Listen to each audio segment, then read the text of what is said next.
Okay, we got about a minute, so if everybody will start moving toward their seats.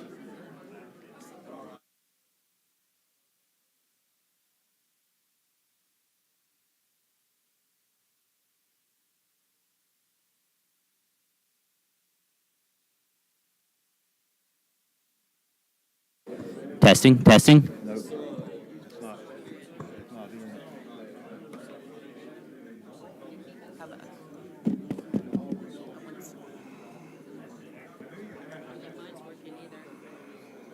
Huh? I don't think mine's working either. No, none of them are working.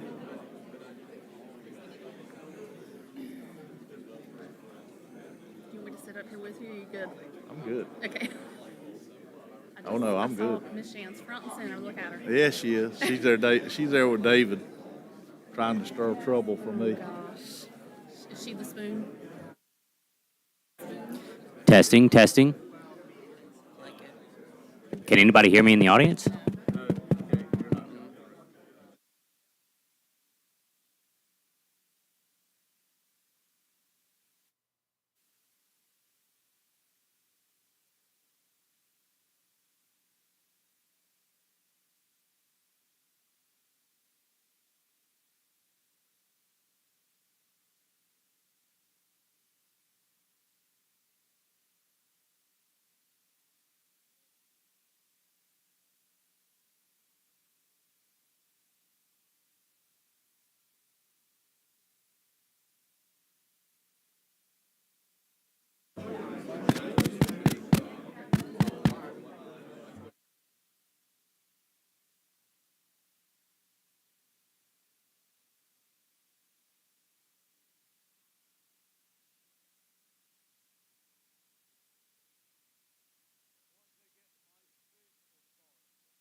All right.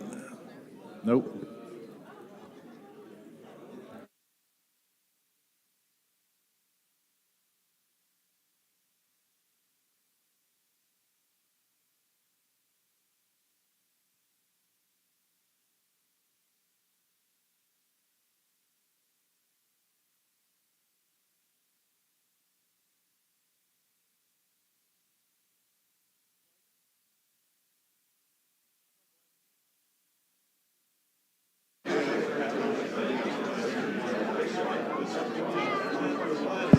Test.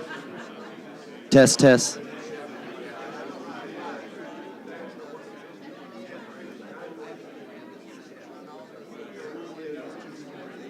Test. Test.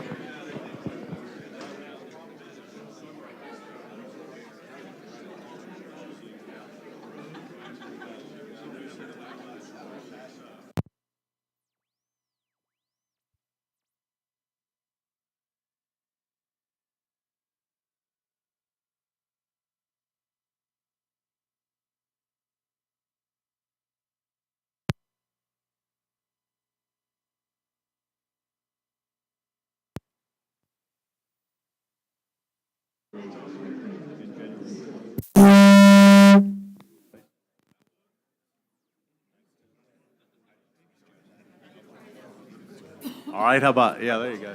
That's better.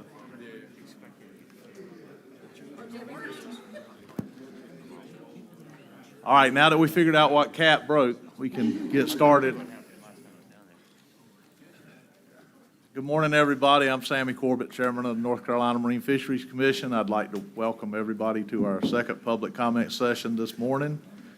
And I'm going to go through the list, and we changed things last night for those of you who weren't here. Instead of interrupting you with a 30-second thing, Jesse is going to hold up a yellow piece of paper. That'll tell you got 30 seconds.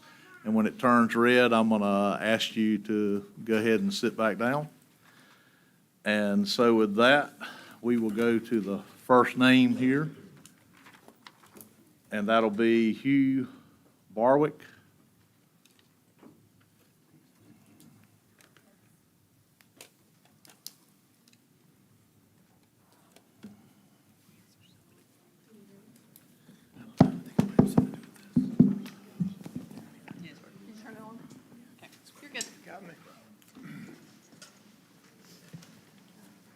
Good morning. I'm here today to comment on the Spotted Sea Trout Fishery Management Plan Amendment 1. While it is obvious that the management action is needed for spotted sea trout, and Amendment 1 attempts to end overfishing for this species by reducing fishing mortality. To this end, the plan proposes that recreational fishermen undergo a 25% reduction in their creel limit, adhere to a slot with one fish over 26 inches, and contend with a closed season that generally reduces our fishing season by about 30%. All this while commercial fishermen have no reduction in their creel limit, no slot, and a closed season that corresponds to a period when gill netting, in my opinion, is not very efficient due to low water temperatures or on days when few would normally fish. In addition, significant numbers of sea trout are in the backs of creeks at this time and in mostly inland waters where they cannot net. Thus, it appears to me that recreational fishermen are sacrificing much more than commercial fishermen in this plan. But in my opinion, Amendment 1 is a fair start to addressing overfishing. However, I do not think it goes quite far enough. I think the January-February closure should be replaced with a March through May closure for both recreational and commercial fishermen. I think this, in addition to the previous mentioned restrictions, would greatly enhance this amendment and significantly reduce fishing mortality, increase spawning stock biomass, and go a long ways to eliminating overfishing in just a few years. In closing, I hope you can see that the currently proposed management plan borders on being too little too late, and I would sincerely hate to see the spotted sea trout go the way of the flounder. You're forcing the director and the staff at Marine Resources to slow walk management for the short-term benefit of commercial fishing. This is exactly what you did for the flounder, and we all know how that turned out. So I'm asking you this morning to take some bold steps and do the right thing for this fishery. Let your fishery staff develop a robust management plan for the spotted sea trout and not a watered-down one that benefits only one end user. I think the recreational fishermen will have no choice but to take a political path to protect this $6 million recreational fishery if you don't do something. Thank you. Thank you, sir. Thomas Coharden, is that? Coltrane.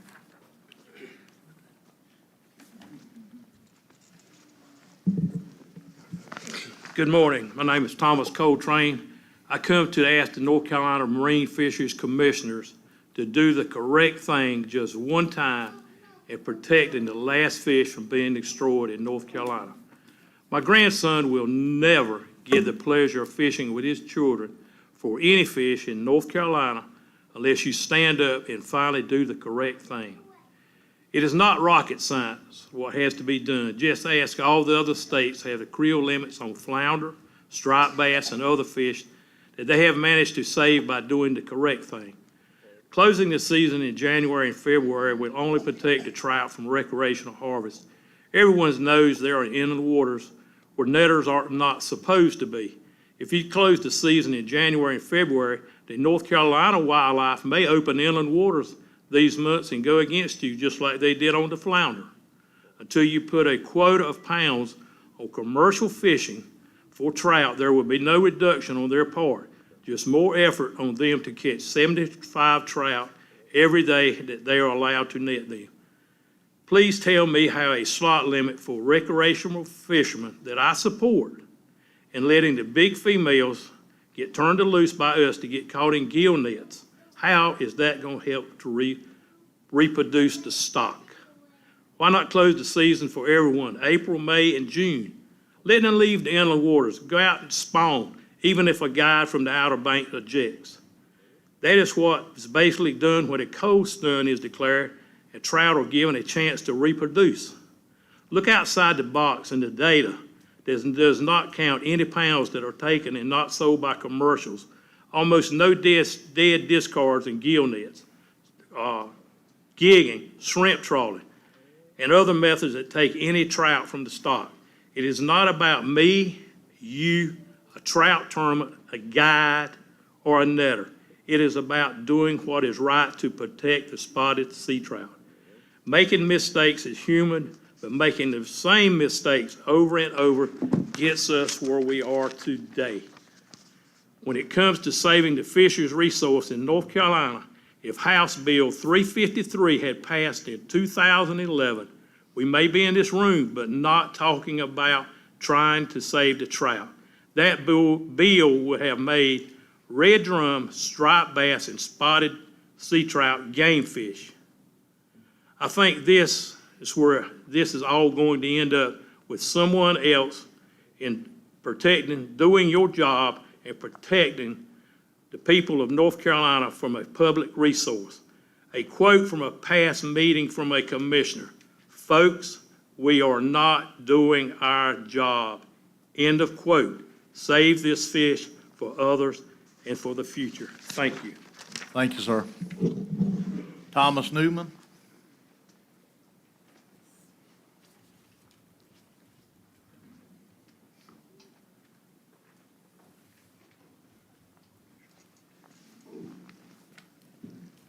My name is Thomas Newman, and I'm a full-time commercial fisherman, and I also work for the North Carolina Fisheries Association. The handout was written by Glenn Skinner, and I'm going to try to summarize it for you guys. The North Carolina Fisheries Association is greatly concerned with the harvest reduction recommended by DMF for spotted sea trout. And the most recent stock assessment shows a healthy stock, but according to staff, that overfishing is occurring. Statute defines overfishing as fishing that causes a level of mortality that prevents a fishery from producing a sustainable harvest. That said, in order to determine if overfishing is occurring, the data would have to show that the level of current mortality prevents the fishing from producing a sustainable harvest. Sustainable harvest is defined as the amount of fish that can be taken from a fishery on a continuing basis without reducing the stock biomass of the fishery or causing the fishery to become overfished. According to DMF, overfishing is only occurring in 1 year. In our opinion, this determination does not allow with the state statute for several reasons. Sustainable harvest, and therefore overfishing, is assessed on a continuing basis or trends over time, not a single year, and certainly not the final year of a stock assessment. Not only is sustainable harvest overfishing represented as a trend over time, by law there also must be a definitive impact to abundance, either through reduced stock biomass or an overfished stock. The recent stock assessment shows neither. As defined by law, overfishing cannot occur only in the final year of a stock assessment, and there are no additional years in the assessment that would allow DMF to identify trends or access the potential impacts of that single year of fishing. In fact, their most recent years of the 22 stock assessment, spawning stock biomass was stable and among the highest levels of the time series. In our opinion, the most recent stock assessment does not show overfishing is occurring, and there's no statutory requirement for the Commission to take any action at this time. In fact, commercial harvest is not at all-time high levels like the DMF is claiming. Since 1950, over that time period, 48% of those years had landings that exceeded 300,000 pounds, and 14% of those years exceeded 600,000 pounds. So it's not out of realm for what we've been harvesting in the last 3 to 5 years.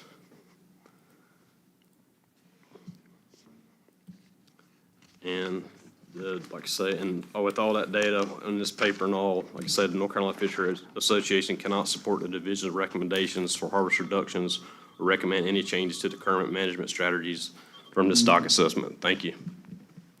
Thank you, sir. Jess Hawkins.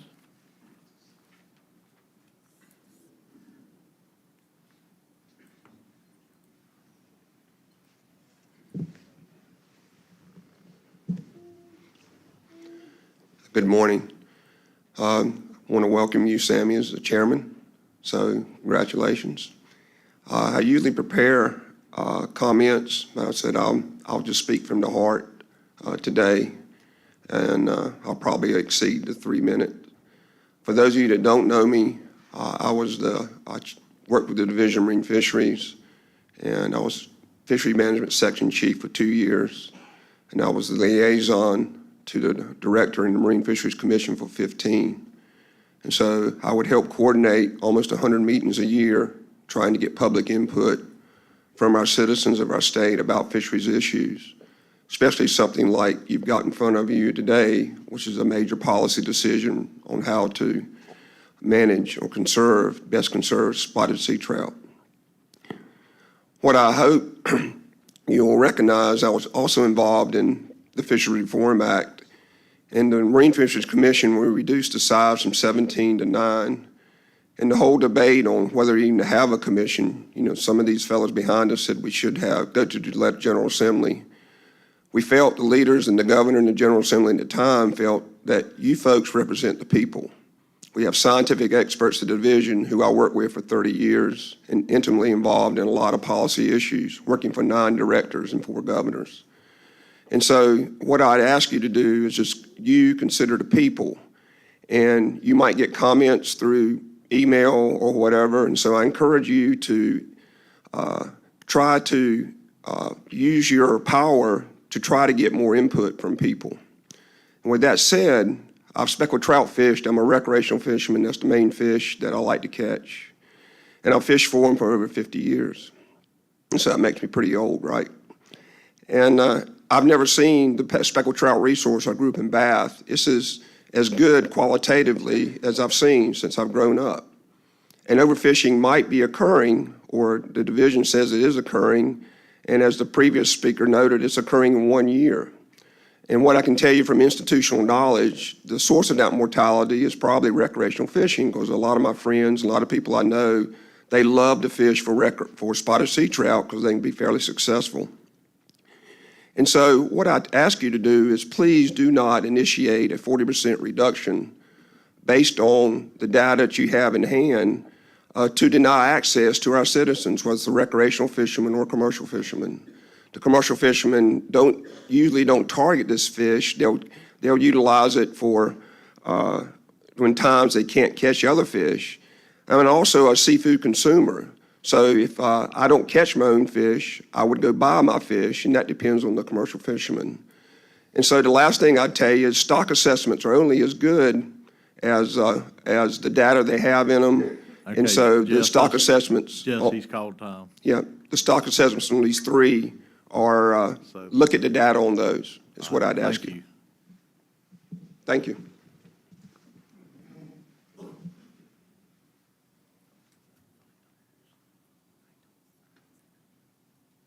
Wilbur Vitols?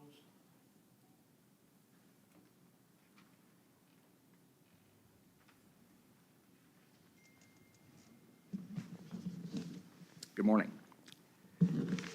I was born in North Carolina, and my memory of taking whatever species we wanted without a lot of regard to size or number is pretty vivid, and we all know this has had tough impact. However, it has now become apparent that trying to correct has created an unbalanced burden on the recreational sector while ignoring the most logical ways to fix the decline of all species. It's also apparent that when a fishery is closed, you seldom get it back, as proven by the striper closure of the Cape Fear River for decades. And despite using public money for stocking, the public is still excluded from taking. At recent meetings, it also appears the voice of the public, as represented by the Trout Advisory Committee, as well as public comment, has had limited impact. Are trout headed in the same direction as flounder and striper? Recommendations for trout, yes. I'm okay with reducing the recreational bag limit to 3 and use the slot time system as proposed. That makes sense. But use an adaptive management system which allows for yearly adjustments and not wait for 5-year assessments. No to the 2-month closure, especially for recreational. And real effects could happen quickly by making trout a game fish species. It has worked in other states. I'm willing to take one for the team, but there needs to be a change from the total closure is the answer strategy. A true responsiveness to the public opinion and their rights, equal enforcement and equal sharing of the burden by all parties. They have access to this resource. You have a tough job, but it's a tough thing that we need to do now. Thank you. Thanks, sir. David Sneed?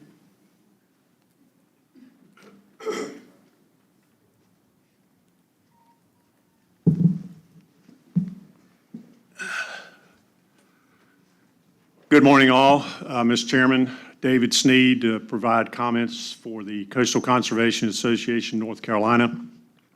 As we've been poring over and thinking about the options for reducing mortality to end overfishing for the different sectors, we realized that we, public anglers and the state, were doing the exact same things, assessments, impacts, strategies, then comments, that for some reason failed in the past. The process has been duplicated for many species over many years with less than acceptable outcomes. Why should there be any expectation for different results this time? It seems that the process is what has gotten us in the shape we are in now for many species. State statutes require that the goal of fishery management plans shall be to ensure the long-term viability of the state's commercially and recreationally significant fisheries.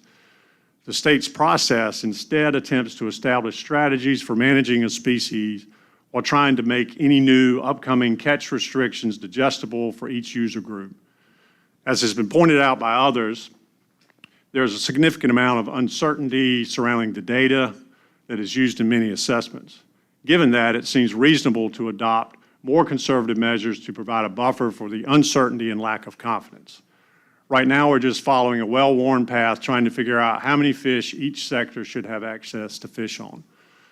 We also believe that speckled trout is an exceptional coastal species highly regarded by public anglers, as evidenced by the almost $500 million economic impact from recreational fishing on speckled trout alone.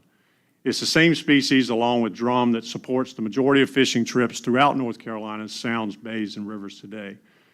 The increase in inside fishing effort for trout was easy for anyone to witness that participated in that fishery.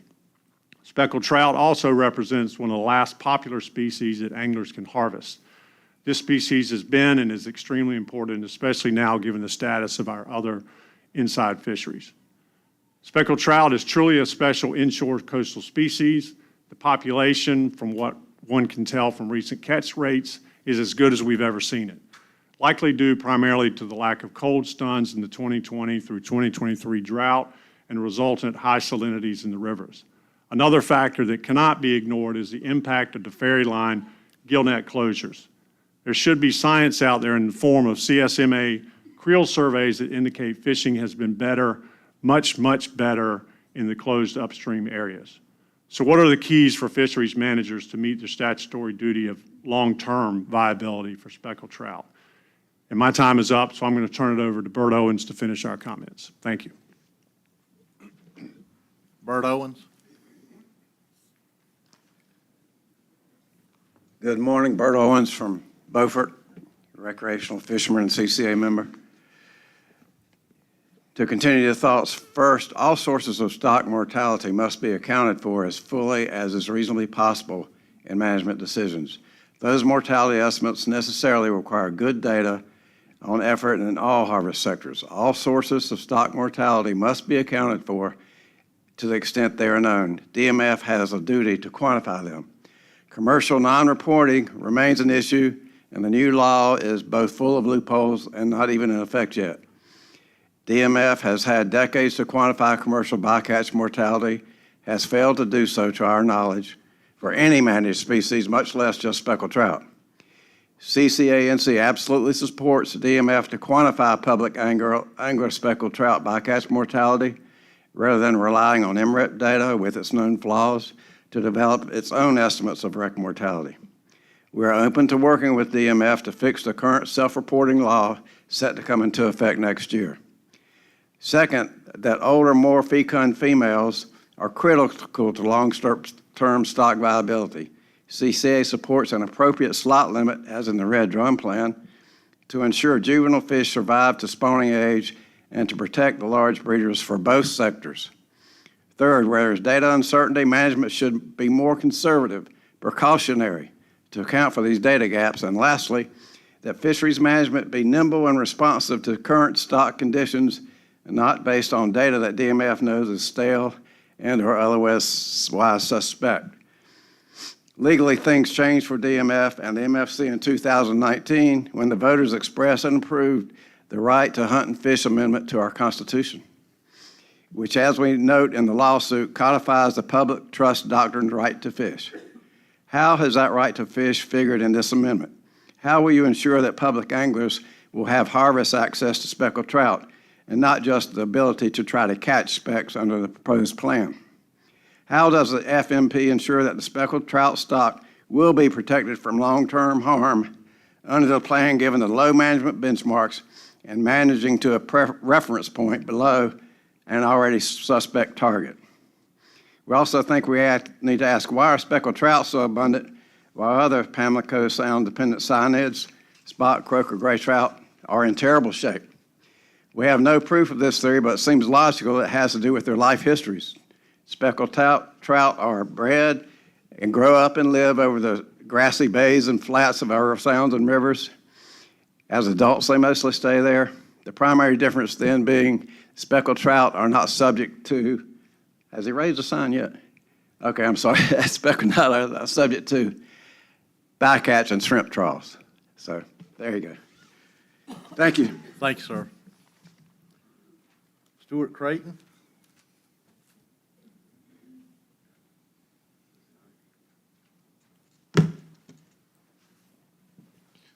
Good morning, Commissioners. I will do my best to get into 3 minutes, but y'all know how I tend to run a little bit long from time to time.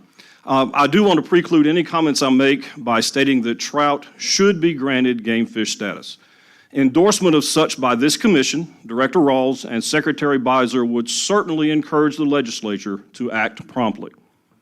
Legally, overfishing must be ended within 2 years after the restrictions you approve are put into place. Will DMF be able to guarantee a stock assessment after such time to evaluate the health of the fishery and subsequently remove the pending management measures?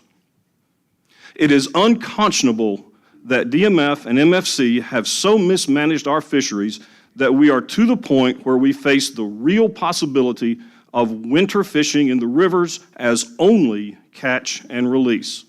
Remember, slot drum, sheep's head, and black drum, popular targets, largely migrate out of the rivers in the colder months. How do you tell the fishing public that you can't take anything home after a day on the water? It is also worth noting that although intended for striped bass, the gill net restrictions in place above the ferry lines have clearly benefited the trout population. Because of such, they should become permanent. The issues we are dealing with now are good examples of the fact that management through individual FMPs ensures that numerous issues go unaddressed. The commercial sector claims very low discards with respect to speckled trout, and that may be true. However, significant discards of other species, most notably sublegal red drum and stripers, remain unaddressed. Trout and mullet are two fisheries that parallel each other heavily. To that end, they should be fully co-managed. I fear that the proposed partial weekend closures will only shift effort, and also leaving mullet open during the potential winter commercial closure will only increase dead discards for trout. For this amendment, I support increasing the adaptive management toolbox for the division. I support an approximate 350,000 pound commercial quota to begin yearly on March 1st. This is an increase of about 100,000 pounds over their traditional average harvest up to the 2019 terminal year. It will provide similar reductions as being requested and minimize high grading and harvest from an increasing number of large females in the population. As a member of the Speckled Trout AC, I support their recommendations for the recreational sector. Finally, we've heard much about recreational dead discards. As part of a $500 million industry, these unfortunate discards do have significant value. Nonetheless, That's your God, I time. almost made it. Take a look at circle hooks. Thank you. Donald Willis?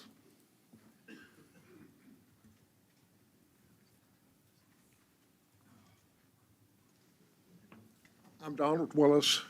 For those of you that don't know me, I make my money off the recreational fishery and have done it my whole life. Run a tackle shop, fabrication shop. So I'm very involved in this. If we need a closure, I wish it wasn't January and February. As Stuart just said, we have nothing else to keep during that time of the year. You're shutting down the whole recreational fishery. I'm fine with a closure just when we have other things to fish for that we can keep, not closing it down where we have nothing else that we can keep. Moving on from there, I truly feel that when you look at all the other states around us, over half the states with speckled trout roughly have game fish, limited entry, hook and line fisheries, or a commercial cap. I truly feel we need some sort of guidance on this fishery to help it along the way. As far as other things I would like to see, there are latent licenses in commercial fishing. I know there's a lot of them. It's hard to mess with them, but I don't see where a person with a commercial license that's fishing for personal keeping these fish has any special right to keep 75 fish. They should be kept to the recreational limit like anybody else. If the guy picks up a rod and reel and has a commercial license, he's still at 4 fish. But you shouldn't allow the netting of these fish and 75 fish for somebody that's keeping them for personal consumption. I just see that as very, very wrong. It robs not only the stock for recreational people, but also the commercial guys. I mean, it takes away from their quota more than just trout, flounder and other things. Those guys are trying to make money out here doing this, and I would love to see, we all make more money, and I think those licenses are definitely hurting us along the way. Thank you for your time, and good luck today. Thank you, sir. Tim Hergenrader.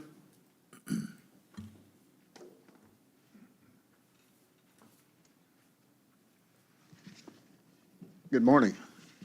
I'm Tim Hergenrader. I'm a recreational fisherman from Pamlico County.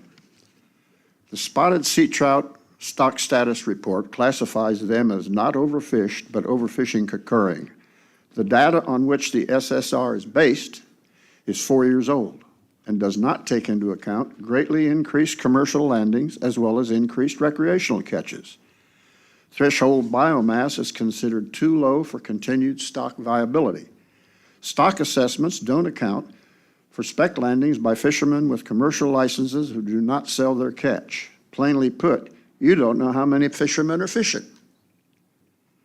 There are no adequate and risk-averse estimates of discard mortality in other fisheries. DMF's own study found that spec discard mortality from gill nets was between 66 and 90%. Discard mortality used by DMF in the spec SSR was a mere 30%. We could be experiencing an overfishing with overfishing occurring, an overfished population with overfishing occurring situation, and we wouldn't even know it. The way the system operates, the fishery could be near collapse or collapse before the next SSR is completed. Finally, you screw up the specs like you've done with spot, croakers, weakfish, flounder, striped mullet, striped bass, et cetera, you will kill a $500 million annual recreational contribution to the state's economy. There goes the golden goose. I support game fish, and I hope you see your way through recommending that. Thank you very much, and good luck with your work today. Thank you, sir. Ken Siegler.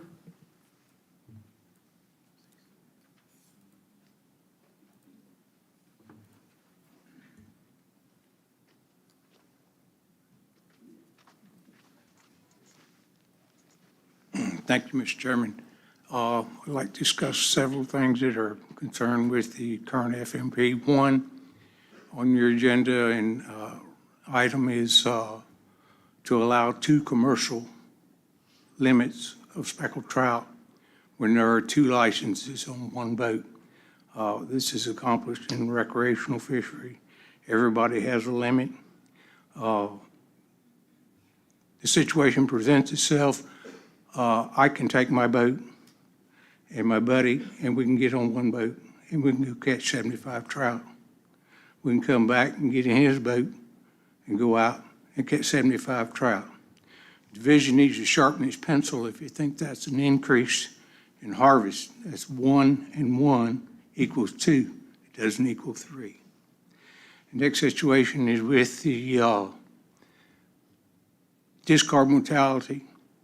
The first FMP showed that there were 88% of all speckled trout that were discarded were less than 12 inches. Then we increased the size limit to 14 inches. So that doubled that percentage, basically. You add more and more discards. A slot limit, adding more discards to an already overburdened system, it will collapse the fishery. There's no doubt. What I would suggest for you to look into what has occurred with the cold stun events and the closures that follows the cold stun. There's no denying the effect that that has on the fish population as it immediately rebounds. What needs to occur is that you've got a 14-inch size limit, and you say, well, we want those fish to spawn, yet you provide no time period for them to spawn. So if you look at that cold stun closure events, and you have an annual closure for spawning, that would answer all your questions that you need to know. Thank you. Thank you, sir. Alan Jernigan.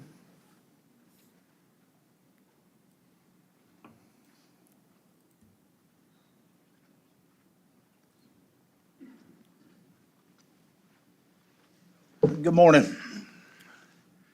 What we have here is another feel-good management plan. It's feel-good fishery by division staff. Division staff does not enforce, Marine Patrol does not enforce the regulations we already have on the books for speckled trout. Staff is totally out of touch of what is happening on the water, especially in some areas of the state. I'll give you an example, New River. As of yesterday, we had 2 dead alligators in Southwest Creek wrapped in gill net. We got a dead alligator in French Creek wrapped in gill net. In Wallace Creek, we got 12 and 13-inch black drum floating with their gills ripped out. So those of you not familiar with New River, all 3 of these creeks are classified as inland. You're not supposed to allow, gill nets in those areas. In the past, Division and Marine Patrol has been provided photographic evidence of the violations in progress with the GPS numbers, video of the violations with GPS numbers, and nothing is still done. I don't understand why we're looking at making new regulations on speckled trout when we're refusing to enforce what we already have. Another example in Sammy, you're into business, you know what I'm about to say is true. The speckled trout fishery, what we have on landings on trip tickets, is a drop in the bucket of what is actually being landed in the gill net fishery. All these fish coming out of these creeks being struck at night, they never make it on paper. I've participated in it myself. I know how it works. I've netted them, I've gigged them. You got a guy willing to break the law knowing we don't have any enforcement. He's not worried about keeping 75 to start with. So when you guys vote on this afternoon, I want you to remember what I'm sitting here telling you now, what's actually happening in our waters on the state, in our state waters. We're totally out of touch with any of it. We should not be making new regulations when we can't even enforce what we already have. I can make anything look good on paper, and that's exactly what this is. I can sit here and stroke my beard this afternoon, drink an IPA, and say, well, this looks really good on paper. This is going to be a 35% reduction. I can make eating cat food for dessert look good on paper if you let me. Thank you. Thank you, sir. All right, I'm going to try this. Is it Bart? And you tell me. No, well, it says Bert Owens, but he's already spoken. Maybe he wrote down. Bert, did you write your name twice by any chance? I didn't think so, but it's possible. Okay, okay. Yeah. All right, how about Buddy Garrett?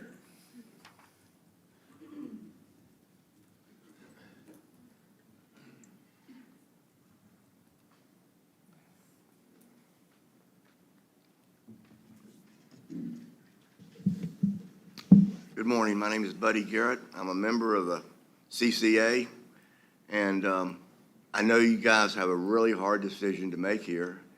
I don't see it as black and white. I see it as shades of gray. And it's really, really tough, and I don't want to be put in your position. But my feelings on this is I have to speak out. I feel like the human race and what we're doing, we're a virus, and we're attacking our planet Earth. And there's no penicillin, or the penicillin we're using is defective or old, and it's not working. And if we keep on doing what we're doing, and you can see the past history of all that we've done in the fishing, it's going to be gone. And when I retired, I wanted to come down here and fish and have a good time. And knowing what I know now, I probably would have retired somewhere else. I have a lot of friends right now down in Florida catching fish because that's where the fish are. And they've protected their fisheries by doing the right thing. And I hope you guys do the right thing too and protect the fish, because they can't come up here and tell you what's wrong or what's happening. And I feel like there's been a lot of movies made about this subject where the human race is destroying itself. It's like you're on an airplane flying and rivets are made out of money and you want to take rivets out. It won't hurt if I take this rivet out. It won't hurt if I take this rivet out. Next thing you know, you've taken so many rivets out, the airplane can't fly anymore. And we're all in this together. I don't want us to crash and burn. Thank you. Thank you, sir. So is there anybody else who wanted to speak that hasn't spoken? Okay, with that, that'll end our public comment period.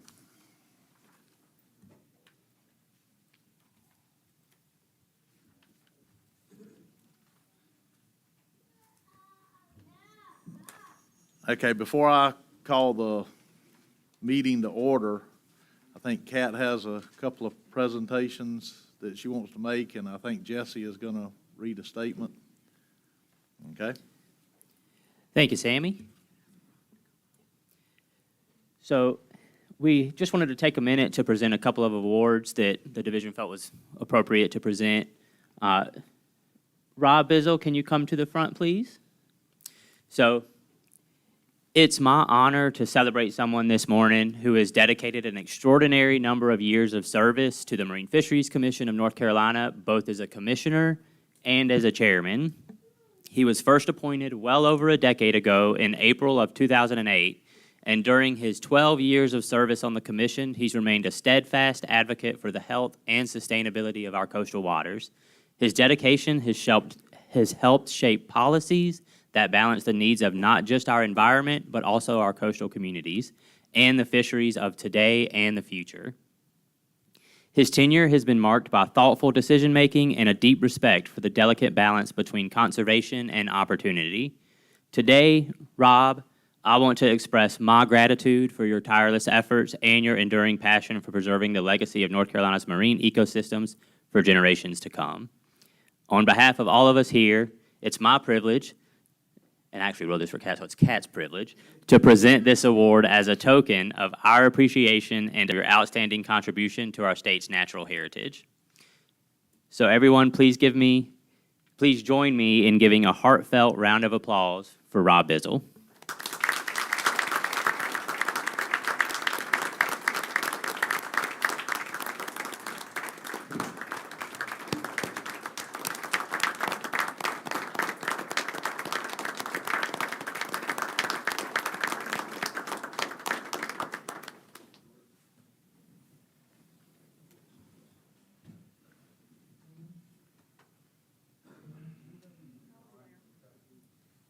So we got one other thing, Rob, and basically since 1963, North Carolina governors have reserved one of their highest awards and honors, the Order of the Longleaf Pine Award, for persons who have made significant contributions to the state and their communities through their exemplary service and exceptional accomplishments.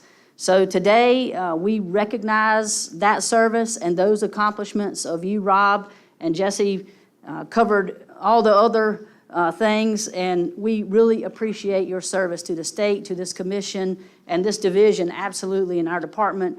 Appreciate all your work and working with our staff and whatnot, and we appreciate everything you've done. I'm going to read this. This is the Longleaf Pine Award, and I'm not going to read the whole toast. I'm going to spare y'all that. but I'm going to try to read it. No, I can't read that. I can't see anything. I do want to read part of the longleaf pine toast. So, here's to the land of the longleaf pine, the summer land where the sun doth shine, where the wheat grows strong and the strong grow great. Here's to down home, the old North State. So here, Rob, and congratulations. Thanks so much. It's been an honor.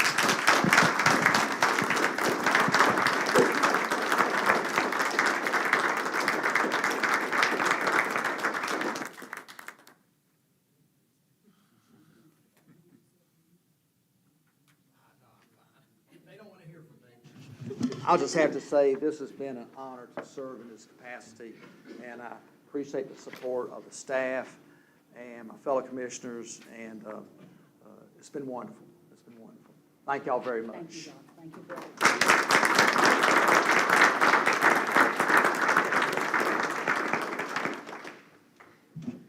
Maggie and Beth, don't leave. We want to get pictures.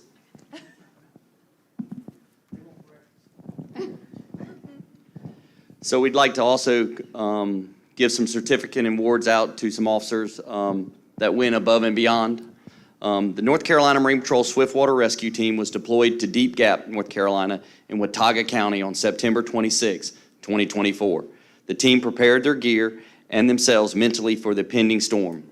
Given the anticipated widespread area of impact from the storm, the team was split into smaller teams to be able to cover calls from multiple areas. At approximately 5 o'clock in the morning on the 27th of September, the Marine Patrol Swiftwater team received their first life safety mission. A small team of 4 officers were sent to rescue an elderly woman from her vehicle that had been swept off the road in rising floodwaters. When officers arrived, the elderly female was in chest-deep water, trapped inside her vehicle. They used their window punch to break the window of her car and extract her from the vehicle and take her to safety. This was the first of many rescues of that day. There are countless stories of officers putting their own safety aside during this storm to save the lives of others. At one point, officers were unable to get back to where they launched from and were on their own to continue to operate and get people to safety. Every member of the deployed team put themselves in harm's way in this deployment. Throughout the days of the 27th, calls for assistance came in continuously. And every team member participated in life safety missions at some point. In the following days, the missions transcended from direct life safety rescues to evacuation and welfare checks. From their actions on Friday, September the 27th, 2024, the following officers, according to Marine Patrol policy, OPS 17.2.5 life-saving, are well-deserving of the North Carolina Marine Patrol Life Saving Award. When I call your name, if you will, please come up. The officers are Captain Chris Lee, Sergeant Eddie Mann, Sergeant Nick Mobley, Sergeant Jason Parker, Corporal Jeff Moore, David Wallen, Wes Rock, Kyle Purvis, Jonathan Price, Neil Kendrick, Lee Mason, Jonathan Morris, Matthew Glass, Braxton Thomas, Josh McDaniels, Candace Rose, Jacob Weaver, James Gainey, Brian Gupton, Zach Nelson, and Zach Odom. It is also my honor to nominate the following officers from the North Carolina Marine Patrol Medal of Honor per North Carolina policy OPS 17.2.2. The acts of heroism and bravery must have been so notable and have involved risk of life so extraordinary as to set the individual apart from his or her peers. It is my pleasure to nominate the following officers for the North Carolina Marine Patrol Medal of Honor. The officers are Captain Chris Lee, Sergeant Edwin Mann, Sergeant Nick Mobley, Sergeant Jason Parker, Corporal Jeff Moore, David Wallen, Wes Rock, Kyle Purvis, Jonathan Price, Neil Kendrick, Lee Mason, Candace Rose, Jacob Weaver, James Gainey. The following officers volunteered to leave their families and travel to the Western Branch to assist in the aftermath of Tropical Storm Helene. There were assigned missions with side-by-sides in the mountains of North Carolina where they supported FEMA teams and the North Carolina National Guard in relief efforts.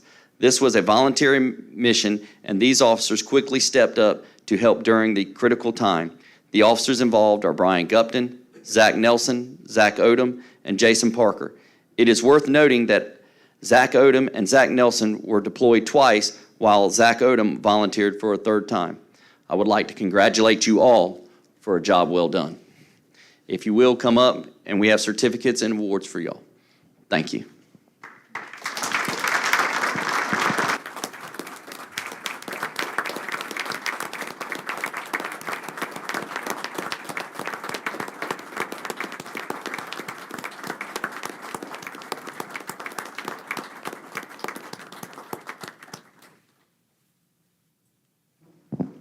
All right, Captain Chris Lee.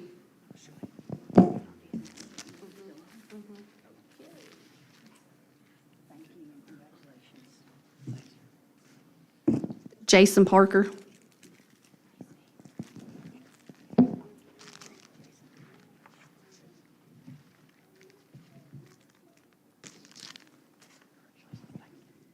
Jeff Moore.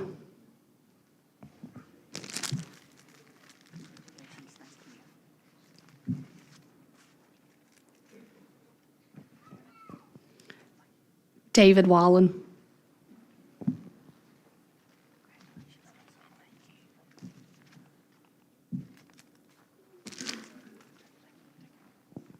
West Rock.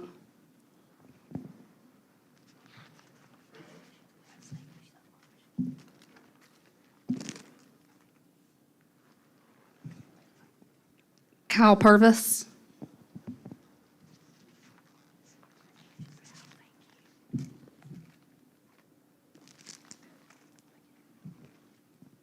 Jonathan Price.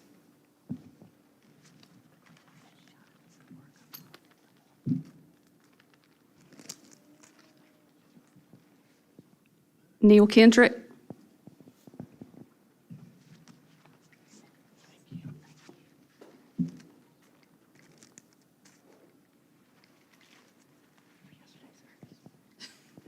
Lee Mason.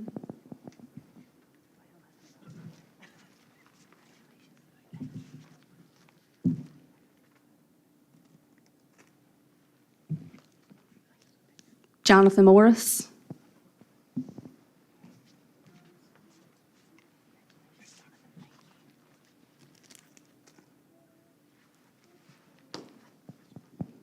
Matthew Glass.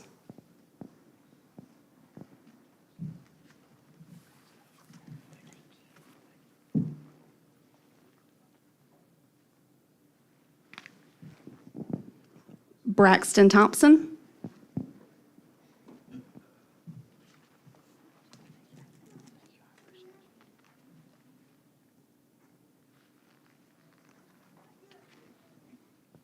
Josh McDaniel.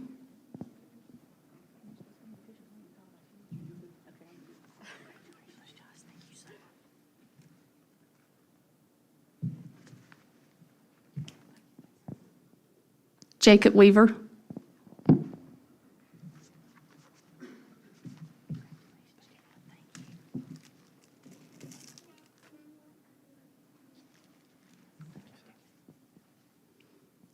James Gainey.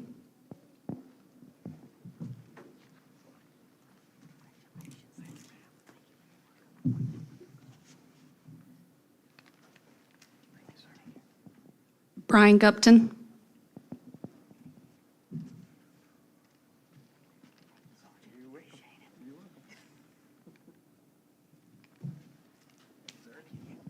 And Zach Nelson. And I can't count, so I have your pen over there. I'll get it to you.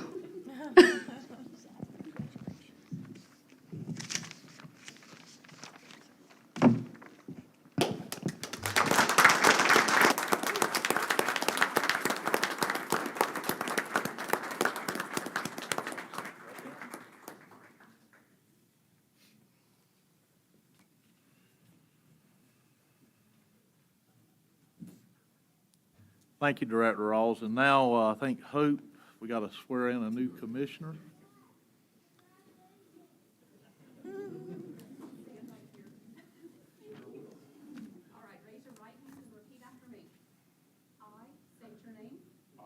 and service, do solemnly affirm that I will support the Constitution of the United States. that I will support the Constitution of the United States. I state your name, I, William Service, do solemnly affirm do solemnly affirm that I will be faithful and bear true allegiance and faithful to the true allegiance to the state of North Carolina to the state of North Carolina and to the constitutional powers and authorities and to the constitutional powers and authorities which are or may be established which are or may be established for the government thereof, for the government thereof, and that I will endeavor and I will endeavor to support, maintain, and defend to support, maintain, and defend the Constitution of said state, the Constitution of said state, not inconsistent with not inconsistent with the Constitution of the United States. the Constitution of the United States. I state your name, I, William Service, do solemnly affirm do solemnly affirm that I will well and truly that I will well and truly execute the duties of my office execute the duties of my office as a member of the North Carolina Marine Fisheries Commission, as a member of the North Carolina Marine Fisheries Commission, according to the best of my skill and ability, according to the best of my skill and ability, according to law. according to law. Congratulations. Thank you so much.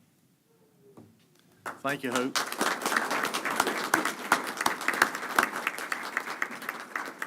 Thank you, Commissioner Service, for agreeing to serve, and as you can probably see already, it's not everything you might have thought it was to begin with, but you get thrown into the fire pretty quick, don't you? So if you'd give us a little short bio about yourself. Sure, I'd be glad to, and I promise this will be very quick. That'd be terrific. Thank you. I need to push the mic button. It's on. Well, good morning, everyone. Please call me Will. I am a North Carolina native. I grew up in Durham.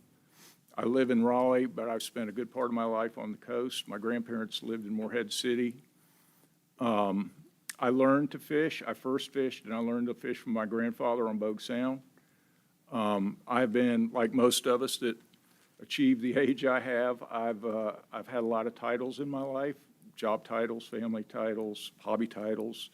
But since my granddad first took me out, I have always been, and I will always be a fisherman. And I know I'm not unique in this room. Professionally, I have done in private sector and in consulting human health exposure assessment, risk communication, and environmental risk mitigation for human public health. I am trying to retire, but I'm having a hard time getting my left foot out the door. I am honored and humbled to have the responsibility that I have to work with this commission and the advisory committees and the division and the stakeholders to undertake the critical mission that we have. And I'm excited about it, and I appreciate the honor. Thank you. Thanks, sir. And we're honored to have you, and we look forward to working with you in the future. Thank you, Sammy. So with that, I guess I'll hit the gavel and call this meeting to order. And if we could stand and have a short moment of silence and then a pledge allegiance to the flag.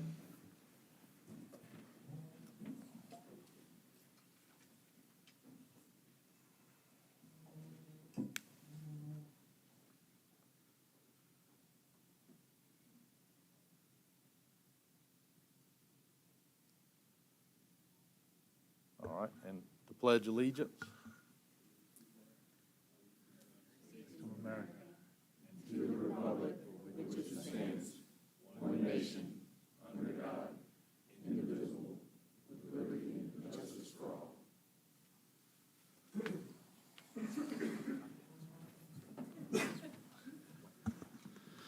All right, and I think Jesse has some ethics stuff about a commissioner he wants to.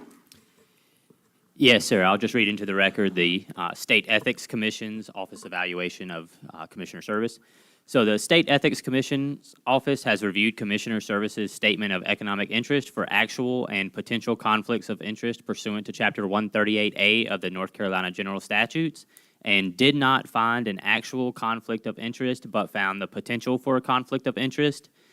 The potential conflict identified does not prohibit service on the commission. Mr. Service will fill the role of a person actively engaged in recreational sports fishing who may not derive more than 10% of annual earned income from sports fishing activities. He is a senior environmental toxicologist for Mid-Atlantic Associates, but has advised that as an hourly paid contractor, he has not billed any hours in over a year and has plans to retire. As such, Mr. Service has the potential for a conflict of interest and should exercise appropriate caution in the performance of his public duties should the business of Mid-Atlantic Associates come before the Commission for official action. Thank you, Jesse. And now I'd like everybody to look at top of the agenda and the general statute listed on your agenda for the North Carolina Statute 138A-15E mandates that at the beginning of every meeting of the board, the chair shall remind the members of their duties to avoid conflicts of interest under Chapter 138. The chair also inquires as to whether there are any known conflicts of interest with respect to any matters coming before the board at this time. And with that, is there any known conflict of interest with any matters that will be being discussed at this meeting?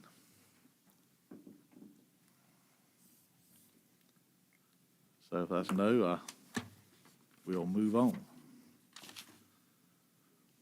Assuming, let's see, so there's none, so I would like to you all to refer to the next paragraph, NCGS 143B-289.54.G2, which further goes into detail about the conflict of interest.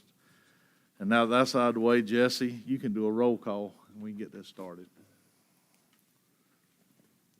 Thank you, Chairman Corbett. Commissioner Bethea? Present.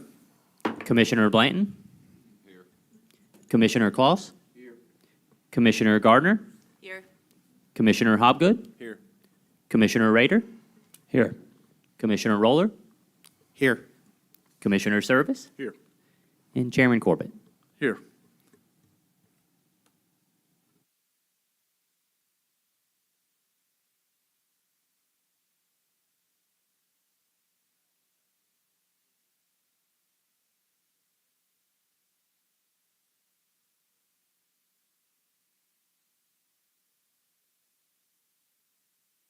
Up, and if I cut my mic on, everybody can hear me. Thank you, Secretary Kelley.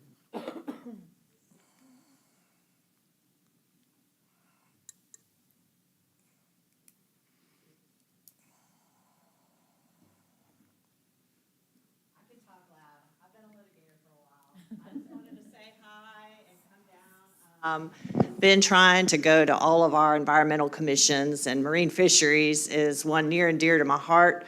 I started off in environmental law, taking fisheries courses down in New Orleans when I went to Tulane Law School, but wanted to come back to North Carolina, apply it, and I did for a long time working in the environmental division of the Attorney General's office.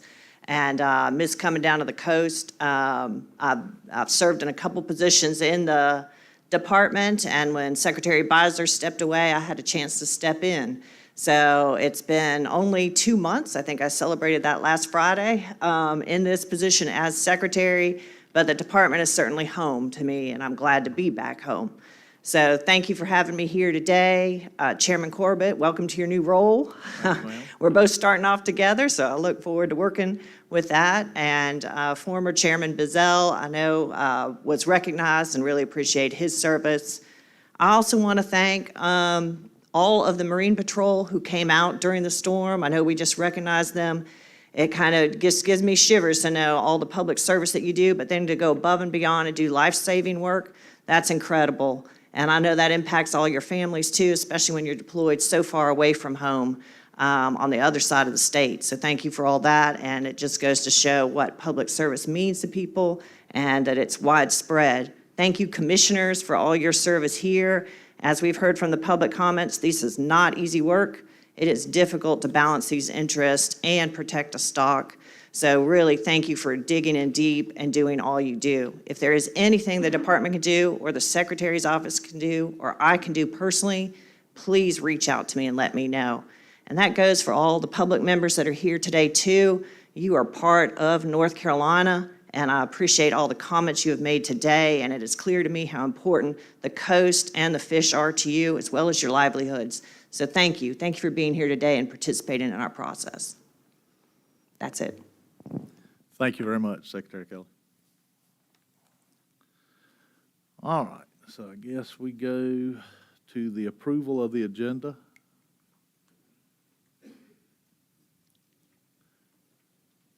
Anyone? Move approval. Second.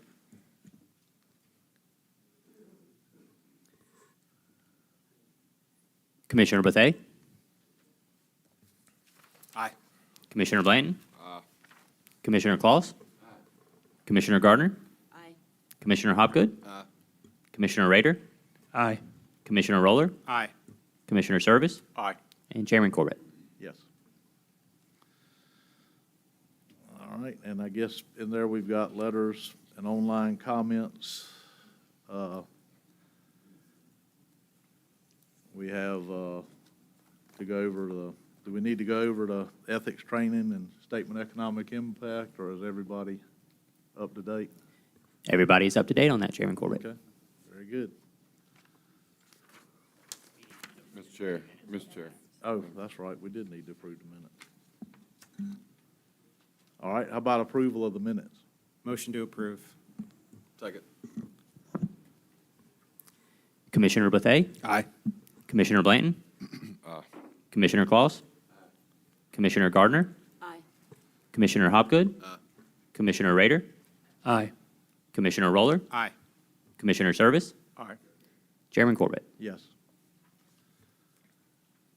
And so I guess our next thing is going to be that we need to elect a vice chair, since I was vice chair and now I'm here. And I had, I think Mike Blanton had asked to nominate somebody. So if you're, Yeah, I'd like to nominate Commissioner Gardner. all right, anybody a second?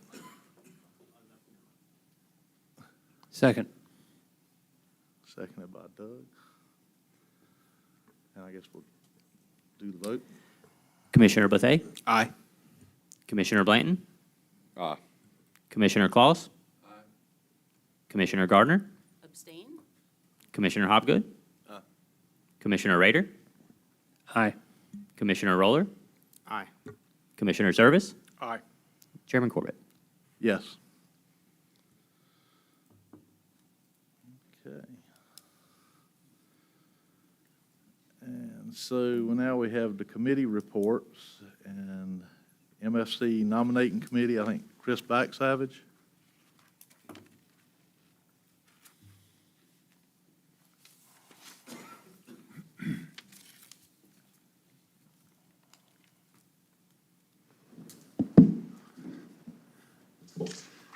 Thank you, Mr. Chair. Good morning, everyone. For those who don't know me, my name is Chris Badsavage. I'm responsible for the getting nominees for the councils for nominated for council seats. Just a little background. This is for federal fishery management councils. They're groups that are responsible for managing fisheries in federal waters, that is 300 to 200 miles offshore. North Carolina general statutes require that the Marine Fisheries Commission approve nominees for Federal Fishery Management Council seats for the governor's consideration.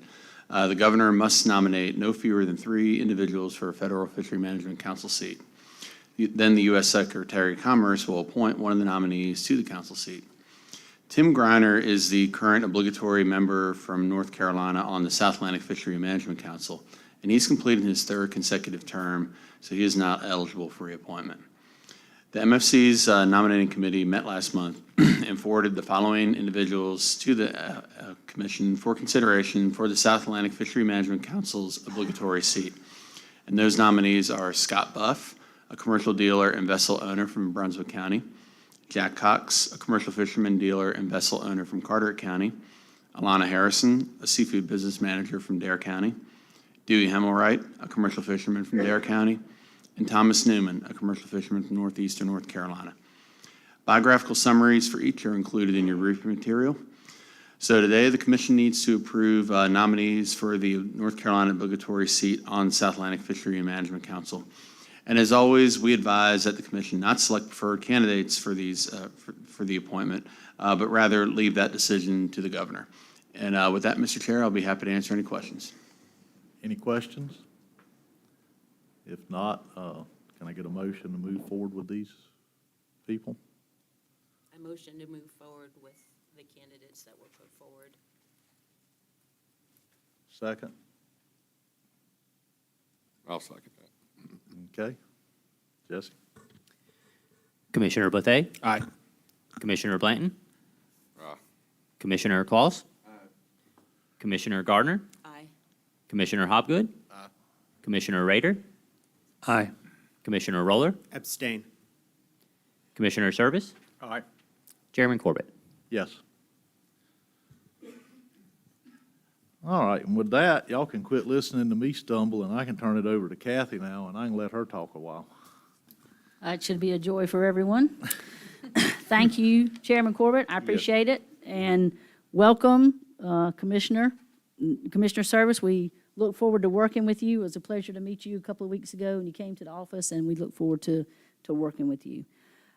I want to start out by just addressing a couple of comments that we heard last night during public comment relative to shellfish leases and specifically charges that could accompany violations of Marine Fisheries Commission rule and North Carolina law. As you know, leasing public bottom from the state is pretty serious business, and as is participating in a commercial fishing operation, and particularly handling, harvesting, selling of shellfish due to the health and human safety component of that. There is an extensive list of commission rules and North Carolina laws that govern commercial fishing operations, including shellfish growers. The job of this division and our Marine Patrol is to enforce those laws and enforce the rules of this commission, and we take those requirements very seriously. Our staff, as well as our Marine Patrol, work very hard with fishermen to try and help them understand the rules and making sure that they are in compliance with the rules. These A1 misdemeanors that you heard referenced last night are actually mandatory penalties for violations of certain rules and statutes in accordance with North Carolina law. But rest assured that there's a lot of back and forth between our Marine Patrol and fishermen before one of those citations is issued. So it's not just a matter of going out into the field and seeing a missing marker for a lease, and then immediately they're cited and charged with the A1 misdemeanor. I also want to remind you that, as Catherine does at every meeting, and she probably will tomorrow, that in 2019, the North Carolina Legislature passed a law to ensure rules that create a new criminal offense or otherwise subject a person to criminal penalties is automatically subject to legislative review. So this is a built-in legislative oversight that applies to any commission rules that contain requirements that set criminal penalties, and Catherine talks about this quite a bit. I do encourage all of you, if you have questions about any of this, please don't hesitate to talk to our Marine Patrol, Colonel Whitten, or any of his staff. Zach Harrison is our Habitat Enhancement Section Chief. He knows everything about leases and all the list of things that are required in order to obtain and to legally operate a lease. Sean Myers, our attorney, he's back here as well. Catherine is our rulemaking coordinator. Any of these folks would be happy to talk about this issue if you have any further questions about that. So I want to move on to talk a little bit about our. Kat, can I Yes, say sir. one thing? Yes, sir.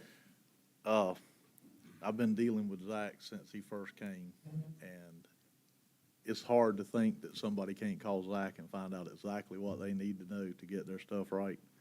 Because, when he first got there, I was having some issues with poles in the wrong place and first one thing and another. And every time you call, he answers. He gives you a good answer, and he helps you all the way through it, step by step. And I just feel like he needs to be commended on the job he's doing. Yes, sir. Is Zach here? Yep. I was getting ready to say, well, he's fired if he's not here, but he's back there. So yes, I completely agree, Chairman Corbett, and it is hard. Our staff bends over backwards to try and help folks first and foremost. And I think anybody that would call in to talk to Zach or any of his staff and any of our Marine Patrol staff or any of our staff really for that matter will find that to be true. So thank you for those comments. And when I started, I wasn't back on the commission and I wasn't chairman by no means. And I mean, I was just, he knew me from nobody, and great help, absolutely great help. Yeah, they've done a lot with that program, and Zach has done a lot with that leasing program in general, and it really shows. So thank you for those comments, and thank you, Zach, for your work and your staff. So go on to mandatory reporting update that I talk about at every meeting as well. Staff continues to work on implementing the mandatory harvest reporting requirements that were set out in session law. As you know, the laws require any person holding a commercial fishing license who engage in a commercial fishing operation to report all fish harvested to the Division of Marine Fisheries, regardless of sale. So all fish means finfish, shellfish, and crustaceans, means everything. The law also requires any person who recreationally harvests red drum, flounder, spotted sea trout, striped bass, and weak fish to report that harvest to the Division of Marine Fisheries.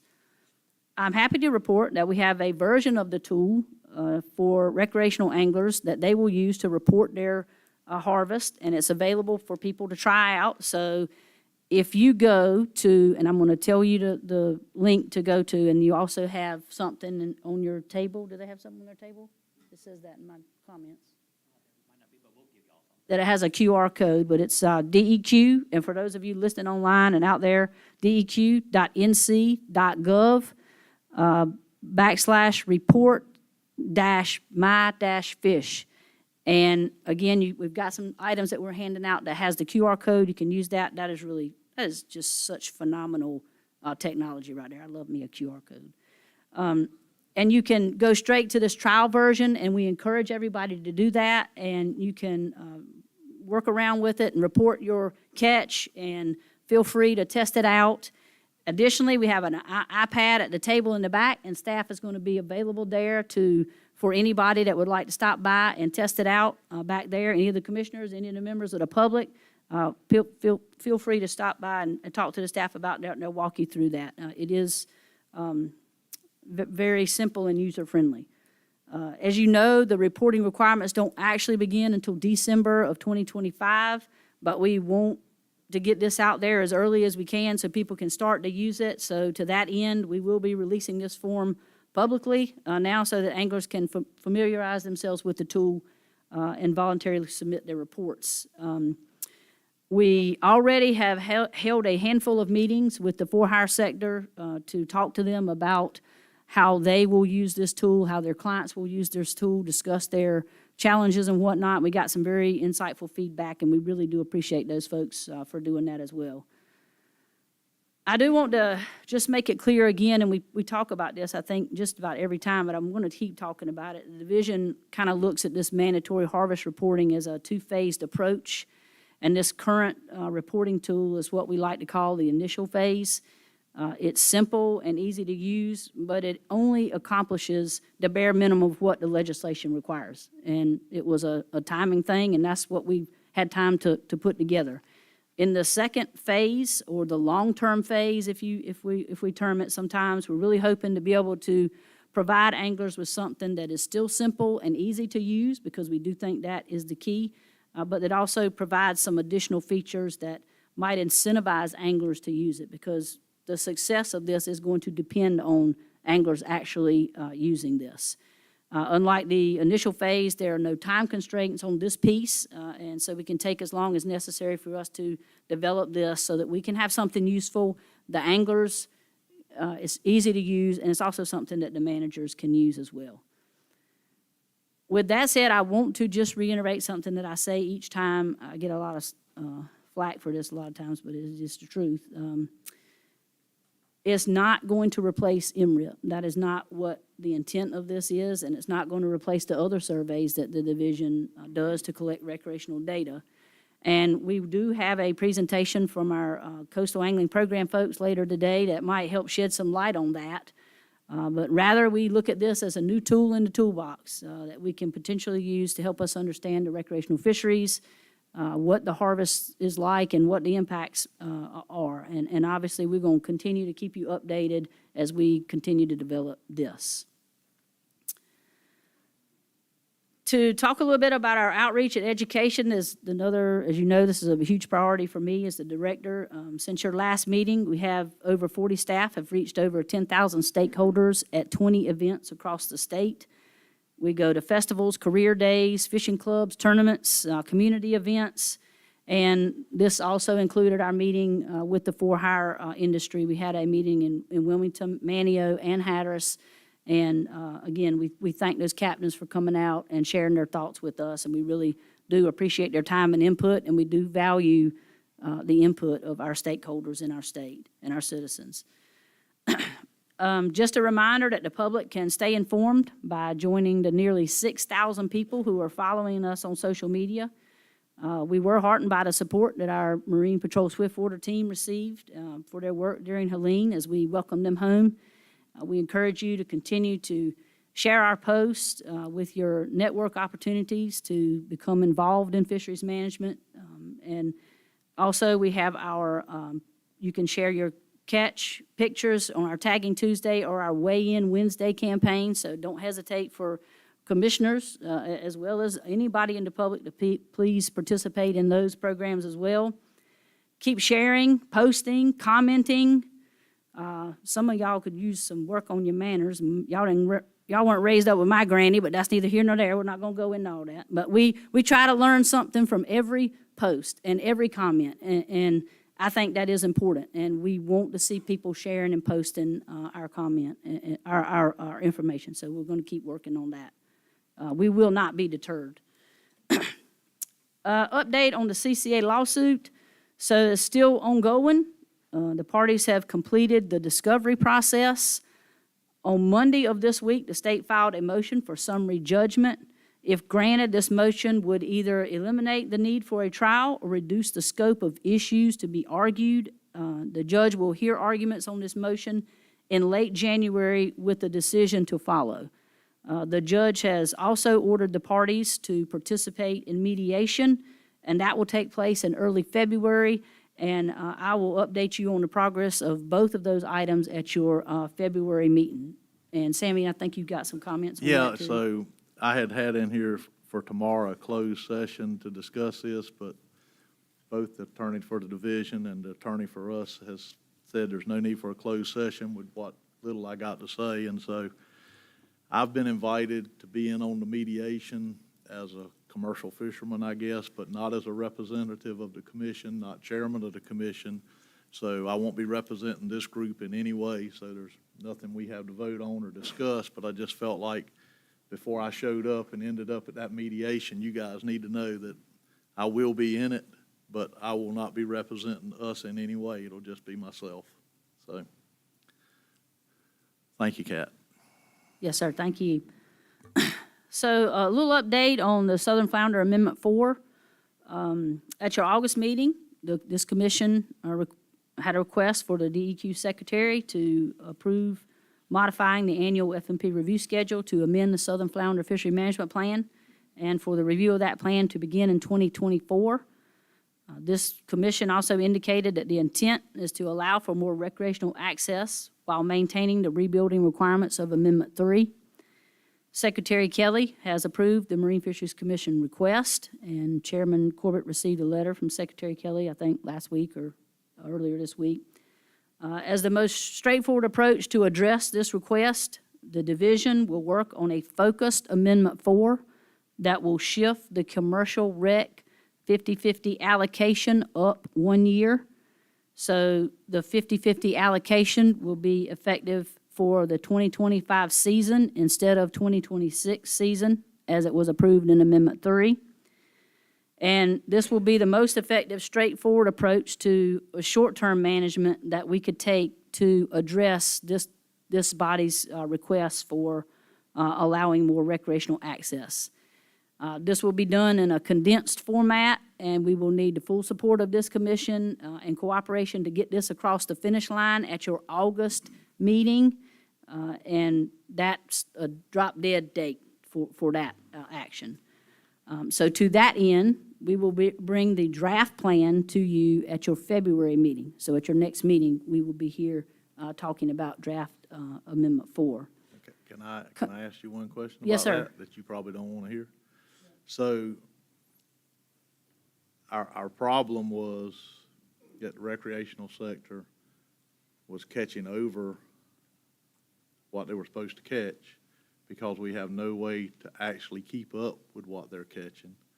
And I got no problem with the, going a year in advance to give them the 50/50, but are you gonna have some way that you think that, because if you look back at what they caught over before, giving them 20% more, they're gonna go over again, and I think we're still kicking this can that every other year the recreational sector is gonna be closed with no way to keep up with that.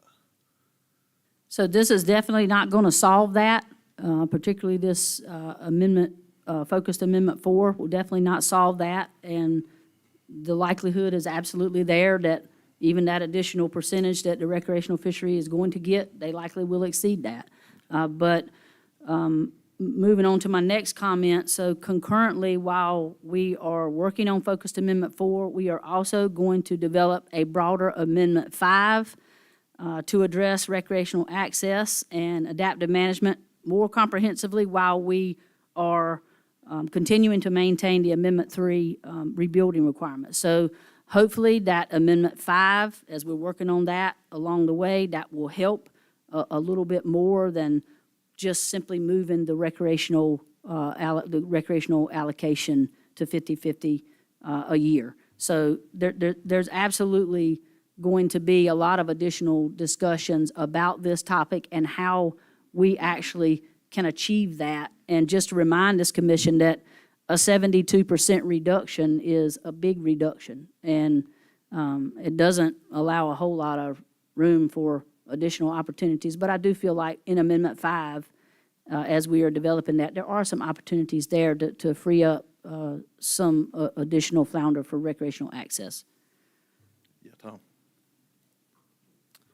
Thank you. My original question I was going to ask you, you answered with saying that we're going to be developing a concurrent Amendment 5. I guess my question for you is in this really narrow-scoped Amendment 4, where is that allocation shift going to come from? So that is hardwired in Amendment 3, and that allocation shift comes from the mobile gears. So the mobile commercial gears, that allocation will come from them and go to the recreational fishery. Okay. I just wanted to confirm that and just to see if there was any flexibility there, and if not. So, thank you. Yeah.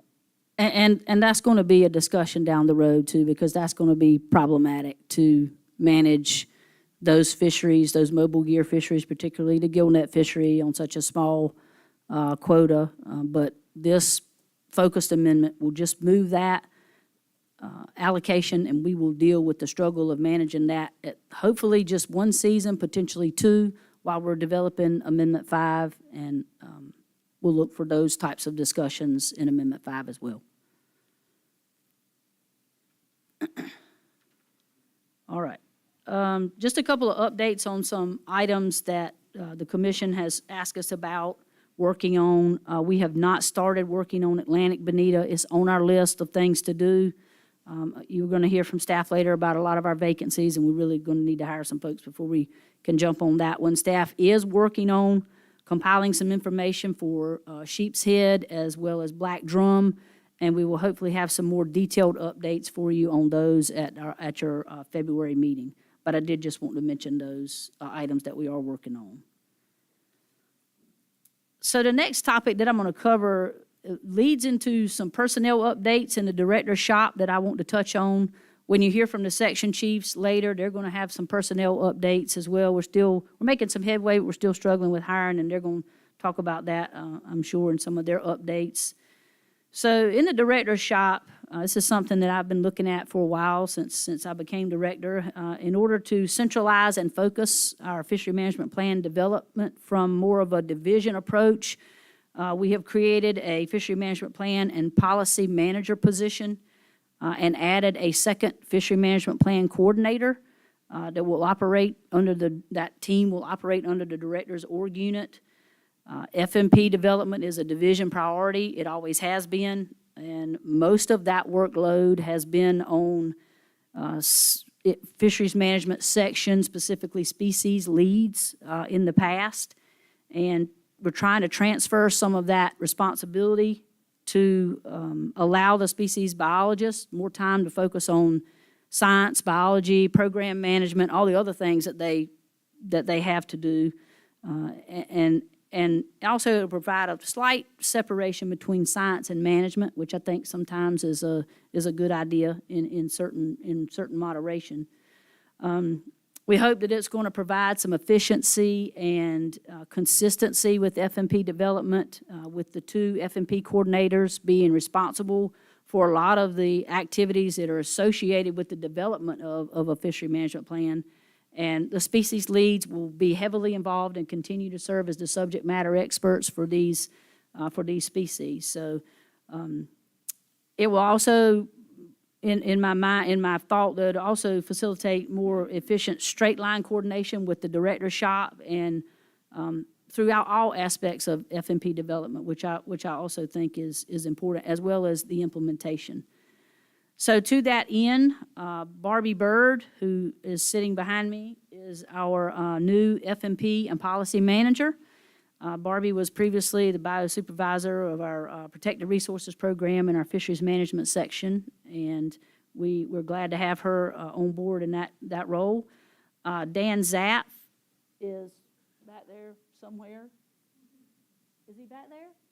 Oh, yeah. Hey, Dan. Dan is one of our FMP coordinators. So Dan was previously bio-supervisor in our FM section out of our Washington office. A lot of y'all recognize him because he's had various species lead responsibility roles, and so you've seen him quite a bit as a species lead. And Jeff Dobbs should also be back there somewhere. And so Jeff is the other FMP coordinator. So Jeff was previously a biologist and species lead in our fisheries management section with various species lead responsibilities. So you will see these folks, particularly Jeff and Dan, quite a bit as they dive into this FMP development from a little bit of a different approach. This approach is something we've been thinking about for a while, so I'm glad to finally get this ship in motion a little bit. One retirement that I'd like to mention is Sergeant Adam Carter. Adam was hired by the North Carolina Marine Patrol in October of 2000, and he was stationed in Holden Beach.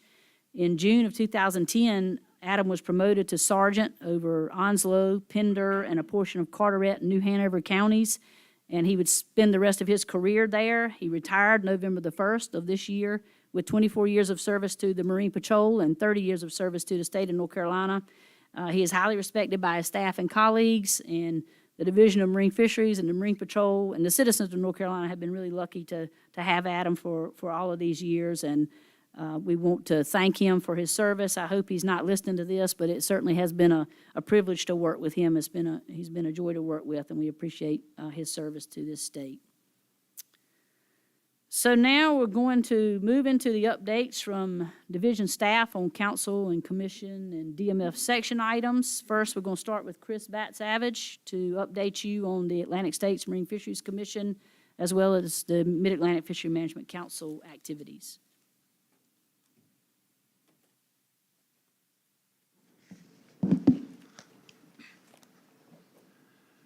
Thanks, Kat. Good morning again.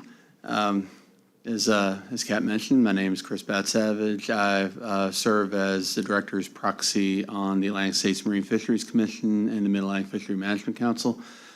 Just a quick background on both of those groups, since we have a few new commissioners around the table. The Atlantic States Marine Fisheries Commission, or ASMFC for short, is an interstate compact of the Atlantic coast states from Maine to Florida that cooperatively manage transboundary marine resources in state waters, while the Mid-Atlantic Fishery Management Council is one of the 8 regional fishery management councils established by the Magnuson Act in 1972 to manage fisheries within U.S. federal waters and includes voting members from New York to North Carolina. So in your briefing material, you'll find the latest meeting summaries for both ASMFC and the Mid-Atlantic Council. As usual, I'll just go hit the highlights from those summaries, and I'll start off with ASMFC. And first item I'll go over is Red Drum. The Science Management Board reviewed the results of the Red Drum benchmark stock assessment. Different models are run for the northern stock of red drum, which ranges from New Jersey to North Carolina, and for the southern stock, which ranges from South Carolina to Florida. A traffic light analysis was used for the northern stock, which is a more data-limited model, and a stock synthesis model was run for the southern stock, which is more data-rich. The results for the northern stock indicated that the stock is not overfished and overfishing is not occurring. The traffic light analysis assigns a color, either red, yellow, or green, to categorize the relative levels of metrics that reflect the condition of the red drum, adult abundance, and fishery performance, in other words, fishing mortality. Although these metrics were not read for the last 3 years of the assessment, indicating the stock is not overfished nor experiencing overfishing, consistent yellow fishery performance metrics indicated that fishing mortality has been increasing over the last most recent years of the assessment. Continued monitoring of the northern stock and monitoring of the increasing trends in fishing mortality is recommended in future years through updates to the traffic light analysis. Results for the southern stock indicated that the stock is overfished and overfishing is occurring. Red drum fisheries for both stocks are predominantly recreational, with harvests and dead discards increasing to relatively high levels at the end of the assessment time series for both stocks. In the northern stock, removals have increased to time series highs. In the southern stock, they've increased to levels similar to the time series highs observed back in the early 1980s. But unlike the northern stock, there is no commercial fishing for the southern stock of red drum, but as I mentioned before, that stock is overfished and overfishing is occurring. The benchmark stock assessment and peer review were accepted for management use, and the Red Drum Technical Committee was tasked with additional analyses to evaluate possible paths forward for red drum management for both the northern and southern stocks. So I'll keep this commission posted on that as it develops. And I don't know if you want to stop for questions there, Chair, Mr. Chair, or just go through. Yes, sir. Yes, sir. Thank you, Chris. I've been following this process, and I have a few questions for you, if you don't mind. I was curious if you could address the data deficiency in the northern zone stock and what that is.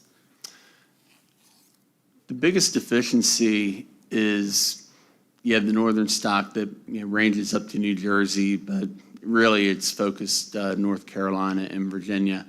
And the most of the information, the fishery independent surveys, for instance, come from North Carolina.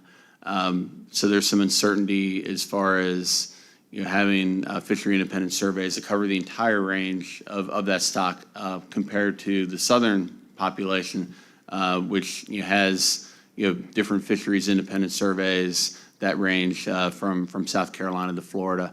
And I guess the other kind of deficiency or shortcoming for the northern stock, but also the southern too, to a certain extent, is having a good understanding of the relative abundance of the adult fish. There was enough data to get a spawning stock biomass estimate for the southern stock, but the northern stock, there was some uncertainty there, which is why they went with the traffic light analysis. And as you know, with the adult fish being off limits to both commercial and recreational harvest, you need basically an independent survey to capture that information. And we have a long line survey, but as I mentioned, it's only in North Carolina, and it's been online for about 15, 17 years or so.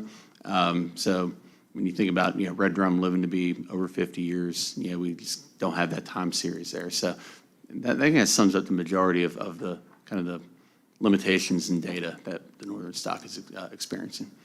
Well, thank you. But my second question is regarding the northern and southern stock boundary, right? I believe that's at the North Carolina and South Carolina line. I was curious if the fish abide by that state boundary. Yeah, there's some uncertainty with where that boundary falls, and the benchmark stock assessment looked at where that could be, and where they looked at was southeastern North Carolina, and kind of using, I think, the White Oak River as a kind of a potential boundary area, and there's definitely some uncertainty as far as where that stock boundary is. And wherever it is, it's likely you'll have a little bit of overlap like you do with other species that have separate stocks.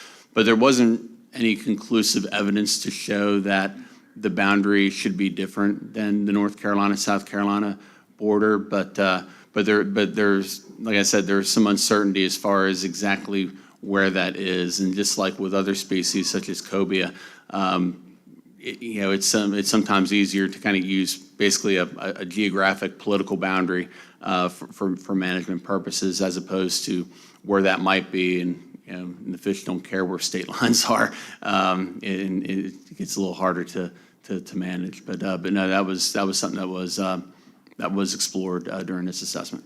And to follow up on that, the reason I ask you about that is, I think it's not a surprise to any of us the condition of the southern stock, given comments we've been hearing from fishermen in other states, particularly, those like me who spend a lot of time in other states listening to fishermen in various capacities. But when it comes to the stock boundary, there seems to be a clear difference from fishermen's perspective in North Carolina. I hear a lot from the fishing guides in Wilmington and those fish in Topsail Sound, New River, that the condition of the stock that they're seeing is nowhere near what it was 10 years ago or 15 years ago, and it's nowhere near the condition of the fish that we see up here from Carteret County north.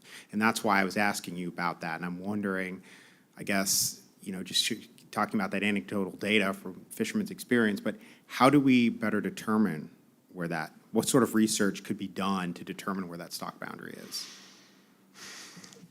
Yeah, it's probably going a little bit beyond my expertise, not being a red drum biologist, but genetic studies are typically things that are done, to see if there's some stock separation, where that is. Tagging studies, be it conventional tags or telemetry tags, to see if there's, where that boundary might occur, are the two things that come to mind. I think similar things were done for black sea bass, to determine where those different stock boundaries lie. But yeah, beyond that, I can't really give you specifics. But and I'd have to look at the assessment to see what management recommendations they had pertaining to that, if there's anything new that they added. But I just want to reiterate the concern I hear from anglers in the more southern part of the state that they don't believe the stock is in as good a condition as it used to be. But thank you for your answer. Yeah, appreciate that. We have heard that too, for sure. And just from my perspective, before I jump into the next species, I look at what we have for the northern stock, and even though the stock's not overfishing is not occurring, I think it's probably time for ASMFC to take a look at management options to maintain the fishery in its current level. As I mentioned, there's a fishery in Virginia. That fishery has really expanded even into Maryland. There's parts of the Chesapeake Bay area that were more known for striped bass that now red drum is more than just a random fish. It's a pretty developed fishery, and I think we've learned a lot from red drum management over the last several decades here. I'd hate to see those same mistakes made north of us, but I'll leave it at that. And one thing I want to say is, fish have fins and tails, and you can't go back to the same place day after day after day after day and think you're going to catch them. I'm on the water 6 days a week, and I can sit right here and draw you a map of every place every charter boat there is going to fish. When you go out there today, you're going to see them, every one of them, in the same place, and then after they fish there for 3 or 4 weeks, they want to know why there's no more fish there no more, and they don't go look for fish. I know you probably do, and I know Alan looks everywhere for fish, but these guys fish the same place all the time, and they're the ones that are like, where'd the fish go? So, Like I said, I'll keep you all posted on this as it develops. On to striped bass, and just for background for ASMFC with striped bass, this only pertains to the ocean waters in North Carolina. It's a coastwide migratory stock from Maine to Florida, but our estuarine populations of striped bass are managed through our state FMP. The Striped Bass Management Board reviewed the results of the 2024 striped bass stock assessment update, which indicates the stock is overfished, but overfishing is not occurring. The board continues to express concern about the low juvenile recruitment and the lack of strong year classes to support the stock in the fishery. 6 of the last 7 year classes since 2015 have been below average, with only the 2018 year class being above average. That 2018 year class is starting to move into the slot limit for the ocean recreational fishery and will become more available to ocean harvest next year. The stock assessment projections show that it's not likely that the spawning stock will be rebuilt by the 2029 deadline under current management. The projections also indicate that fishing mortality could increase in 2025 when the 2018 year class enters the recreational slot limit of 28 to 31 inches, but decrease in future years when the year class grows out of the slot limit. Based on these projections, the board will hold a special meeting on December 16th in Arlington, Virginia, to consider board action to change 2025 management measures to reduce fishing mortality and increase the probability of rebuilding the spawning stock biomass to at least 50% by the 2029 deadline. Under Addendum 2 to Amendment 7 of the Striped Bass FMP, the board can change management measures through board action instead of developing an addendum if the stock assessment indicates a less than 50% probability of the stock rebuilding by that 2029 deadline. Okay, and with ASMFC, I'll finish up with summer flounder. The Summer Flounder, Scup, and Black Sea Bass Management Board met jointly with the Mid-Atlantic Fishery Management Council to take final action on the commercial summer flounder small mesh exemption program and fly net exemption framework and addendum. The current regulations for the summer flounder trawl fishery require a minimum mesh size of 5.5-inch diamond mesh or 6-inch square mesh to retain more than 200 pounds of summer flounder from November through April and 100 pounds of summer flounder from May through October.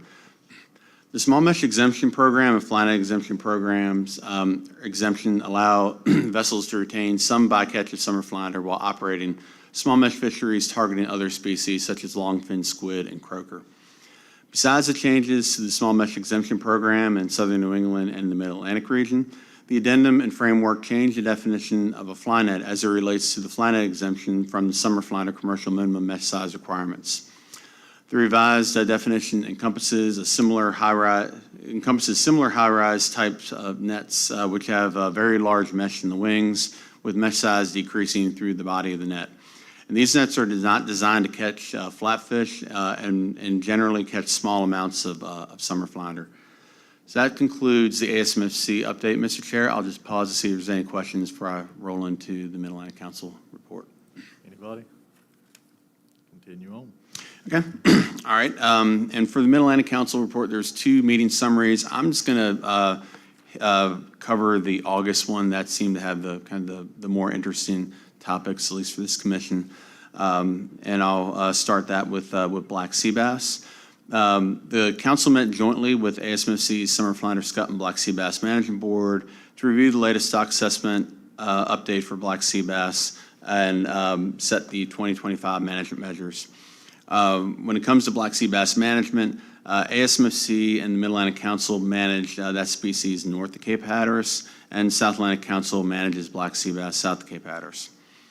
The assessment results show that the stock is not overfished and overfishing is not occurring with the spawning stock biomass well above the target. However, the results show that that even though the stock is not overfished, the overall biomass of black sea bass is lower than the results from the previous stock assessment. In addition, the stock assessment projections predict a decline in stock size in the near future, which requires a 20% reduction in the acceptable biological catch in 2025. Some board and council members, as well as some stakeholders, raised concerns over reducing the catch while the stock abundance is relatively large and management measures are pretty restrictive. So despite an accepted peer review stock assessment that recommended a reduction in catch, ASMFC's Management Board recommended status quo allowable catch in 2025.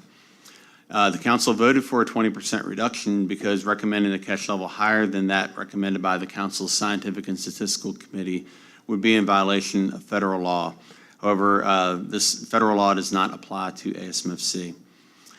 And last month, NOAA Fisheries published a proposed rule to implement the 2025 Black Sea Bass specifications consistent with those adopted by ASMFC. In other words, 2024 catch levels.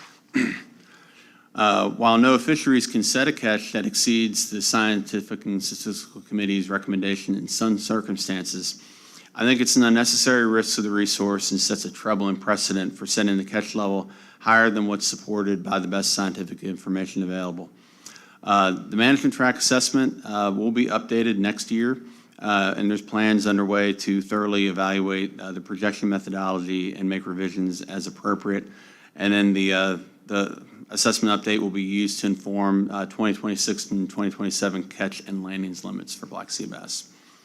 Okay, next I'll just quickly cover summer flounder. The council and board recommended no changes to the previously adopted 2025 catch and landing limits for summer flounder, which are the same as 2024.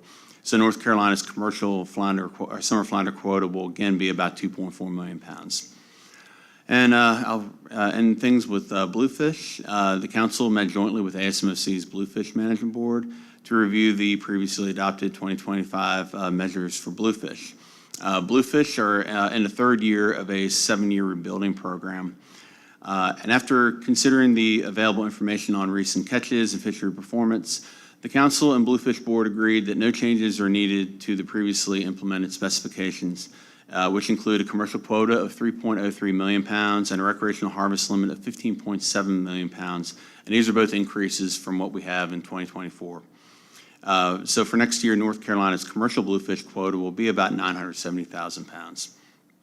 And the council and board also made no changes to the recreational bag limits, which is currently 3 fish per day for private anglers and 5 fish per day for anglers fishing on for hire vessels. And that concludes my Mid-Atlantic report, Mr. Chair. I'd be happy to answer any questions. I think we'll move on.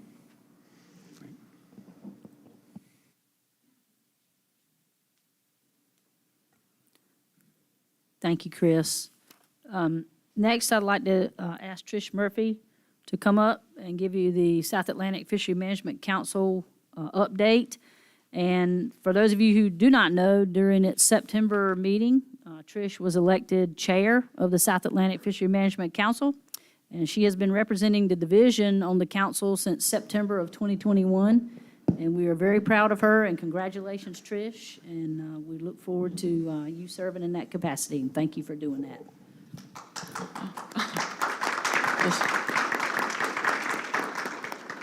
Well, thanks, everyone. I appreciate that. Well, hi, good morning. I'm Trish Murphy, and I'm the executive assistant for councils, and I serve on the South Atlantic Fishery Management Council. And so I'm one of the other 8 councils that Chris Bat-Savage mentioned. So North Carolina is both Mid-Atlantic and South Atlantic. I'm going to just hit the highlights for our September meeting, which was held in Charleston. It was a pretty light meeting. We actually got done a day early, so that was cool. I'll start out with, we are continuing to discuss the Southeast for Hire Integrated Electronic Reporting Program, or what we call CFIRE, and the need to improve compliance with reporting requirements. Now, this is the program that our for hire industry is supposed to report to. We are looking at sending this out for scoping after the December meeting, but we're also re-advertising for AP members for that. We have a for hire AP that we've put together to help inform us on this amendment. So we are looking for some more folks just to beef it up. So if anybody's listening online and is interested in applying, or anybody here in the audience, please consider applying. It would be very helpful to us moving forward on this amendment. You may not be aware, I'm pretty sure you probably are, that there's been multiple lawsuits regarding red snapper. And so one of these lawsuits came to a settlement agreement, and this settlement agreement required National Marine Fisheries Service to complete and submit a secretarial amendment to end overfishing of red snapper, and with the final rule to be submitted to the Federal Register by June 6, 2025. And I'm sure this is to have something in place before the 2025 rec season. So it's a secretarial amendment, it is not a council amendment, so National Marine Fisheries was going to be handling this. The council will be able to comment on this amendment. NMFS is also setting up virtual, there'll be plenty of times for public comment, and NMFS will be setting up virtual meetings as well as in-person public hearings throughout the states, including North Carolina. And those meetings should happen in late winter. So stay tuned for that. We'll see how that goes. I know there's a lot of folks that are concerned about what the secretarial amendment may do. I'm going to talk about black sea bass. I know Chris mentioned black sea bass north of Hatteras. We also have black sea bass south of Hatteras, and they're managed at two different councils because they're two different stocks. At the last meeting, I shared with you that officially they are not considered overfish, and overfishing is not occurring. However, technically, according to the stock assessment, they are overfished and overfishing is occurring. But what the deal is right now they did not meet the stock determination criteria. So we're working on an amendment to address that criteria. And also we're waiting on information from the SSC to hear about projections, reference points, and catch limits. And so in that amendment, we'll include all that plus the criteria.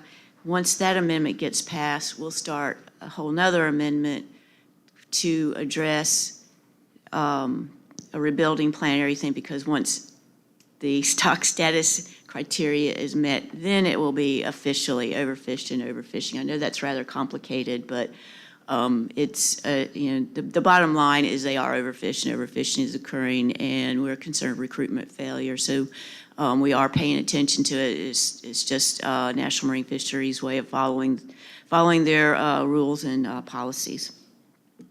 We did finalize 2 snapper grouper amendments for formal secretarial review. This was Regulatory Amendment 36, and that addresses gag and black grouper vessel limits, as well as transiting of vessels through closed areas for black sea bass pots. This will address being able to transit with the ropeless gear pots. We also approved Amendment 55, which creates the scamp and yellowmouth grouper complex. That fishery is also considered overfished. The overfishing is not occurring, but this will put in a rebuilding plan and also management measures for that new complex.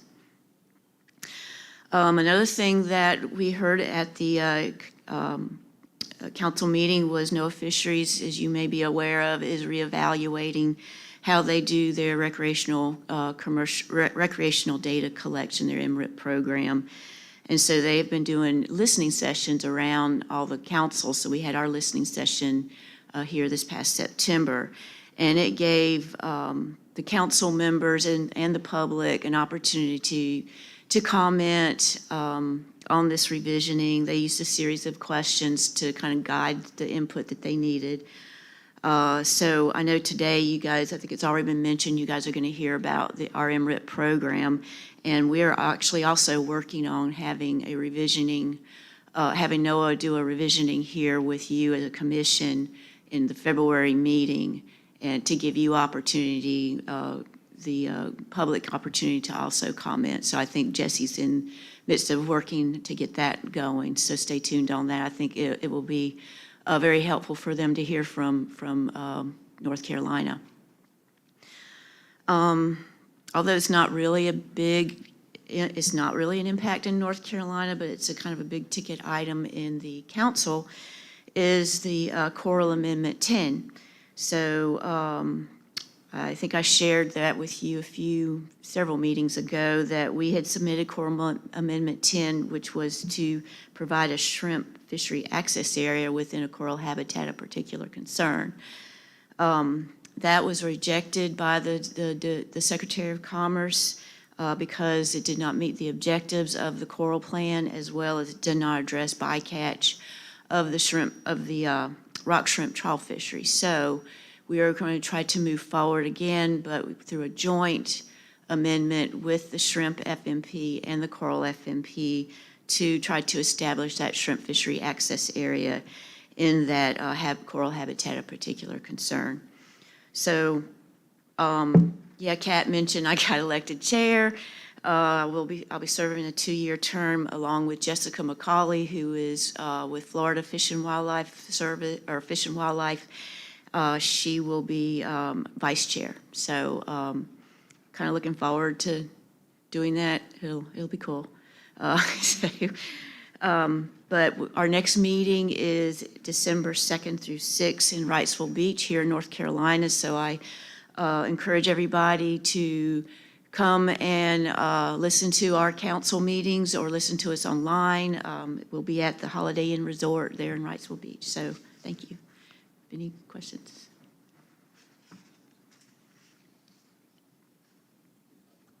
Thank you, Trish. I think we're good. Oh. Yeah, so I was going to go ahead. Yeah. Okay, I'll go ahead and start. So while I'm up here, I'm also going to address a request that Commissioner Roller has had of staff to look at the potential of enforcing compliance with the South Atlantic Fishery Management Council's federal for hire permits in North Carolina. There is an information paper for you in the briefing book. I got Colonel Witten up here to help with any questions or input as needed. But just to be clear, this permit, the information paper and what we'll discuss today is really specifically about the South Atlantic permit, not HMS, not Mid-Atlantic Council. So just to get into some background, as you know, Marine Patrol enforces statutes, rules, proclamations, and the way we enforce these regulations in federal waters is through 15A NCAC 03M.0512, compliance with fishery management plans. And that rule authorizes the director to issue proclamations to comply with federal regulations through in the federal FMPs, and that's through the interjurisdictional FMP. So it is possible that we can enforce these permits through proclamation of authority. However, the ability for the Marine Patrol to actively enforce is difficult because it's just a lack of capacity. We have 50 officers in the field, and they enforce state, commercial, and recreational and for hire licenses. They also enforce they patrol waterways, they patrol piers and beaches. We have jurisdiction over 3,000 acres of estuarine and coastal waters, and 3,000 miles of estuarine and coastal waters, and about 2 million acres of estuarine and ocean water. So, and that's waters up to 3 miles. So they've got a pretty big jurisdiction to cover, which is 50 officers. And on top of that, they inspect seafood houses and vehicles that are transporting seafood and restaurants. And they're not just on the coast. We send our officers off on to other parts of the state as well. They do all this enforcing through a variety of tools of different sized boats, aircraft, and patrol vehicles. So anyway, we got 50 officers kind of spread thin, but they do a great job, hard work. The other thing is we do not have a joint enforcement agreement. And what that is, or JEA, you've probably heard about it, that's when state law enforcement officers are deputized to enforce federal laws. It also can provide funding to our law enforcement. But back in 2015, the General Assembly had passed a session law, 2015-201, and that forbid the department to enter a JEA with NOAA law enforcement. This session law also directed the division to do a study on JEE, and so the division studied the impacts, looked at the costs and benefits of entering a JEA, whether we should. There was a stakeholder committee, advisory committee that was put together as well, which included commercial license holders as well as for hire license holders and DMF staff. There was also opportunity for public comment. So we got in a lot of input, a lot of study into this. And so the end result was that the division did not recommend establishing a JEA. So again, that was in 2015, 2016. So capacity, lack of a JEA, some other things that we also discussed in determining whether or not we should enforce this is the question is there a widespread problem? We haven't really had complaints from our public as far as a widespread problem. We have had South Atlantic Council MAC report meetings this past year that went in several areas. We really didn't get any input from those folks on a problem. As Kat had mentioned, we did a for hire stakeholder meeting, several of those. We did not get any input from them as well as a problem. I checked in with other states in the South Atlantic. Florida does have some violations, and they do set up some law enforcement operations to enforce those. Georgia has not had a problem. South Carolina, they do get some complaints, but they're really not sure what the extent of that is. NOAA law enforcement reports, they give us reports every meeting at our South Atlantic Council. So in reviewing those, there's very few violations, and most of those do occur in Florida. So, and also the council itself has not really had any discussions or concerns of the need, of a widespread problem of unpermitted vessels. Now, one thing we also talked about, and I know this is a concern of Commissioner Roller, is, this results unpermitted vessels are then not reporting to our Seafire program, which I mentioned earlier. We are having an issue with a lack of compliance. So, we're having an issue with permitted vessels reporting to this. So non-permitted vessels also is a data gap in that database for that, and that can lead to underrepresentation of the for-hire industry in both North Carolina as well as in the whole South Atlantic Council for that full industry. And this can lead to not enough information or not good information on socioeconomics that the industry provides. If we ever start going down the road of sector allocations between private and recreational and the for-hire industry, there's going to be a lack of information on how to do that allocation. And another thing that, disaster declarations, there's going to be there's some missing data in that. So, in that respect, that is a concern that that does help create a data gap in that database. Also, besides the lack of capacity for our law enforcement to do so, we talked about enforcing at the dock. Well, if you enforce at the dock, the for-hire captain, all he has to do is say, well, we caught this at within 3 miles. And the onus of the burden is on the law enforcement officer to prove that fish came within 3 miles, even if it's obvious that fish was not caught in 3 miles, say like a wahoo. But when it goes to court, it's probably, the judge is probably going to side with the fisherman because the officer just can't prove it. The only way he can prove it if he actually witnessed it or has a witness for it. So, enforcing at the dock is probably pretty limited. But the other thing is, even though we're not enforcing the permit itself, we're enforcing the bag limits. And you can't sell those fish either if on this for hire vessels. So we're enforcing bag limits for snapper, grouper, king, and Spanish. So we are, working towards enforcing stuff to protect that resource. So that might have been a long-winded explanation of our thought process, but basically in considering enforcement capacity, enforcement priorities, we don't seem to see it as a widespread problem. We have no JEA.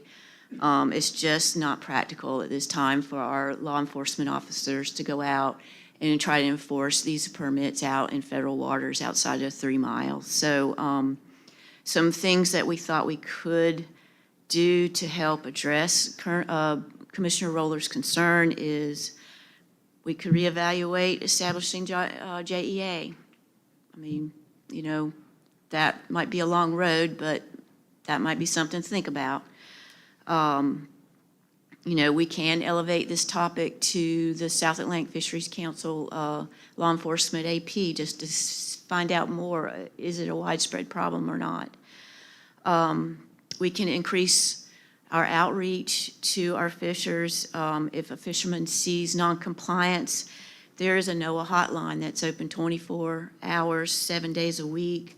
NOAA even will give rewards if you make these reports. So there's something, if we can get folks to start calling in if they do see noncompliance. And this can also be a deterrent because I think getting hit with a federal fine is a lot bigger hit than a state fine. Other outreach we could do is, we could put some outreach efforts into our for-hire industry by providing information on South Atlantic Council permit resources and links, especially during license renewals and sales. And another thing we could do is actually through our social media, we just do some general educational outreach for those fishing public, those folks that are, looking to hire for charter trip or something, what to look for, what questions to ask. Do you have the proper licenses? Do you have the proper permits? Do you have the proper safety equipment? So things like that, we can do those things. So, so I think we've got several options we could do in lieu of enforcing this out there in outside of 3 miles, but that was kind of how the discussion went with division and law enforcement. So I don't know if you want to add anything. Yeah.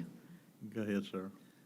I would just like to say that the U.S. Coast Guard is actually paying attention to what's going on here. In my 27 years of chartering, this morning, I received a notification from them that they were actually assigning a liaison agent, especially out of Coast Guard Nag's Head, to help people navigate permits and determine who needs permits and who may have inadvertently signed on for hire, also for sale, and making sure that those folks are in compliance. So it's not being ignored in our state, or I don't want to use the word ignored, but the issue's been acknowledged, and it's good to know that somebody is looking into this. Go ahead, Tom. So first, I'm going to address Commissioner Gardner's comment. One of the issues, and we deal with this at the South Atlantic, one of the issues with dealing with the Coast Guard on these issues is they're not always the best at enforcing fisheries laws in the southeast United States. And they admit to that. And a lot of that has to do with just the nature of the Coast Guard. You have a lot of the enlisted Coast Guard enlistees or whatever. They transfer stations all the time. And it's not often that I'll get boarded and I'll start talking to them. I said, where were you last? Mississippi, Alaska, Iowa, Lake Erie. And when you go between these areas, it's really kind of hard to learn that, and they tend to ignore fisheries things. So sometimes we'll get liaison officer, and you'll get some enforcement for a year, but then it goes away for a while. So I do want to address this. First of all, thank you so much for doing this paper. I know it was a long time coming, and I think you really captured a lot of my request here, and that was the negativity of having the for-hire fleet not in great compliance in the state and what that could mean for our fleet down the line. Now, I also do appreciate you pointing out that I'm the main one complaining about that. And this is something I've been sort of raising as a concern for a long period of time, as a for-hire fisherman, as a conservation advocate, as a commissioner here, and as well as a council member. I hear from fishermen all the time, particularly a for-hire fleet. They feel that their economic impact isn't appreciated. They feel that the stock assessments aren't necessarily accurate. They feel that the data is not great. And so as somebody in this role, I'm always trying to look to see how can we better that. And I do think the betterment of these issues that fishermen raise is better data. And I don't see how we can do that if we can't better enforce these permits. Now, in this particular, I'm always going to point out that North Carolina is the only U.S. state or territory that does not have a joint enforcement agreement. No one else is in the position we are, right? Now, regarding a lot of this, I will point out, we say it's not an issue, right? We say that we haven't seen this as an issue. Other states do have mechanisms in which to enforce that. I have spoken with other state agencies about how they do that. I do appreciate you bringing up the fact that we can do education. I think that that's something that is a really, not an easy thing to do, but a much easier thing to do than potentially enforcing it because some people don't know about it. I would point out that in all the port meetings which I have helped facilitate, that hasn't come up, but it's also not in our repertoire of questions and stuff that we ask people. But what I will say is, in terms of enforcement, on the water resources in federal waters are limited everywhere. Not just here without joint enforcement, but in all of our other southeast states as well. They're also very limited with National Marine Fisheries Service. But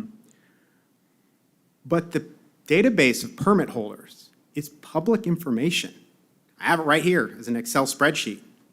You can search it. If you're an Apple user, that's Command F. And you can search by boat numbers, you can search by boat name, and you can see if they have permits or not. And let me tell you, we got a lot of North Carolina people fishing federal waters that do not have these permits. We also have people that once they started having to comply with the logbook said, well, I don't want to do that. I'm just going to risk it. Well, that's not good for our program. That's not good for data collection. And I mean, I could just start turning people in or calling people out right now. I'm not going to do that. But I can tell you there are a lot of people whose social media clearly shows that they are fishing in federal waters, and they do not have these permits. And so if we're not enforcing it, sure, it doesn't look like it's a problem, right?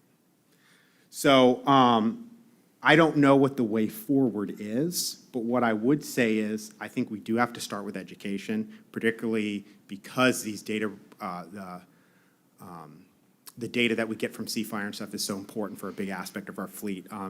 My opinion is, being that the nature of North Carolina fisheries, MRIP doesn't really capture federal fisheries as well as it does in other states because they are more accessible, right?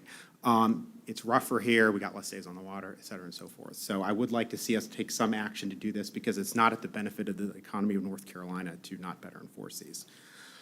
I'm going to take a deep breath here, and I do have a couple questions for the Colonel here.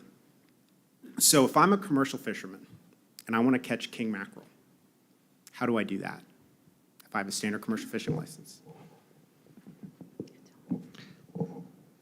That one's in rule or in proclamation that you have to have a Atlantic States or the South Atlantic King Spanish permit. The king mackerel. So if I want to harvest king mackerel, whether it's state or federal waters, I have to have that permit. Why do we do it that way? Because that's part of the IJ rule to keep in compliance with the fisheries management plan of king mackerel. So if I'm in state waters, I couldn't just harvest king mackerel? You can't sell them. Well, I'm pointing out is you can harvest them, you can't sell it. I could harvest recreational limit, but I couldn't sell it. I guess my point is like, why do we treat some of these federal fisheries permits differently in state waters, but not for hire? Sorry. No, my point is like, why do we treat some of these federal fisheries permits differently in state waters than we do for hire permits in state waters? It's just the way it's been, and I can't give you a good answer why we enforce the commercial side and not the recreational side. We're following in that plan to be able for that commercial person to be able to sell outside, and he's got to, and that's part of that federal fishery management plan to be able, you got to have that permit. That changed.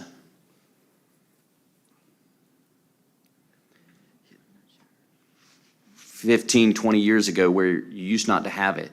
You could just sell with your standard commercial fishing license, and that actually changed where you had to get the permit.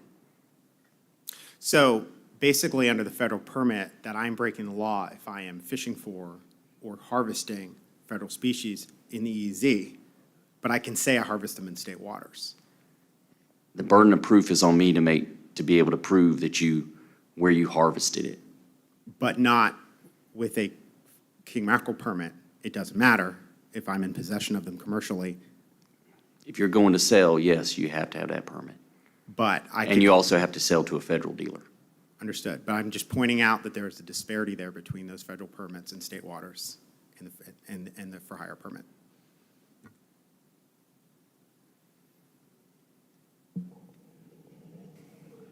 Yes, ma'am. I was just going to say, Commissioner Garner, thanks for letting me know about the Coast Guard, because up until recently, I think they've been focusing mostly on Homeland Security and stuff, and they've kind of backed off on fisheries management or fisheries enforcement. So if they are starting to do that again, that's a good thing to know. So thank you for sharing that. Okay, thank you. Oh, wait a minute, Tom, go ahead. Well, how do we go about bringing up the JEA discussion again? So that is something that the Colonel and I have been talking about, and our first, I mean, obviously, we can't just enter into a JEA because there's legislation that says we can't, so that's, well, strike one. But I have talked to the Colonel a little bit about maybe getting a NIPS or NOAA representative to come and sit down and talk to us at DMF about the JEA and just get some more current information about what that would look like and how that would work or not work, because it has been, what did you say, 2016, 15, 16? So it's been a while, so that is something we have been discussing. I would like to add one thing to that. With the JEA, it doesn't give you people either. It doesn't give us any more enforcement people. It just gives you money towards overtime and equipment. So we are still severely understaffed to enforce what we have on the books right now. So just, a JEA doesn't, it solves some problems, but it still doesn't allow you to use that money to get staff.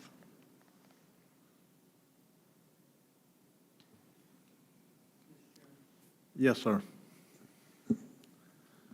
I'm trying to understand where the limits to the interjurisdictional fishery management planning process lie vis-a-vis these entanglements. In other words, we have the authority under our law to manage by species, by gear, by area, any combination of the above. And it seems to me that there's not a reason that a multi-species permit coming out of the South Atlantic couldn't be brought under the same umbrella. And so, and therefore memorialized in our IJFMP. In other words, because all it does is that just cuts across all the South Atlantic managed species, all of them. And so it's like if you look at gears and areas and species, it's like this chunk and not this chunk. And it doesn't solve the enforcement problems, but we could absolutely memorialize the need and the requirement, it seems to me.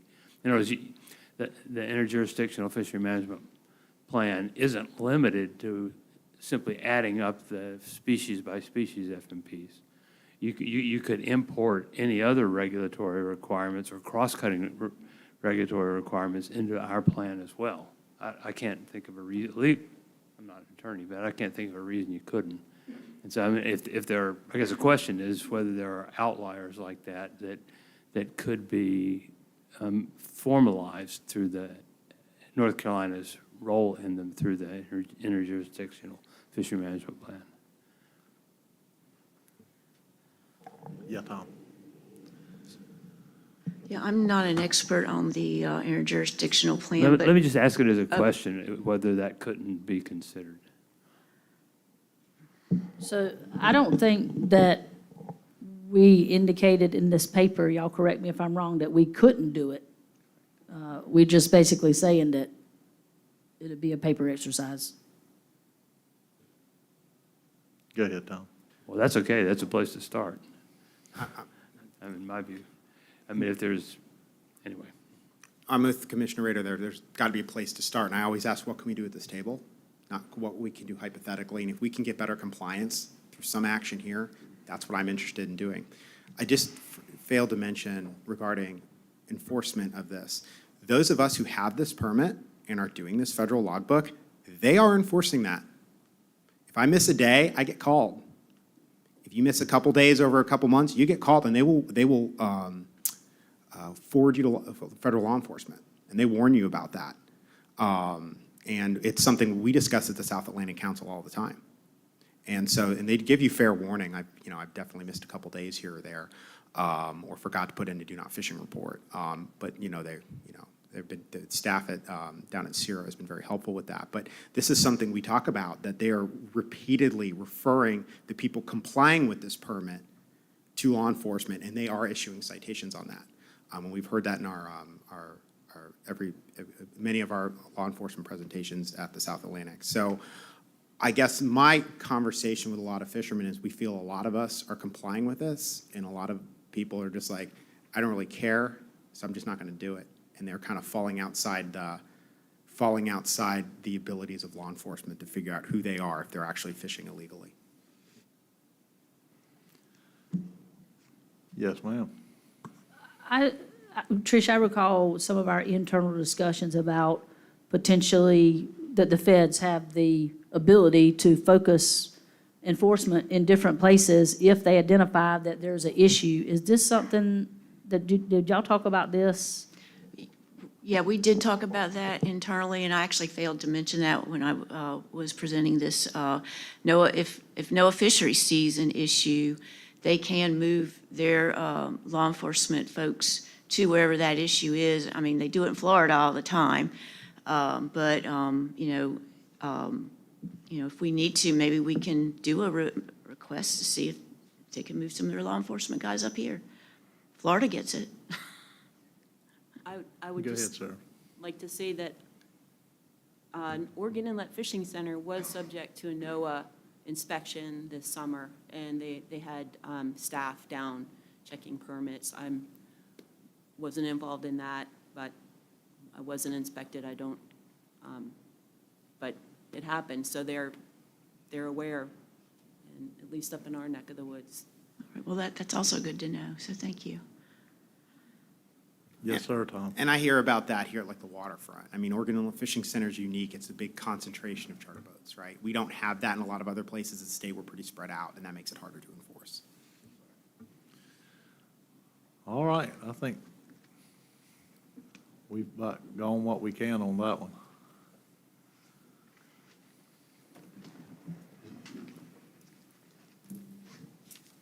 Thank y'all. Let's see. Section updates. So, going to get the section chiefs up here. And just to remind the commission members, these are our primary program section leads, and you're going to have all 5 of them up here at the same time, which is a great resource. And just for the new commissioners and to remind the other commissioners, this is something we're fairly new that we're trying, so we're still working on trying to find the right balance in what these section chiefs report to the commission. And the point here is to try and get some of the work that the division does outside of FMPs in front of the commission, just to let you know what our work is and the things that we're working on. And having the staff up here is a great opportunity for you to ask questions about any of our programs and the work that we do and the data that we're collecting. So if any of the commissioners at any time have any feedback about this and how this is working, not working, any ideas how to make it better, please don't hesitate to contact us and share that. So take it away, guys. All right. So I think someone cheated and made me draw the short straw, so I have to go first.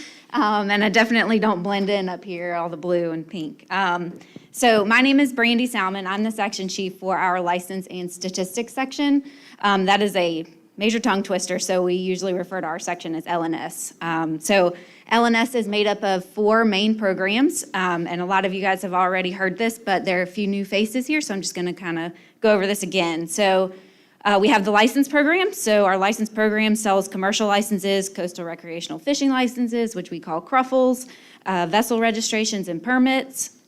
And then we have our commercial statistics program, which houses our trip ticket program and our quota monitoring program, which, by the way, I want to give a kudos to our division staff for all of their efforts in ensuring that the commercial Southern Flounder season was sufficiently monitored daily. It takes a lot of effort to do that, and they did a fantastic job. So we're on to the recreational statistics program, which is called CAP for Coastal Angling Program. They house the Marine Recreational Information Program and the anadromous creel surveys and the CRUFL mail surveys. And then our final program is our Fisheries Economics Program, and that is our socioeconomic surveys and our fiscal analysis. So each year, each of these 4 programs that I listed collect data, they compile it, and they add it into a massive document that comes out every year called the LNS Annual Statistics Report, or the Big Book, which is this guy right here. And so most everybody should have a copy of this right in front of you. Thanks to Mr. Service for not making us have to kill a few more trees. But it is also available online, so he is able to access it through you guys' tablets. So each commissioner should have that copy in front of them.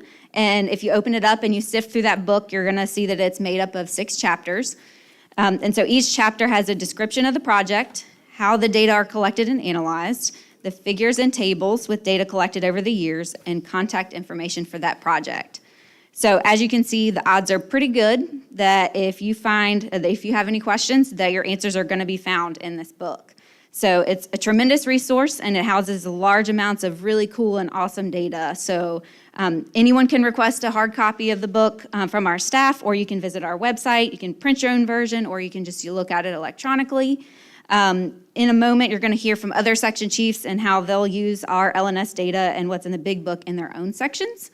So because the Big Book has gotten, well, big, staff have explored digital ways to display the data visually.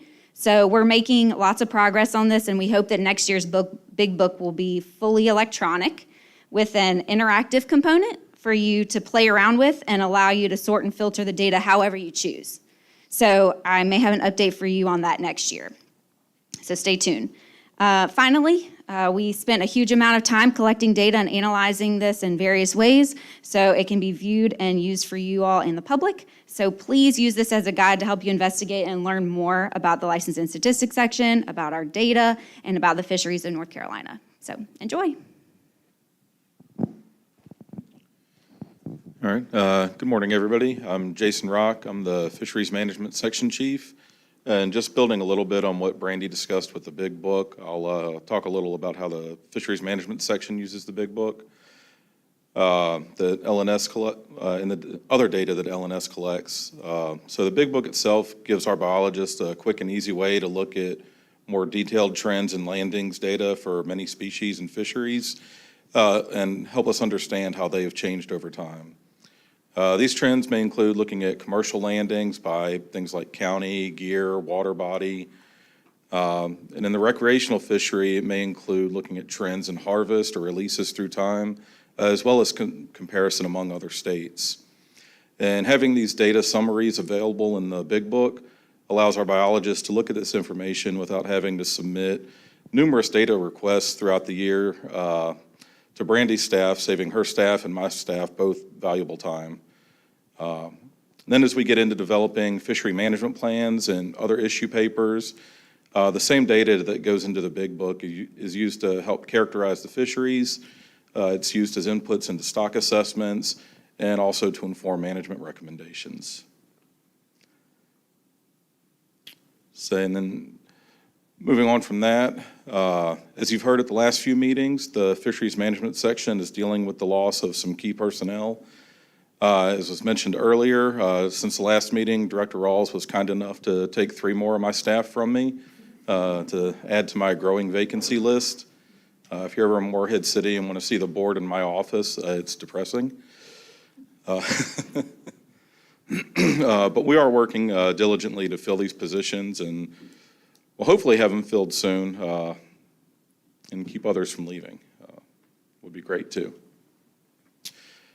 So at this meeting, you'll hear a presentation about the public comment and advisory committees, input regarding Amendment 1 to the Spotted Seatrout FMP, and the commission will be asked to choose their preferred management options. The commission will also receive a presentation regarding Draft Amendment 5 to the Eastern Oyster FMP and Draft Amendment 3 to the Hard Clam FMP. And the commission will be asked to send these draft FMPs out for public comment and advisory committee review. And then additionally, the commission will receive an update on the input we've received from the public and advisory committees regarding what types of management measures to consider under adaptive management for the blue crab fishery. Since the last meeting, in partnership with Habitat Enhancement staff under Zach, we've completed the September portion of the Pamlico Sound survey. And this is a trawl survey we run twice a year in June and September in Pamlico Sound and its tributaries, and we use this to generate relative abundance indices for several species like Atlantic croaker, kingfishes, spot, summer flounder, weakfish. It's a very useful survey for us. Currently, staff is busy conducting our striped mullet electrofishing survey and is wrapping up our juvenile red drum sampling. Our gillnet survey for striped bass and Albemarle Sound started up this month and will run through the spring. And then recently, staff also completed bay scallop sampling in Core Sound and other southern waters. And based on the results of this sampling, there will be no open season in these areas in 2025. Then over the past few months, staff has initiated a gear survey for the shrimp trawl fishery. The purpose of this survey is to get detailed information on the gear and bycatch reduction devices used in the shrimp trawl fishery. Some of you might recall we did a similar survey back in 2018 that was conducted over the phone. But with this survey, staff is actually going to the docks and getting on board vessels to directly observe and measure the gear being used in the fishery. And I mentioned at the last meeting also that we've partnered with the Marine and Estuary Foundation to tag adult red drum with satellite tags. Since the last meeting, due to delays in getting the tags on hand, staff was only able to get about half the tags out during the time where red drum were most available. But they were able to kind of transition phase 1 of the project to evaluating different tagging methods, and then are planning to proceed next year with the full survey. And then lastly, I would like to end by taking this opportunity to recognize a couple of staff members in the fisheries management section. First, Clay Caroon. He is a longtime division employee and is retiring at the end of this year. During his time with the division, he worked in both the habitat enhancement and fisheries management sections. And for the last several years, he's been a valuable member of our fisheries management team in our Washington regional office, and his contributions will certainly be missed. And then last but certainly not least, last month, Mark Hamrick, a longtime technician in our Central District office in Morehead City, received the DEQ Distinguished Employee Award for his years of dedicated service to the state and our stakeholders. And his dedication to his job and his ability to form positive relationships with stakeholders is a tremendous asset to this division. And that concludes my update. Morning, Commissioners. I'm Zach Harrison, the Habitat Enhancement Section Chief. And so for our section, we use the Big Book for shellfish lease production reports. So sales of shellfish harvested from leases are documented through trip tickets, and the totals of those trip tickets are compiled to determine if leases are producing the amount required by North Carolina general statutes. Some other updates from our section. Yesterday, our artificial reef program sank a 100-foot trawler, the Alexandria Dawn at AR 305. It's about 28 miles off of Beaufort Inlet. We are working diligently to try and get a sinking that is not on a commission day or a rough day to get y'all out there, but as you're all aware, it is expensive to keep a boat from sinking, so we weren't able to do that. I have a couple staff updates. Charlie Deaton has accepted the CHIP supervisor position that was previously held by Ann Deaton, no relation. So he'll be leading the upcoming CHIP amendment effort next year. For anyone familiar with the CHIP process, you know how well-deserved that is. Also, Bennett Paradis has accepted our shellfish rehabilitation science lead and will be leading up all of our science for oyster restoration and sampling efforts. Members of the Habitat Water Quality AC saw at our last meeting just how well-deserved that is as well. And lastly, the Oyster Sanctuary and Shellfish Rehabilitation programs finished year 2 and have begun receiving granite for year 3 of the largest federal investment in oyster restoration in history. Through our staff's unbelievably hard work, North Carolina oyster restoration has become the exemplary model of the U.S. So that's all I've got. Thanks.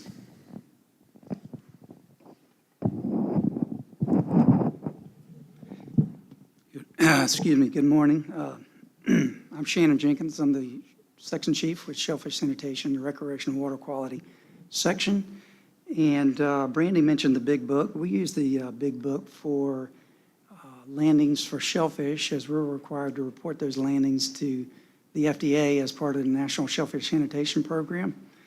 And this data is used to help, in part, monitor our effectiveness in prevention of illness related to molluscan shellfish. So this is a good opportunity to remind the Commission of its authority regarding public health related to the consumption of molluscan shellfish and recreational swimming waters. For the protection of public health, the Commission has the authority to, 1, adopt rules establishing sanitation requirements for harvesting, processing, and handling of shellfish and crustacea, and 2, to adopt rules to provide for a recreational water quality program to implement the Federal Beaches Act. As a complement to that process, we do maintain a close relationship with the State Health Director, and we have a memorandum of agreement with the Division of Public Health for guidance, risk assessments, and rule review related to the shellfish sanitation and recreational water quality programs. So the first update I have today involves our labs. As a reminder, we have 3 laboratories that are both FDA and State Lab of Public Health certified to implement the shellfish and recreational water quality programs. The labs are located in Wilmington, Morehead City, and Manteo. We locate them there so that we can efficiently serve the needs of each region with routine water quality analysis, timely response after temporary shellfish closures, and providing recreational water quality data and advisories after hurricanes and other storm events. So a continual goal of ours is to evaluate our labs and processes in order to take advantage of efficiencies and new technologies. As part of that effort, we're exploring a transition to a new lab method for analyzing water quality in the shellfish program. The lab method currently used is effective but requires significant cost in glassware and other equipment, and significant staff time in media prep, cleaning, and sterilization.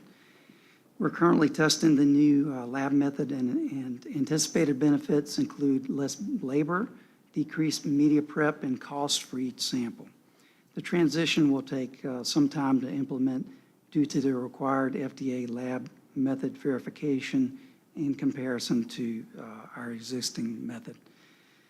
So finally, I wanted to report that the effects of Tropical Storm Debbie in August of this year and Tropical Cyclone number 8 in September resulted in significant temporary shellfish closures to shellfish harvest, and also issuance of swimming advisories in coastal waters. This was due to heavy rainfall runoff, flooding, stormwater pumping from municipalities to the sounds and ocean.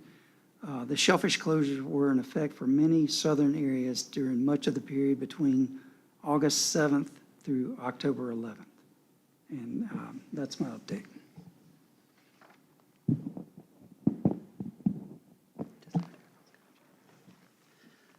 Members of the Commission, I'm Colonel Witten with the Marine Patrol. As you heard earlier during the presentation of awards, our dedicated swiftwater team was dispatched to Deep Gap, North Carolina, to perform life-saving operations during Tropical Storm Helene.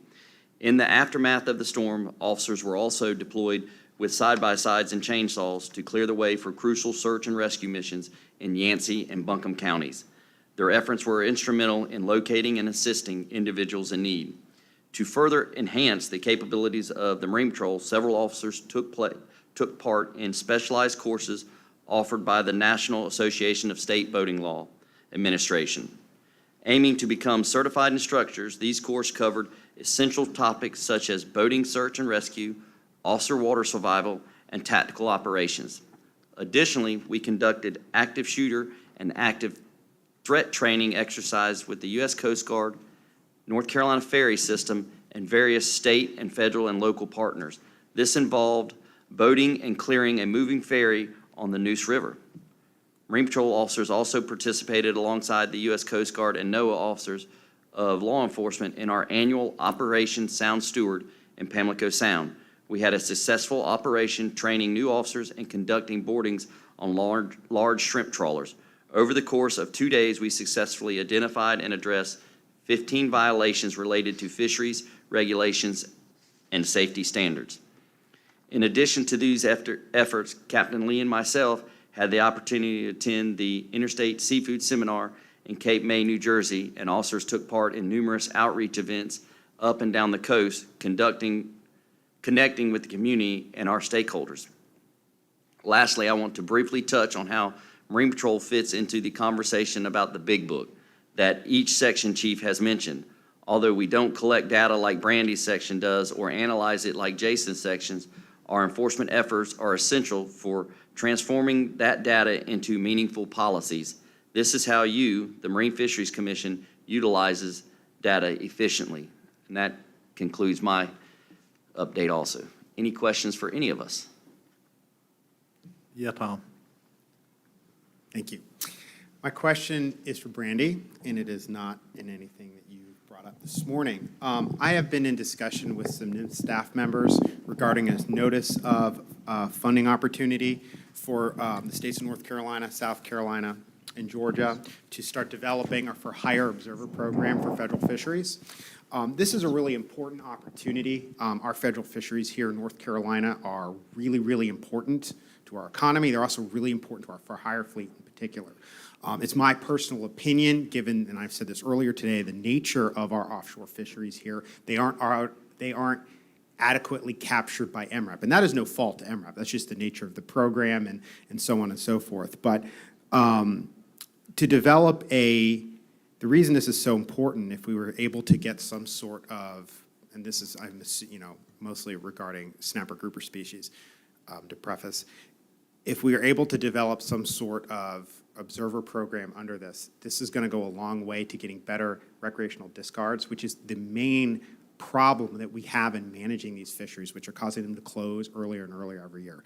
What's also really important about this is this program has existed in the Gulf of Mexico for a long period of time, and they're starting to try to utilize these onboard observation and the data that they gather to look at expanding those discards to the entire recreational fishery as large. And this is the sort of data we really need. I just want to know if you would touch on this and in the hopes that you guys are going to move forward with trying to propose something.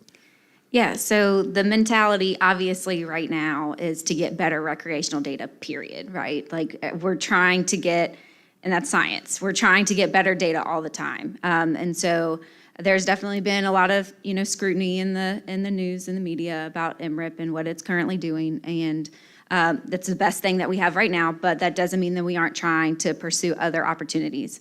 And so we have reached out to other states. So we've reached out to Georgia and to South Carolina, and we've actually been collaborating with them to develop a proposal to submit to NOAA for developing a for-hire offshore observer program. And so essentially it would hopefully entail us being able to take some observers out on trips with the offshore for-hire fleet to be able to record some of these data discards as well as harvest while they're at it. And so we're working out the details in that proposal, and that proposal is due at the end of December. So we're hoping to get that taken care of amidst the holidays. So there's several efforts that are happening right now with our coastal angling program, that being one of them. We're also working with other states as well on ACCSP and NOAA on a catch card pilot study that's going to happen in the spring of this coming year, where we will have these paper catch cards that our MRIP samplers will also be handing out at boat ramps for the start of people's trips. So they will take these paper cards and they will record whatever they catch, whatever they throw back, and then they will bring those cards back to the dock when they're done and turn them in to the division. And so these are just a couple of examples of things that we're trying to do the best that we can to develop as many different projects with getting the best recreational data we can. Yes, sir. So, but the catch card is very interesting. I'm following that as well. But back to the observer program, I think it's going to be really important that this program be developed in such a way that we capture the entirety of the offshore fleet, and I think that that's going to be the hang-up here. It's really easy to, and this has been kind of the nature of offshore fisheries, it's pretty easy to get a sampler on a headboat, right? Maybe it's easier to get a sampler on a 60-foot sport fish, but when you start talking about the majority of the fleet, which are 23 to 30-foot vessels, that's going to take some additional sort of effort and work to make sure we capture those fishermen and also make sure it's fair to the customer base. I don't know, I know that they pay for the trip on the headboats, but obviously, and I had this discussion, it's going to take some sort of looking at that in your proposal, because when you have like me with a 28-foot vessel, it's going to be hard. When you have 4 people on there, adding a 5th is pretty difficult, and that's going to really change the dynamic of a very expensive trip for your customers. But I hope that we can work through that to develop this way so that we can capture the entirety of the fleet. Yeah, and so Florida has already done this, right? Like they've already got a program that's happening, and I actually was part of one of the samplers that went out on the charter boats and did this sort of study. And so, yes, it is based on the availability of space on a boat, because a lot of these for-hire captains only have 6-pack licenses, and so they are not able to take on a 7th person a lot of times. And so it would need to be dependent on the availability. And we're looking at incentives as well. And so they did pay a certain amount of money per trip for the observer to go out to supplement the trip income. And so the other thing that this is reliant on is participation from the for-hire sector. So we are going to have the for-hire captains in the sector be willing to allow our staff to go out on these boats to do this. It is really reliant on the recreational people to help us get that data. Thank you, Brandy. Okay, I guess that's it. Let's move along. That's me. That's the end of me. I'm done. You're done. Yes, sir. Thank you. Well, then why don't we go ahead and do lunch? What do you think about that? All right, so you got down here an hour and a half. We need that long. We need an hour and 15 minutes. We need an hour and a half. What do you want, Kat? Hour and a half. Okay, hour and a half. That is so cool. I saw these, and these are all done on your own boat by yourself, right? That's crazy. How about 125? One of the blue mountains, there was another guy on board.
Hess.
All right, if everybody will start finding a chair, we'll try to get going again.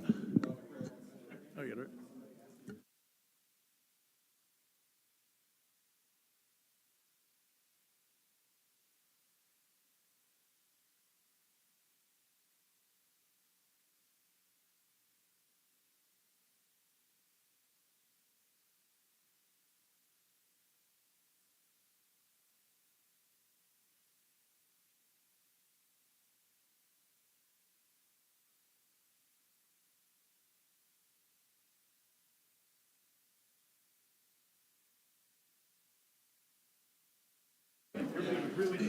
All right, and we're going to start with a presentation from Jeff Moore and Brad Johnson.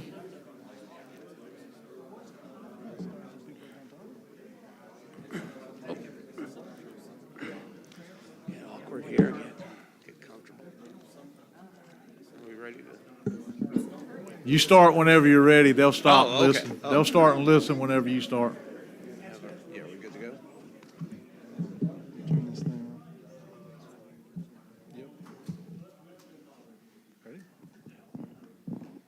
You're going to advance? Yeah, go ahead. It's good. All right, good afternoon, everybody. My name is Jeff Moore. I manage the Coastal Angling Program. We commonly refer to that as CAP.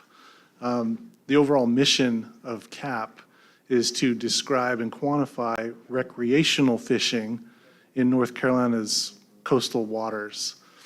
The data that we collect is used in the development of fisheries management plans, stock assessments, and to inform this commission in your management decisions, as well as to inform the public. Now, CAP administers several data collection initiatives. Those include the Marine Recreational Information Program, commonly referred to as MRIP, the Anadromous Creel Survey, as well as the Recreational Saltwater Activity Mail Survey. Our objective today is to provide all of you with an overview and introduction to the Marine Recreational Information Program, MRIP.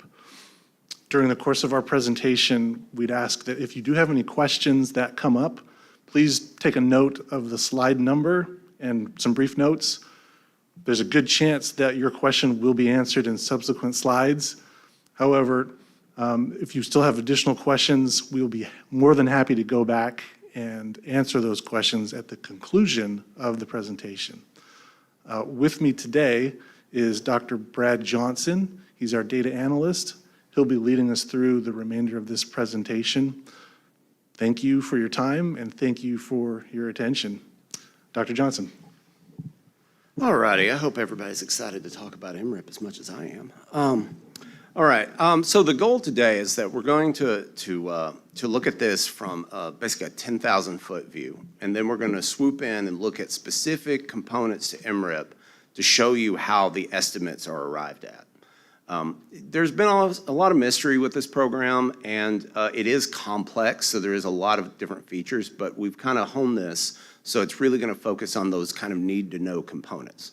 A lot of this information has been informed and really built around questions that people have asked us, either in person or asked our field interviewers or through social media. So a lot of that is going to be addressing some of those kind of questions that often come up. Now, one question that often comes up is, why is MRIP needed? Now, this could be generalized even beyond MRIP, like why do we need a data collection program for recreational statistics? And the short answer with that is that to do management, you have to have measures of fishing effort and catch. Now, catch is obvious, but fishing effort is, like say, number of trips, number of anglers, some metric like that. And basically, in a sort of tried and true fashion in fisheries management, as effort increases, catch will also increase to a point. And once it gets to a certain point, you have reached the maximum sustainable yield, and beyond that, you get into overfishing. And as the Magnuson-Stevens Act Standard 1 states, we are to prevent overfishing. Now, to kind of give you an idea how this information could be used in management, let's say, for example, you wanted to set a catch limit, you'd need to know all of this so that you can set a catch limit that would be a little bit below that maximum sustainable yield, because we are going to be dealing with estimates, so there is uncertainty with estimation. So that always needs to be factored into any decision that's made.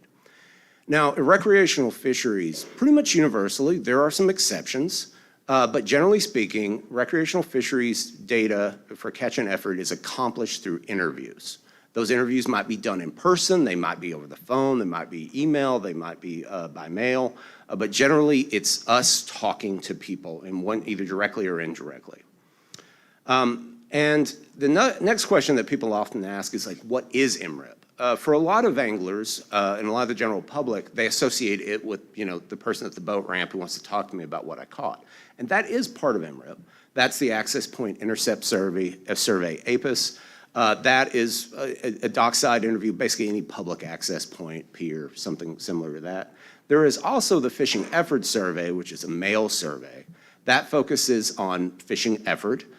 You've probably heard of that one. That is the one where people have been quite discussive of the notion of 30 to 40% overestimation of fishing effort.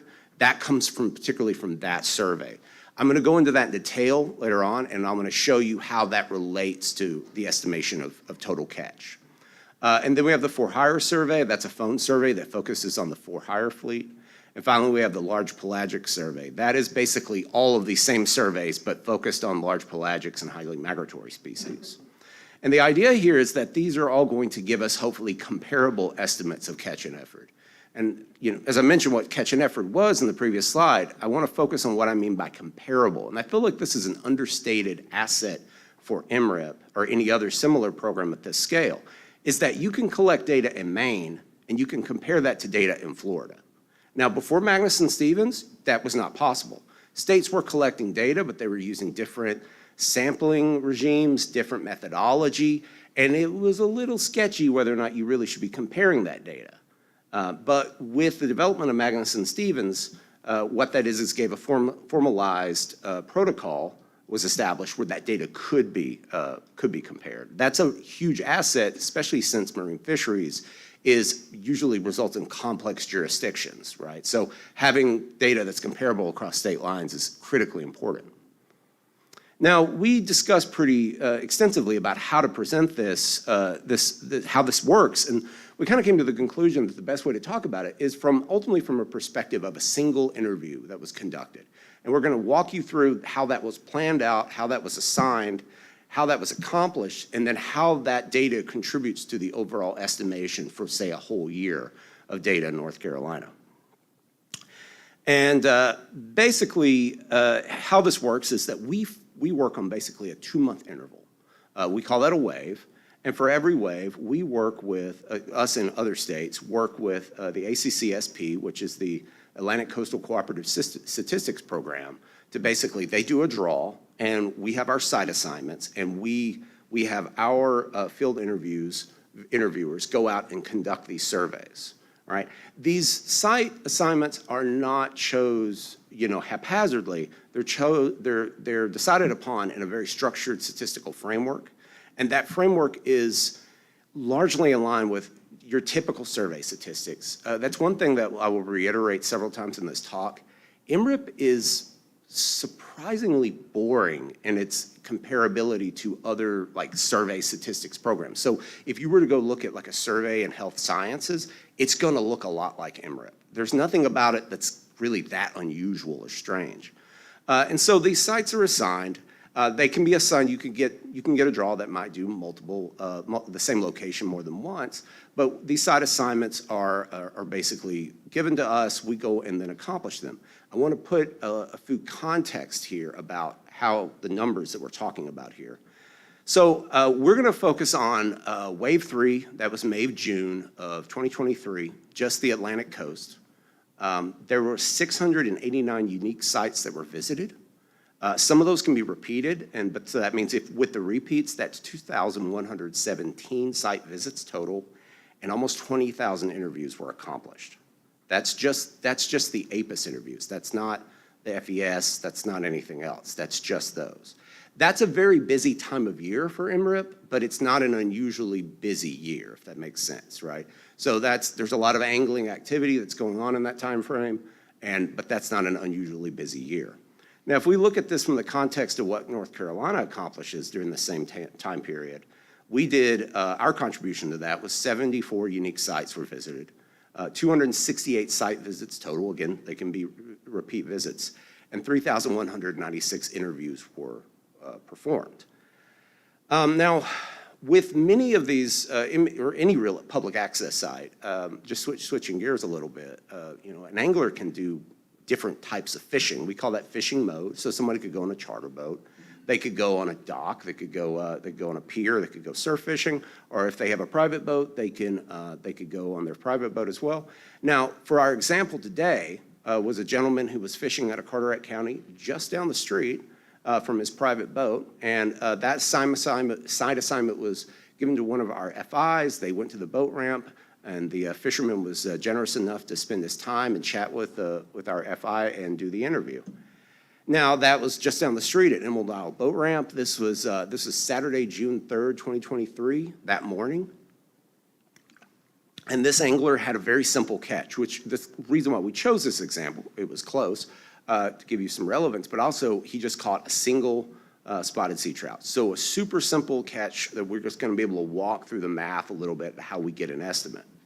And I'll also add, when we get through that, I will point out to you sort of some of the sticking points with MRIP and maybe where some of the issues and weaknesses might lie with it.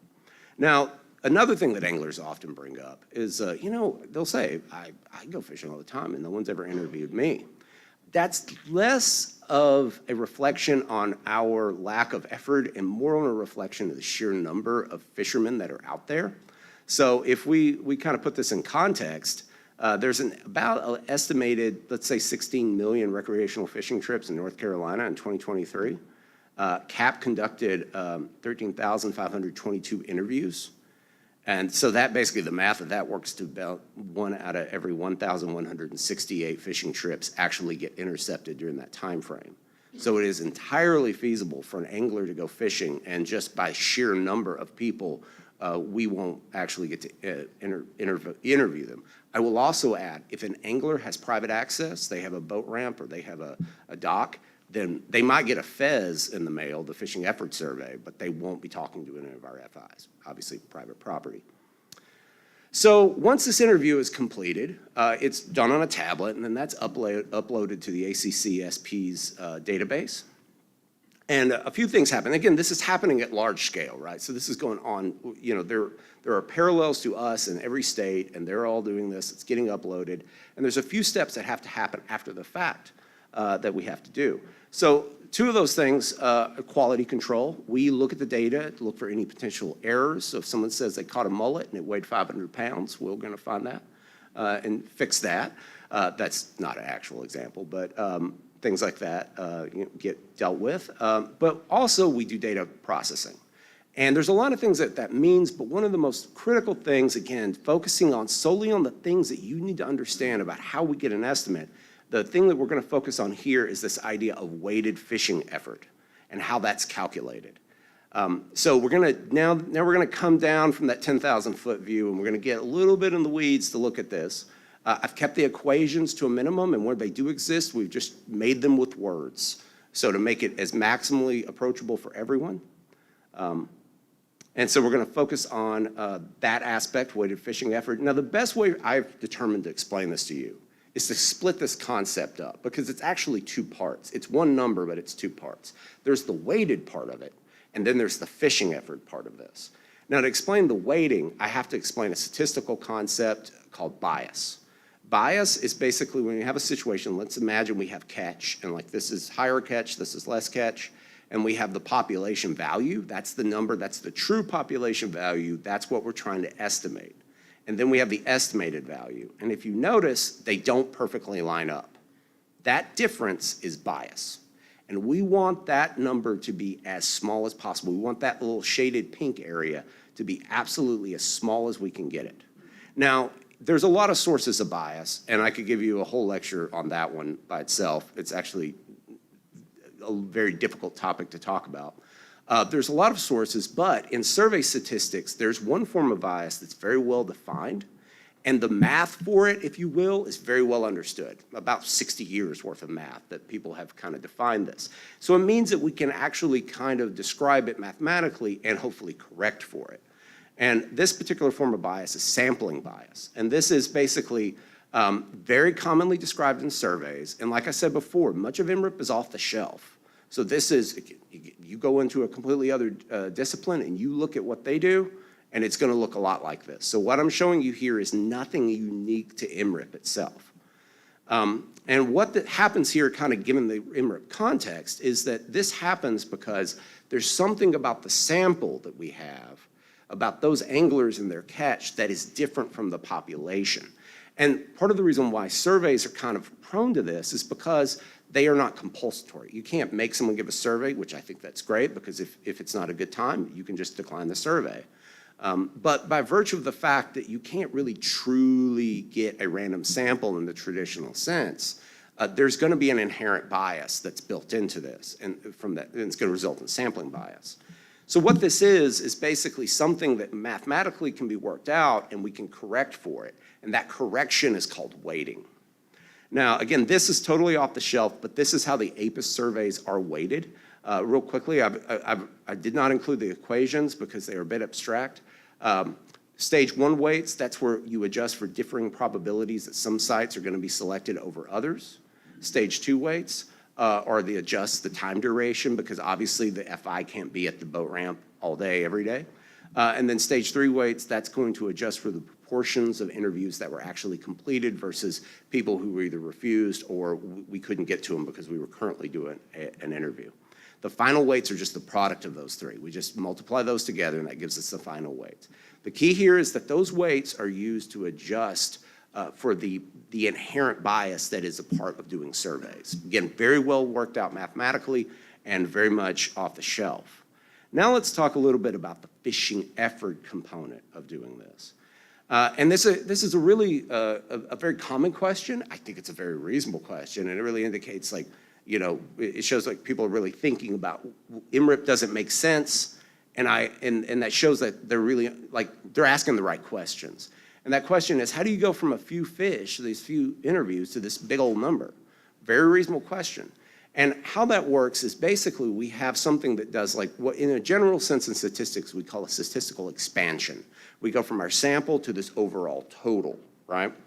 And in fisheries, kind of a tried and true way to approach this is to basically, that expansion factor is effort. So the best way that I can explain this is just with a simple example. Let's imagine that we all go out and all of us do interviews, and we talk to 10 anglers, and each one of them, for the sake of simplicity, catches one fish, right? Everybody caught one fish. And then we go and do some separate data collection, and we count the total number of anglers. And let's say we find that that's 100, right? So if we have the catch is everybody has the same value, it's 1, multiplied by 100 anglers, that's 100 fish, right?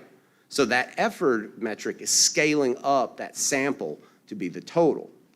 This is where any fishery statistics recreational program that does sampling, MRIP or anything else, this is the weak point. Measuring effort is hard, and that usually, well, it exclusively requires a separate study, right? Remember when I brought up the fishing effort study earlier? That's what the fishing effort survey is doing. It's solely a measure of effort so that it can provide the scaling factor so that we can get to total catch. So now we're going to get a little bit more on the equations, and I want to show you a little bit about how that weighted effort is calculated really quick. We're going to have this estimated fishing effort, right? That is then going to be divided by the sum of the weights that we calculated earlier, and then that quantity is multiplied by the final weights. And this is a standard thing that basically takes those weights and stretches them out such that their sum total equals the estimate of fishing effort.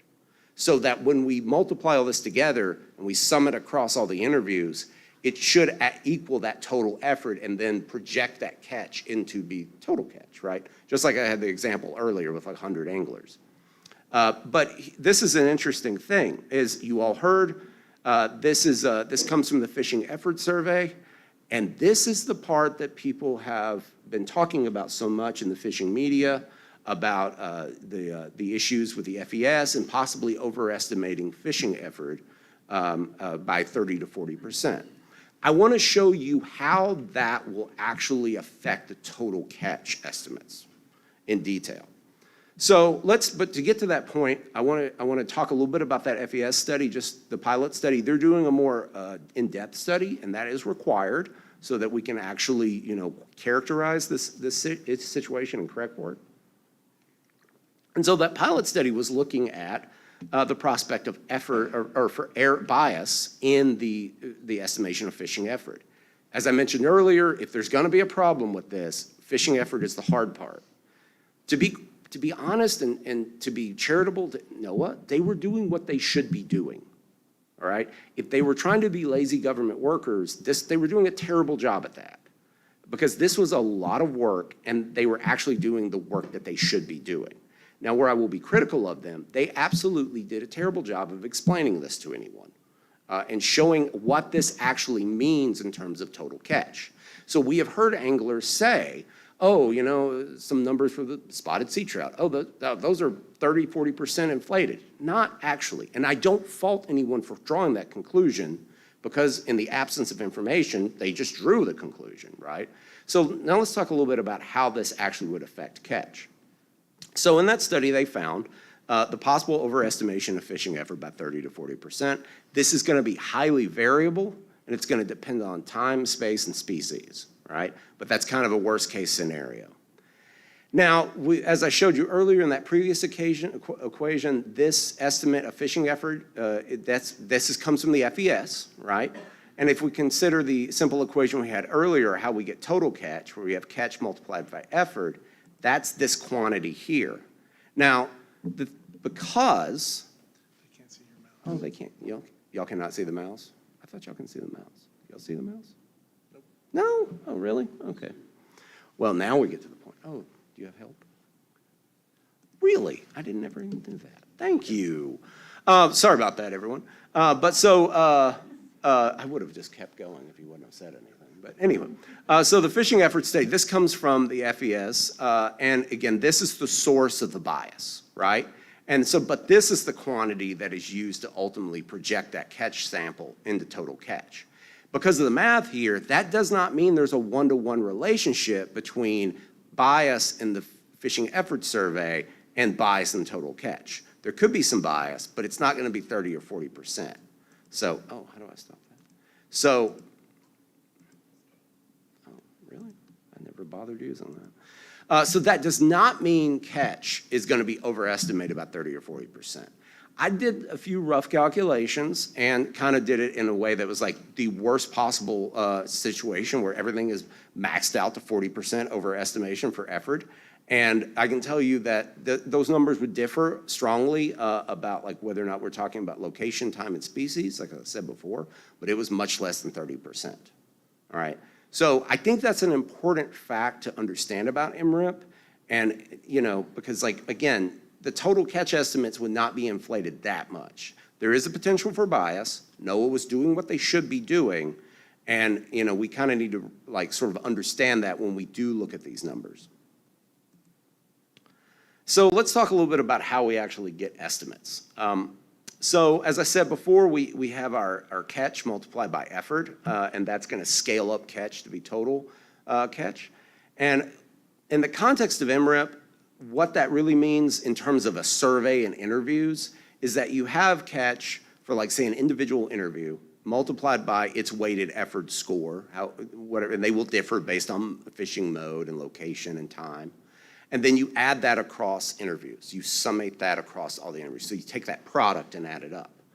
And so if we take our particular example here, this gentleman caught one spotted sea trout. The weighted effort for that particular day, that mode, that wave, that was 627.4573. And of course, the product of that would be that number. The key here is that number by itself isn't actually used for anything. It's the summating across all those interviews within, say, a time frame or across a mode. That is actually how we get an estimate. So now let's expand out and look at what we would do for all the interviews, all right? So now we're going to look at like multiple interviews. Now here's the first three. This is the actual MRIP data, raw data that I've put here that says we have the first 3 interviews for the year. This person caught 4. That's their weighted effort score, and that's the product, right? So this times this equals this. They can't. Oh yeah, that's right. I've keep doing that. My bad. So again, this is going to be the product of this versus this. And then we have this running total, all right? That running total value is just going to be this plus this, and just summate it as you go through all the interviews, right? And if we just do that for all the interviews in North Carolina for 2023, that gives us a total, by the way, 1,098 interviews that we did where spotted sea trout were caught that year. And the final running total would be 5.5 million and some change. That value is the estimate for spotted sea trout in North Carolina in 2023. That is the actual estimate. That's how we actually get our estimates. Now let's talk a little bit about uncertainty. This is an estimate. That means there is uncertainty around it. And the actual calculating the computations to do the variance is actually pretty involved. For the sake of time, I'm not going to go into that. So let's just focus on the interpretation of the results from that. So there's several measures you can look at. They're both very related. One of them is standard error. That's what I'm going to talk about here for the sake of time. Just do know if you do see materials that FM shows you, there might be confidence intervals in there as well. This is just a different metric, slightly different interpretation, but very similar to standard error. So what the standard error represents is variation around that estimate, right? So that tells us roughly where our true estimate will be. Again, we have our estimate, and what it's telling us is that it's extremely likely that our true value is within this shaded zone, right? Now, if we look at, yeah, I got it. If we look here, so for this case, we have an estimate of 5.5 million, and I can tell you that the standard error was about 800,000 and some change. And if we basically 800,000 and some change on the upside, that's going to be 6.4 million. And if we subtract that from the estimate, that's going to give us 4.7 million.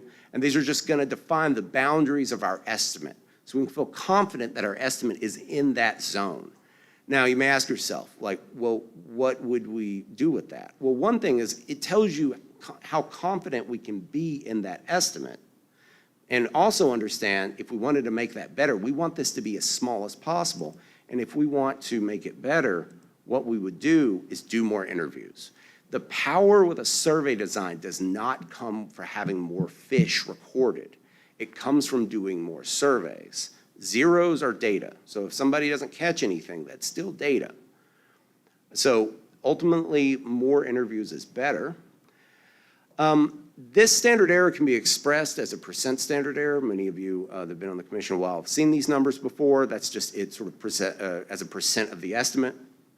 And basically, the lower the PSE, the more precise that estimate is.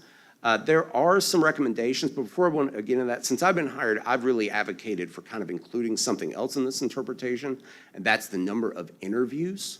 As I said before, the number of interviews basically is our sample size metric, and the more we're going to get basically a much more precise estimate. And that's where you see this relationship. Basically, as you increase the number of interviews, you will get much more precise estimates overall.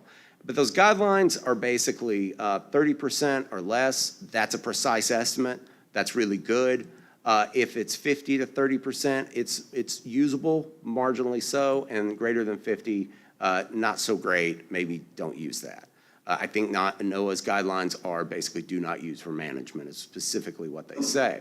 I would also add that when we have really precise estimates, even in this PSE range of 30%, and we have high replication for that, we're doing really good. That's an added component because you can have a low PSE and not have very much replication. That's simply the data is really consistent with that. Not a bad thing, but having plenty of data is always better than less.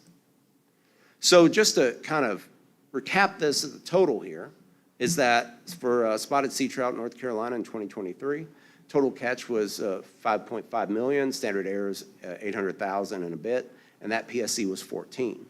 That's a good PSE. We should feel good about that. I will point something out to you. Y'all are going to be making some decisions about spotted sea trout in this meeting. That is some of the best replicated data in MRIP. You can feel pretty confident in those numbers. Lucas and them did an incredibly good job of working with that data. I'll also want to mention briefly, what can we do to improve our estimates? And there's obviously, many of you all heard that there's some discussion with NOAA about how, if MRIP's changing, what that's going to really look like. I know probably about as much as you do about that. This is in very early stages. We are going to be getting some opportunities to talk to them. Some of them we've had some conversations with. They've been very positive. And we do have some thoughts that we think that we can do to actually improve some things that we think that they could do on their end to make things a little better. But again, if I have to really pick on one thing, that estimate of effort is the hard part. That's the challenge. They do recognize that, and that pilot study was an effort on their part to investigate that. So, to be fair to them, they were doing what they should be doing. The rollout left little to be desired, but I digress. Now, one thing I will also add is that the one thing that can help the estimates is anglers do interviews. And so, we encourage anglers to do interviews. We fully understand if you don't want to. That's a great thing about a survey. If you don't want to do it, you don't have to. No one's compelled to do it. And so, that really respects a person's privacy. It respects their time. Just politely decline and, go about your day. I'm not really going to say this next thing really to the commission or anything, but I'm going to say something to the general public. You may be frustrated with decisions that are made, but realize those people at those boat ramps and piers are not the people that made those decisions. Please be respectful of them. You're entitled to your opinions. If you don't want to do the survey, just politely decline, and they will leave you alone. All right. If anyone has any questions, feel free to reach out to me or Jeff, and we'll take any questions that y'all have. Yes, Tom. I'm sorry. Yeah, go ahead, Will. Go ahead. You mentioned the 5.6 million catch. Mm-hmm. Where does, or does anyone get involved with how many was out there?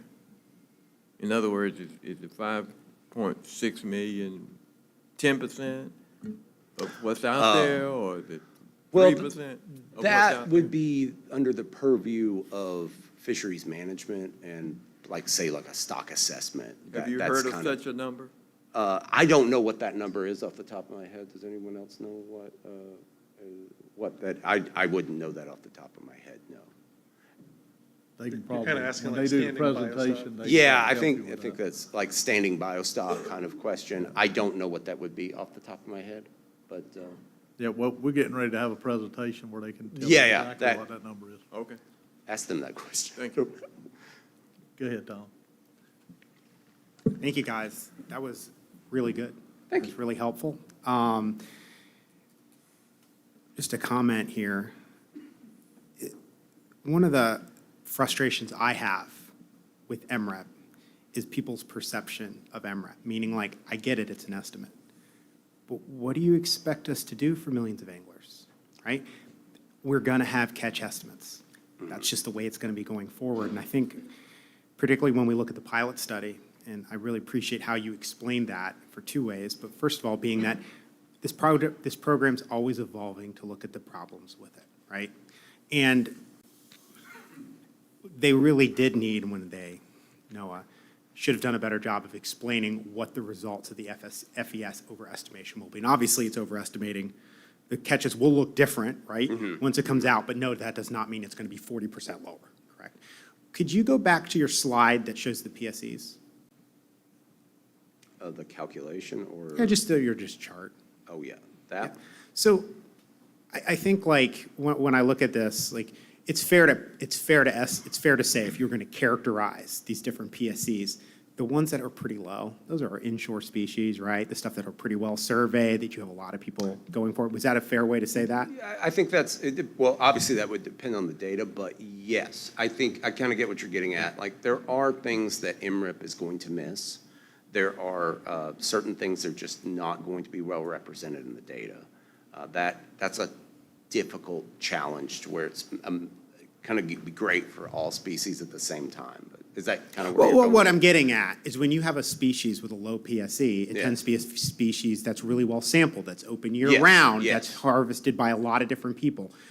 Red drum, speckled trout, some of these species that are accessible to a lot of people. However, you see the low precision, it's fair to say that could be things like snowy grouper, tilefish, right? Things that are harvested by a small group of people, which obviously are not picked up as well, correct? Yes, So, yeah, I'm they just- would likely have very low PSC. Yeah, that's what I'm just trying, well, they do very low PSCs, but I'm just trying to point that out from the differences between some of these species and how MRIP actually works pretty well for what we manage here as a commission. I would agree with that statement. Thank you. Yeah, I had 3 questions, but Commissioner Roller had one of them on the PSE. The answer to that, if you can go back to slide 17, just because I'm a mathematical person, I'm trying to understand, I understand the formula for effort, but how does 1 trout equal 600 or 600-ish effort on the very beginning? And what's the math behind that as far as the estimated fishing effort and the final weights? Like, where do those numbers come from to get to that 600-ish or 627 number? Oh, that's going to be the weights and the effort combined. Is that what you're getting at? That's what I'm getting So- at, but, like, can you show me the numbers, like, so that I can visually see the math behind it? Like, You mean here, or you talking about later? I mean, I'm just trying to, well, I mean, just trying to understand how you get to 1 fish equals 627 effort. I understand the formula, Oh, but I where see. those numbers, Yeah, so that is going to be, I think maybe the way that, I think Jeff's, if I can get back to it. So it's going to be this equation here. Is this kind of what you're getting at? Yes. Yeah, so, this is going to have basically the effect of pulling those weights, as I said before, stretching them out. So it's going to summate to that total amount of effort. So actually, to give you kind of an idea about it, like when you do directed trips, like I did a data request for directed trips, it's actually working with the weights at that point. There's not a catch component unless there's a catch question worked into it. So the sum of those weights, that weighted effort, actually represents the sum total of the trips. Again, it's weighted so that it's adjusting for sampling bias, right? Is this kind of making sense? It is. And so basically, they kind of represented this total weighted fishing effort. This is pretty off the shelf for survey stats. I mean, they do this a lot whenever, it's kind of inherent the problem. It's a challenge with estimating a total over like a mean. So a mean you're gonna have, you go out and measure like, what's the average height of this room, right? There's gonna be people who are taller and shorter, and so you're gonna have bounds, upper and lower bounds, so you're gonna get like a central tendency, right? With a total, you have to do this expansion. It's kind of similar to an extrapolation in a way, right? And this is, that effort allows that to be stretched out to that total amount. I hope that answers your No, it question. does. It's a really difficult concept to explain. I see that. Okay. And then on slide 21, you talk about the standard error. Where does that 800,000 number on the ranges, where does that standard error number come from? I think it was slide 21. If I wrote my Yeah, number sorry. down. All my animations take a toll on the computer. So we'll just go to, actually, I've got my total here, but like that value there. So that is, I did gloss over that, partially for the sake of time, partially because it's actually the math is not fun. So what happens here is that you have your estimate. I mean, a person could do this in Excel. The challenge actually is estimating the variance, right? So the variance is going to be estimated with a Taylor series linearization, if you're familiar with that term. And those of you who are, that keeps engineering students up at night. Not a fun thing to do by hand or in Excel, not gonna be a fun time, but basically a Taylor series approximation is done. That arrives at the variance. The variance itself is in squared units. It's not really used for a whole lot, but it's an intermediary step. So you take the square root of that, you get the standard error, and then from the standard error, you can calculate the PSC and the confidence intervals.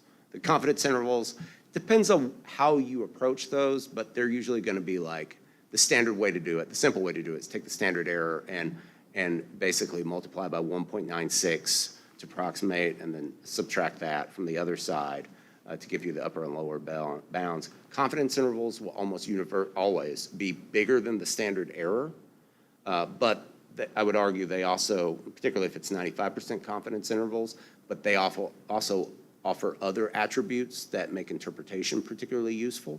So when you have non-overlapping confidence intervals, those two things are statistically significant.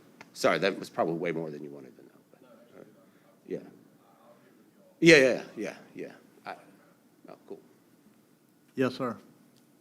Terrific presentation. Thank I had you. a million questions about MRIP. I tried to read up on it some, and you did a terrific It's job. not, that's one of the suggestions. Some of their materials could be improved upon. Well, I sent Jeff an email and asked him a couple of questions, and he sent me some links to reading, and that was the right way to do it rather than asking the questions cold. But that said, you guys use percent standard error, and in addition, the reporting I've seen, there is also a confidence interval around that standard error, correct? There's a 95%. What I saw I thought I saw in the MRIP data is that your PSE is this, and then there's a 95% confidence interval around that I PSE? think that's referring to the estimate. Yeah. That's referring to the estimate. So the standard error and the confidence interval are both measures of uncertainty and variation. Yeah. They're just kind of in different currencies. So I mean, you could probably figure out a confidence interval for a standard error, but that's not very I was common. surprised to see it, but I thought I saw it in MRIP report. I'd have to look at that, but it's generally not- the confidence intervals are going to be pertaining to the estimate itself. Okay, and the question, the second question pertaining to that is that your standard error or your confidence interval does not assume, that is sort of a statistical calculation that does not include calculation for any bias that might exist in your any sampling bias you might have, or any questionnaire bias you might have. That is simply the statistical analysis of your data based on the sample size and other parameters. Yes, in a general sense. I think some people in other areas of statistics, it's kind of one of those things where if all the math works out, a confidence interval can be, I supposedly inferred bias, but, I don't know that I always feel confident about that. In a general sense, it's going to measure precision of your estimate, and it is going to give you an idea that your estimate is somewhere within there.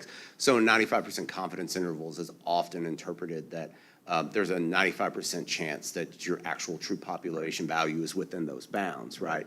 But you're right. Bias is a nuanced and separate concept, and bias generally is going to require an additional study that is going to look for bias itself. And you bring up a very important point, because bias is tough. Bias is hard for any statistics program, any estimation process. Bias is the killer. I mean, it is a tough thing to assess. You're going to have to probably do some other study to look for it. Definitely. You can correct me if I'm wrong here, but I think that's why they try to attack it on the front end with the weightings versus, like you're talking about, not doing it at the back end. And I thought, the point you made about the fact that identified that bias, or they identified a potential bias and initiated that pilot study, I think is pretty impressive. I've heard that it is difficult and resource intensive to turn MRIP data around quickly. I know it comes in waves. I think that's bi-monthly. It seems to me, well, I would like to ask, is this something we should look at putting more resources into to make management more effective? Could we manage more effectively? And maybe this isn't a question for the guys that crunch the data, but could we make better use of MRIP data if we could turn it around more quickly? Because I think we get final estimates annually, correct? I was just looking at those. But the waves come in bi-monthly and are preliminary, and the PSEs are higher. But they're still usable, right? The numbers look usable. Possibly, yes, and we do. One thing I'll add is that's kind of the reason why we use 2023 numbers, is because the 2024 numbers are preliminary, so we wanted to give you something a little certain. Actually, you want to go ahead and say what you're saying? Well, one of the things is that they are taking a good look at moving to 1 month waves because of those concerns. That they recognize, the turnaround time isn't where it needs to be. So throwing resources at getting those waves down to 1 month would go a long way to moving that needle, so to speak. And it does seem to me, I mean, I'm new at this, obviously, but it does seem to me it could solve some of the management issues we've had, like with having to shut fisheries down after we find out months and months down the road that we've exceeded a quota for whatever reason, or Right, and that's one of the things that they acknowledge right off the bat is for short seasons and limited fishery opportunities, MRIP has some limitations on those lines where it's not, ideal. But to Tom's point, and what you were talking about for spotted sea trout, where there's a lot of effort and there are a lot of fish caught, this is a good fit. Yes, very much so. For use of the MRIP data and having more confidence in the MRIP data because of our larger sample size and so forth, both on the effort end and particularly on the effort end, which I wasn't aware of until you mentioned that. Okay, All right. Thank you. appreciate it, guys. Thank y'all. Thanks.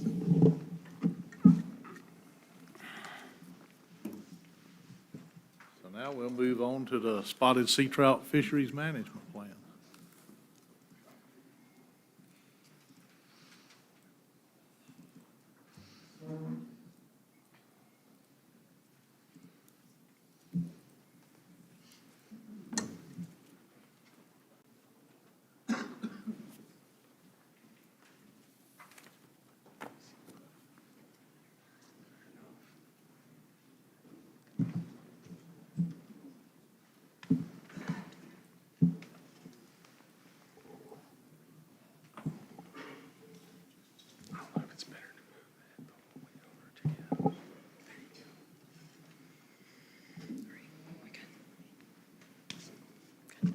All right, good afternoon, Commissioners.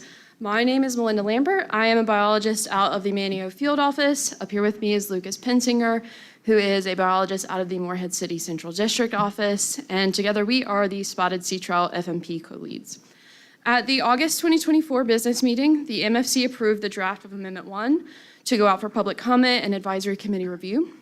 Today's presentation will summarize the results of the public comment period and input received from the Northern, Southern, and Fish Advisory Committees, as well as present the division's final management recommendations for the MFC to vote on.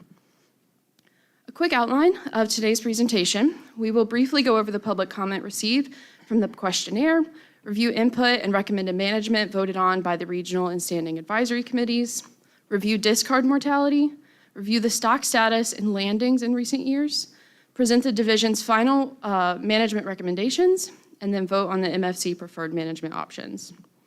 Starting with public comment, the division created a public questionnaire to receive input on the draft of Amendment 1. This was a 12-question multiple choice questionnaire with one open comment box. It was designed to get input on whether the public was interested in a single option management strategy, so using only one strategy to end overfishing, or if they preferred combination management using multiple strategies. In this questionnaire, we did not ask participants if they were recreational or commercial. This was by design, and it was to prevent one sector from always choosing the most restrictive option for the other. This questionnaire was open from September 27th to October 16th. There were 201 participants, of which 153 responded to the open comment. Looking at the overall sentiment from the multiple choice and open comment responses, there was generally support for a narrower slot limit as a single management measure. Should that slot limit be combined with any other management strategy, there was more support for lowering the bag limit than having a season closure. Overall, there seemed to be more support for adopting the adaptive management framework for cold stun management compared to the sustainable harvest framework, but this is probably just a consequence of the public not fully understanding what adaptive management is and how it can be used. So what the adaptive management framework is and how it could be used is something that we will go over later in this presentation. Besides slot limits, several people commented on the trophy allowance, which had mixed response, mixed support with no real consensus. There were comments expressing the importance for equitable management between the commercial and recreational sectors. And there were comments expressing concerns over enforcement and the importance of enforcement for management to work. We'll briefly go over the results and discussion held at each of the Northern, Southern, and Finfish Advisory Committees. As we move through these slides, any recommendations you see in blue are going to be recommendation that the advisory committees voted on that match DMF's recommendations.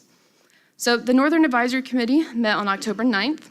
A quorum was not present, so no vote on management recommendations could be held. Discussion was held mainly around the stock assessment and what went into it. We talked about discard mortality studies. The concern over discard mortality is something we've heard quite a bit. So we'll be going over that after we review each of the inputs from the AC meetings. There was also discussion around the projection graphs in the presentation, which you've previously seen at previous MFC meetings. That being said, there was no discussion around the management options presented in Amendment 1. The Southern Advisory Committee met on October 9th. A quorum was present, and they voted to recommend the following. Option 5H, which is a recreational 14 to 20-inch slot limit with an allowance for 1 fish over 26 inches, a 3-fish bag limit, and a January to February harvest closure. As a reminder, the recommendation is in blue because it's also one of DMF's recommendations. Option 1A, which maintains the 75-fish commercial trip limit, they also voted on a January to February commercial closure. They recommended option 4A, which was to maintain the memorandum of agreement for the Bogue Banked stop net fishery, and they recommended adopting the Sustainable Harvest Adaptive Management Framework. In total, the Southern Advisory Committee recommendations equate to a 37% harvest reduction. For supplemental management, the Southern AC recommended option 1B, which eliminates the captain crew allowance of spotted sea trout on for-hire trips. It was also recommended that we allow 1 vessel with 1 set of gear and 2 commercially licensed individuals on board to possess 2 commercial trip limits of spotted sea trout. This recommendation is probably new to many of you. It's something that came up many years ago and was supposed to be addressed the next time the spotted Seatrout FMP was opened. We do dedicate a slide explaining where this came from and what it would mean later on in this presentation. For cold stun management, the Southern AC recommended option 1B, which would extend that temporary season closure by proclamation to June 30th following a severe cold stun, and voted to adopt the cold stun adaptive management framework. The Finfish Advisory Committee met on October 23rd. A quorum was present and made 1 motion to recommend that the commercial spotted sea trout season mimic the weekend closure in the striped mullet commercial fishery. They recommended to implement a 16 to 20-inch slot limit with 1 over 24 inches in the recreational fishery, but really maintain a 4-fish bag limit in the recreational fishery, eliminate the captain crew allowance for the for-hire trips, adopt the adaptive management framework in the event of a cold stun, continue status quo in the stop net fishery, and to require circle hooks when fishing with live bait in the recreational fishery. The Finfish AC recommendations equate to a 32.6 harvest reduction. Discard mortality has been a topic of conversation at many of our meetings. We wanted to quickly go over kind of the definitions of discard mortality, what it is, and what rate is assigned to spotted sea trout. So the discard mortality is the fate of a fish that dies after being caught and released. It's the act of that fish dying. The discard mortality rate is the proportion or percentage of those released fish that are expected to die due to factors like handling, stress, injury, or environmental conditions. Dead discards refers to the estimated weight of fish that die after being discarded. I really want to quickly mention that discard mortality will always be a consequence of fishing. As effort increases, as more people go fishing, and as the number of fish released increases, so will the number of fish that succumb to discard mortality. Here's just a simple graph kind of explaining that with an arbitrary timeline and number of fish released. In this scenario, the discard mortality rate assigned to the species is 10%. That means it's estimated that 10% of these fish released back into the water will die. You can see that as the total number of fish released increases, so does the number of fish that die. From state management to federal management, there aren't a lot of good answers on how to fix discard mortality, especially on a large scale. It will always be a consequence of fishing. But there are things that we can do as fishermen to try and prevent discard mortality. The division does have educational materials about ethical angling. Amanda Masick and Kevin Aman are ethical angling gurus. They put in a lot of effort to inform the public about the benefits of using circle hooks, rubberized landing nets, how to handle a fish, compressing barbs, etc. That information is available on the website as well. We have a few Catchin' with Kevin videos about ethical angling, and we're working on more. In fact, right now, Amanda and Kevin are assisting the South Atlantic Council with a Best Fishing Practice MVP meeting, where they're helping train for-hire captains and provide them with resources to help spread best practices in their area. So the information is out there, and we are actively trying to expand that outreach. In the 2022 spotted sea trout stock assessment, the discard mortality rate that was used was 10%, similar to the graph that we saw a couple slides ago, meaning that it's estimated that 10% of spotted sea trout released will die. That 10% is consistent with the discard mortality rate used in the 2 previous stock assessments, and it's also consistent with the discard mortality rates used in South Carolina's, Georgia's, Florida's, Alabama's, and Louisiana's stock assessments. Reminding everyone of the spotted sea trout stock status, the spotted sea trout stock is not overfished. There is plenty of biomass out there. That is something we have heard time and time again. Anglers are enjoying how many fish are out there. However, overfishing is occurring. The rate at which we are fishing is unsustainable. The rate of fishing and the number of fish being harvested is too high to maintain that current biomass, the biomass that anglers are happy with. The distinction between these 2 statuses is what really shapes our management approach. Since the stock does not require rebuilding, the goal is to reduce fishing mortality by reducing fishing effort and harvest. To reiterate, the stock does not need rebuilding. If we want to maintain that high biomass, we must reduce fishing effort and harvest. If we continue fishing at the current rate, we cannot maintain that current biomass that anglers are happy with. Additionally, as a reminder, by general statute, we are bound to end overfishing within 2 years from when the plan is adopted. We are legislatively mandated to end overfishing. You've seen this graph many times by now, but we want to show it again to just reiterate 2 main points. 1, this is a recreationally dominated fishery. Since the current management was fully put into place in 2012, recreational harvest has accounted for about 86% of total harvest. Commercial harvest has accounted for about 14%. 2, the second point, landings dramatically increased in 2019 and have remained high. In the terminal year of a stock assessment, 2019 was an outlier. It no longer is. Current management, like I said, was put into place in 2012, so we're going to look at just the combined landings since then. As I mentioned, 2019 is no longer an outlier. Landings have remained high. When we look at the average landings between 2012 and 2018, and then 2019 to 2022, we see over a 100% increase in both sectors. Specifically, there was a 111% increase in the recreational fishery and a 134% increase in the commercial fishery. All this to say, keep this in mind when we get to the reduction percentages. The reductions we recommend are for a fishery where landings have more than doubled in the last 5 years. Those previous slides discussed harvest, but now we're just going to talk about harvest and total removals.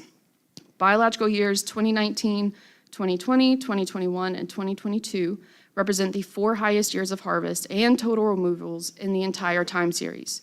Yes, biological year 2023 experienced a small decline in harvest.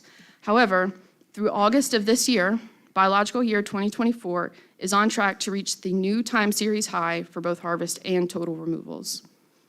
To reiterate, the spotted sea trout fishery has faced unprecedented levels of harvest and total removals since 2019. Harvest in both sectors has more than doubled. Total removals in 2024 are on track to be the highest in the time series. In the 6 biological years since the terminal year of the stock assessment, 5 of those are the highest in the time series, a time series that started in 1991 for both harvest and total removals. The population level effects of this cannot be determined outside of another stock assessment, but we can proceed with a management approach that adequately responds to and considers those large increases in harvest, total removals, and effort. So now I'll pass it over to Lucas, who will now go over the division's recommended management and the rationale behind those decisions. All right, I'm glad you moved it because I was worried I was going to knock it over the whole time and everybody was going to love me. All right, so thank you, Melinda. As she mentioned, over the following slides, I'm going to outline the management strategies discussed in the Sustainable Harvest, Supplemental Management, and Cold Stun Management issue papers. I'll talk about the benefits and the downside of some of those strategies that are discussed in those papers. And we'll talk about those benefits and downsides within the context of each sector. And then I will discuss the division's final management recommendation and why we think that you all should adopt that strategy. So I'll start with Appendix 2. The management strategies discussed in Appendix 2 include size or slot limits, recreational bag and commercial trip limits, season and day of the week closures, management of the Bogue Banks stopnet fishery, combinations of the management strategies above, and an adaptive management framework that would allow the division to respond more quickly to management needs between full reviews of the spotted Seatrout FMP. So there are also some items from the original fishery management plan and supplement A that will carry forward into Amendment 1. And these include no setting gill nets in joint fishing waters on the weekends, no commercial possession or sale of spotted sea trout from joint waters on the weekends, and for both of these, there is an exception for the Albemarle and Currituck Sounds. Additionally, it will be unlawful to possess more than the recreational bag limit of spotted sea trout taken by hook and line, and these are all things that are currently in place in the fishery. They're just going to continue. And it will be unlawful to take more than the recreational bag limit of spotted sea trout for recreational purposes, regardless of the gear used. And then finally, unless these things are changed in Amendment 1, that current 4-fish recreational bag limit, 75-fish commercial trip limit, and 14-inch minimum size will all be maintained. So before I get to the division's final management recommendations, I would like to talk a bit about some of the strategies that we heard both during the public comment and from some of the ACs. And I'll start with implementing a very tight slot limit as the only recreational management strategy for sustainable harvest in Amendment 1. We've heard a lot about this idea. So for example, Melinda mentioned earlier that the Finfish Advisory Committee voted to recommend a 16 to 20-inch slot limit with an allowance for one fish over 24 inches as their sole sustainable harvest management measure for the rec sector. This was the same slot limit that most members of the Spotted Sea Trout Advisory Committee liked as the only sustainable harvest measure for the recreational fishery as well. And on paper, it looks like this slot limit would end overfishing. However, most of the harvest reduction from this narrow slot limit comes from not harvesting fish less than 16 inches. So the figure that we're looking at here is showing the length frequency distribution of recreational harvest in 2023. The x-axis on the bottom is fork length, and that's in 1-inch size bins. And that y-axis on the side is the percent of harvest. The height of each bar is the total percent of recreational harvest from each size bin in 2023. So this solid black line around the 14 and 15-inch size bins highlights the portion of the harvest reduction that would come from that raised minimum size limit of the slot. While the dashed box or the dashed red box around the 2021, 22, and 23-inch size bins highlight the proportion of harvest reduction that would be gained by those fish between the upper bound of that slot limit and the trophy allowance. And you can see here that the reduction from those fish on the smaller end makes up the overwhelming bulk of the reduction from that slot limit. Unfortunately, size limit increases rarely lead to long-term harvest reductions. Instead, size limit increases just delay harvest until those newly sublegal fish grow back into the fishery. And with how quickly spotted sea trout grow, an increase to the size limit probably wouldn't even delay harvest for very long. So in other words, any harvest reduction gained on the bottom end of this slot limit will be very short term. On the upper end, a slot limit would increase the availability of larger fish, since fish between the upper slot bound and the trophy size can't be harvested. So with a slot limit as the only recreational management measure, more large fish, which is in general a very, very good thing. Nobody's going to complain if there's more large fish out there. But it does lead to two other very real risks of harvest recruitment.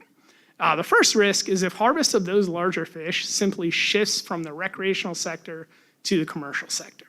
So in other words, while recreational anglers are harvesting fewer big fish, commercial fishers will have more big fish available to harvest.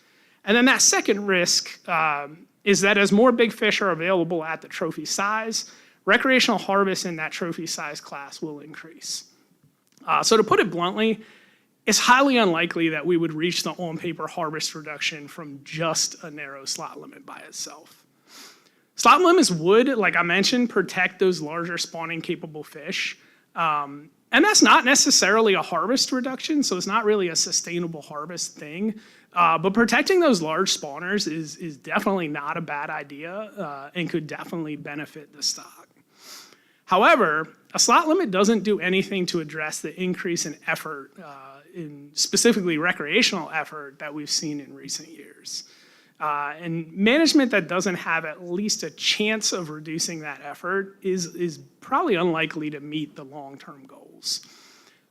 So since a recreational slot limit by itself is unlikely to reach the on-paper harvest reduction, the division cannot recommend only a slot limit.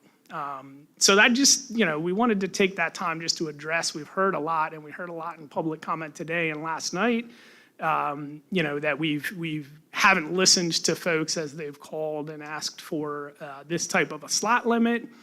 But we just kind of wanted to address the reasons behind that. However, as I mentioned on the previous slides, there are definitely some additional benefits to a slot limit, which can make it a really useful management strategy, especially when it's combined with other strategies that can limit harvest recoupment. So this is why our recommendation includes a slot limit, and we strongly encourage the commission to select that recommendation today. So speaking of that recommendation, the division for the recreational sector recommends a combination strategy designed for each of those individual pieces to work together. So this strategy takes into account spotted sea trout biology, the needed reductions in harvest, stakeholder input, and addresses the unprecedented harvest that we've seen in recent years through a more conservative management approach. So, and just to reiterate, as Melinda mentioned a few slides ago, when we say unprecedented harvest, we're talking about that 111% increase in average recreational harvest and 134% increase in average commercial harvest. So this strategy also has the best chance to actually reduce effort, limits the length of a season closure, protects large spawning capable female fish, and reduces the likelihood of needing more drastic changes in the future. So specifically, we're recommending a 14 to 20 inch slot limit with an allowance for 1 fish over 26 inches, combined with a 3 fish bag limit and a statewide harvest closure in January and February. So this is option 5H in Appendix 3. Specifically to speak about that winter closure, there are a lot of reasons the winter closure in January and February makes the most sense. First and foremost, a winter closure occurs at the end of the fishing year. That just means that there isn't a chance for any harvest reduction that's gained from the closure to be eaten up through recoupment later in the year. So shifts in effort won't eat up any of that reduction. But a winter closure also gives a larger reduction in harvest over a much shorter time period than closures at other times of the year, specifically than closures over the spawning season. And we've consistently heard a desire for the shortest season closure possible if the division thought a season closure was necessary.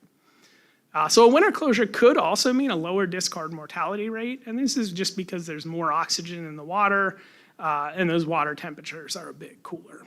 So less stress, physiological stress on the fish.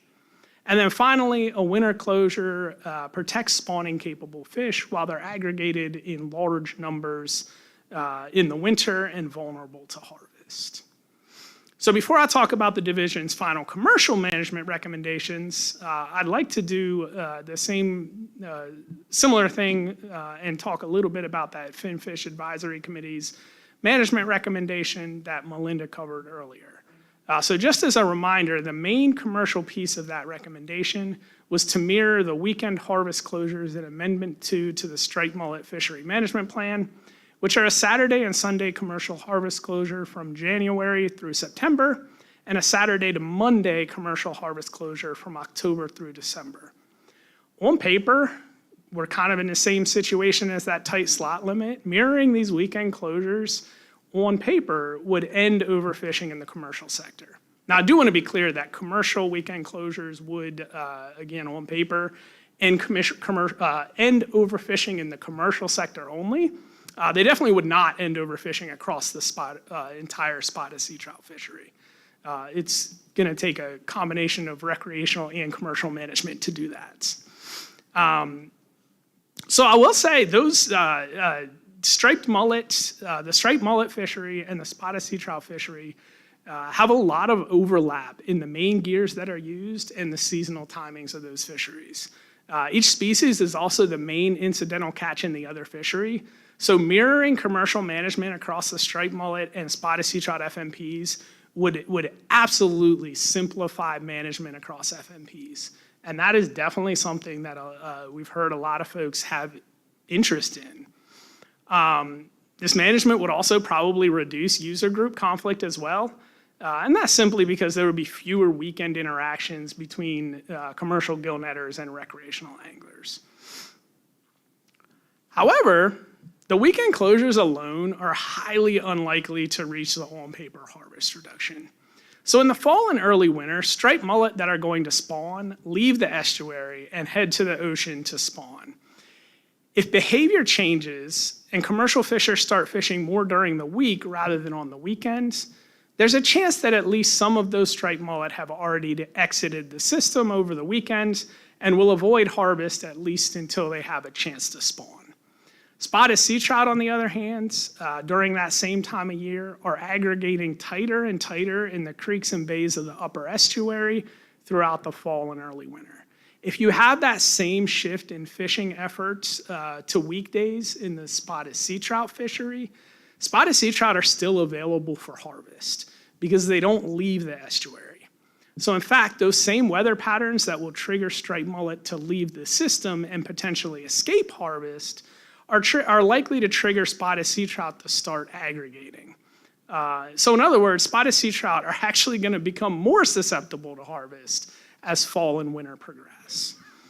Because mirroring the weekend closures in Amendment 2 to the striped mullet FMP as the sole commercial management is very unlikely to result in a harvest reduction anywhere near that on-paper reduction, the division cannot recommend that management strategy for the commercial sector. Again, just trying to address some of what we've heard with how folks don't feel that we're hearing them when they talk. It is definitely not the case. But there are definitely benefits to mirroring management between these two FMPs. Like I said, these are two very closely related fisheries. So the division's recommendation does include mirroring the striped mullet weekend closure during the peak fall harvest season for both of those fisheries. But our commercial management recommendation also includes that same January, February complete harvest closure that we recommended for the recreational sector. So layering a season closure and a weekend closure not only reduces harvest, but the additional January, February closure reduces the opportunity for shifts in effort to recoup that harvest. And then matching the January, February season closure across sectors makes it more likely that harvest reductions would be realized over that time period. And then matching the fall closure in Amendment 2 to the striped mullet FMP would reduce dead discards and simplify management in both of those fisheries during their peak harvest season. And that fall time period is the peak harvest season in both the spotted sea trout and the striped mullet fisheries. So weekend closures during peak spotted sea trout harvest would also act to reduce user conflict for the same reasons that completely mirroring those management between those plans would. So even though it's unlikely the weekend closures would come close to that on-paper reduction, the January, February closure by itself actually ends overfishing in the commercial sector. So anything gained from those weekend closures is just an added additional conservation measure. And then finally, the other commercial fisheries operating in January and February are more limited, meaning that a winter closure for the commercial sector also provides the best chance of actually reducing effort. So specifically, the division's recommendation for commercial management is a January and February statewide harvest closure, and an 11:59 p.m. Friday to 12:01 a.m. Tuesday statewide harvest closure in October, November, and December. This is that same weekend commercial harvest closure that we see in Amendment 2 to the striped mullet fishery management plan during that fall into early winter time period. So this is option 2C in Appendix 2. And then we do, the second portion, I guess, of that commercial management is speaking directly to the Bogue Bank stop net fishery. The division does not recommend a change to they currently have a 4,595 pounds spotted sea trout quota. The stop net fishery represents a real small fraction of commercial harvest and an even smaller fraction of total harvest. And basically, we feel that that fishery is already pretty tightly restricted by their quota. However, the division does recommend formalizing management of this fishery in Amendment 1. Currently, the stop net is managed through a memorandum of agreement between the division and the stop net crew.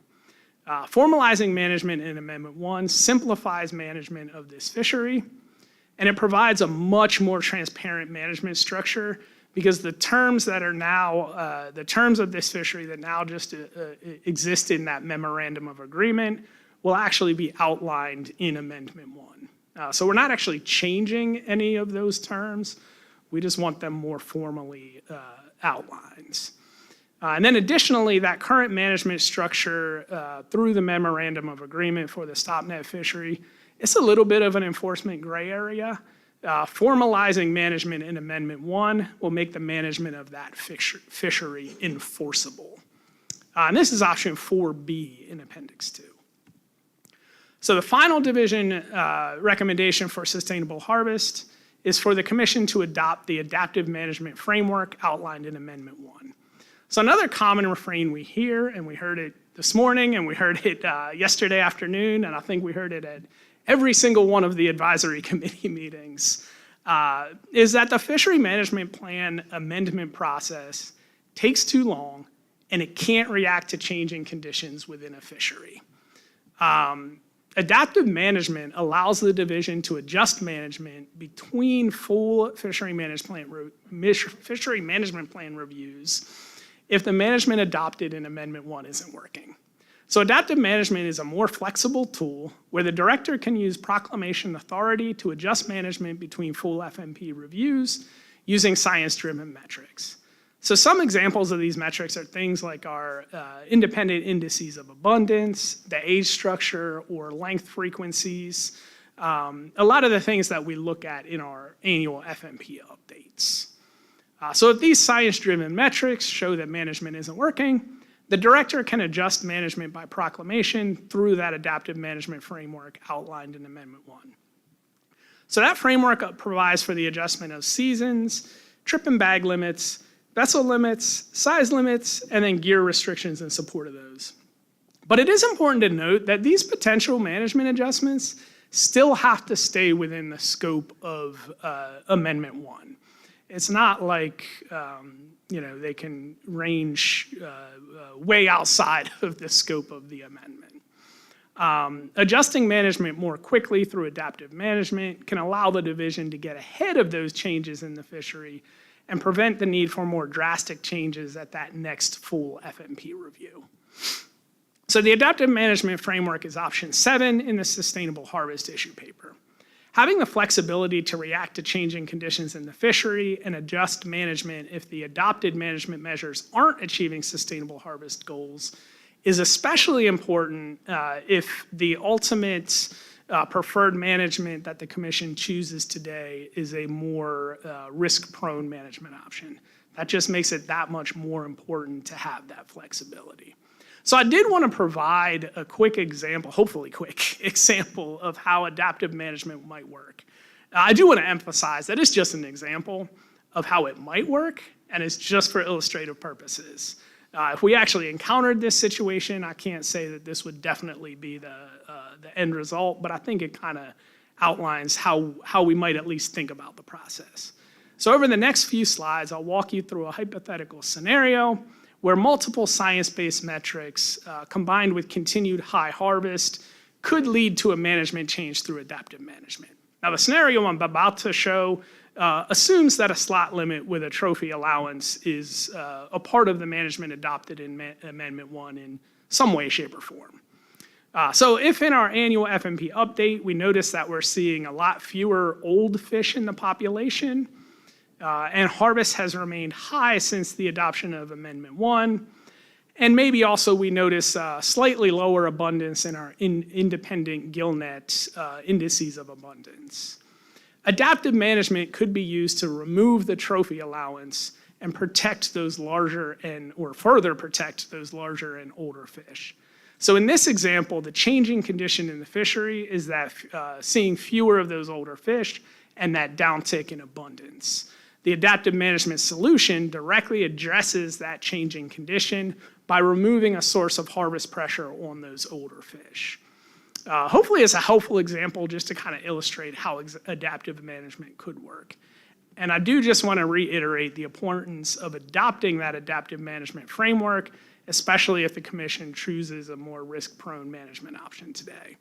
The ability to react quickly and adjust management as needed can reduce the chance of needing more drastic changes during the full FMP review. So that was a lot about Appendix 2. Just to sum that up, the division is recommending option 5H for recreational management, which is a 14 to 20 inch slot limit with an allowance for 1 fish over 26 inches, a 3-fish bag limit, and a January and February statewide harvest closure. For commercial management, the division is recommending option 2C and option 4B. Option 2C is that 11:59 p.m. Friday to 12:01 a.m. Tuesday statewide harvest closure and a January and February statewide harvest closure. Option 4B deals with the Bogue Bank stopnet fishery and includes no change to the stopnet quota, but does formalize management of that fishery in Amendment 1. And then finally, the division recommends option 7, which is adopting the adaptive management framework. So Appendix 3 and Appendix 4 are somewhat less complicated, so hopefully I'll be able to get through those a little more briefly. Reviewing those should go, hopefully, a little bit faster.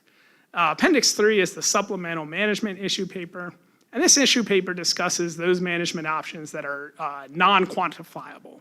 And that just means that we can't put a reliable number to them. So Appendix 3 includes discussion of things like limiting the number of spotted sea trout each vessel can harvest, or eliminating the captain crew allowance for spotted sea trout. Those fall under recreational vessel limits specifically. Limiting entry into the spotted sea trout fishery, various gear requirements. These are things like requiring circle hooks with live bait, eliminating treble hooks, and requiring rubberized landing nets when fishing for trout. Managing saltwater tournaments that target spotted sea trout, a commercial hook and line fishery, and allowing 2 license holders fishing 1 set of gear on 1 boat to harvest 2 commercial limits of spotted sea trout. And I'll go through these possible strategies one by one, starting with effort controls, and briefly review the division's recommendation on each.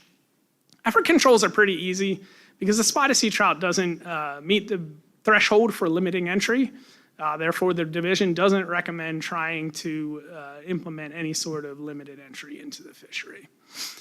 Things like requiring circle hooks with live bait or other changes to gear requirements while fishing for spotted sea trout would likely affect fisheries way beyond the scope of this FMP.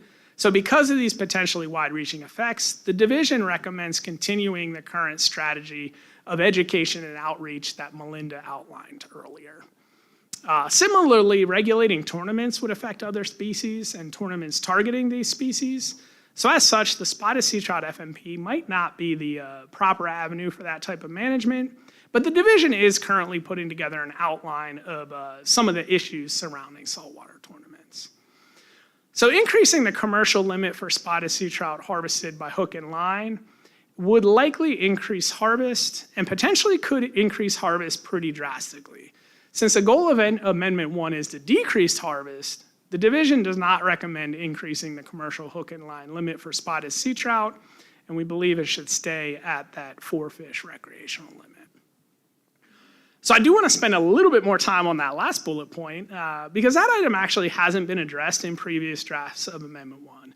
And to be perfectly honest, it's simply because nobody at the division remembered when this issue originally came up. It wasn't actually a purposeful omission. It was just one of those things that when it was brought to our attention, we looked back through the history and said, oh, dang, we do need to really address this.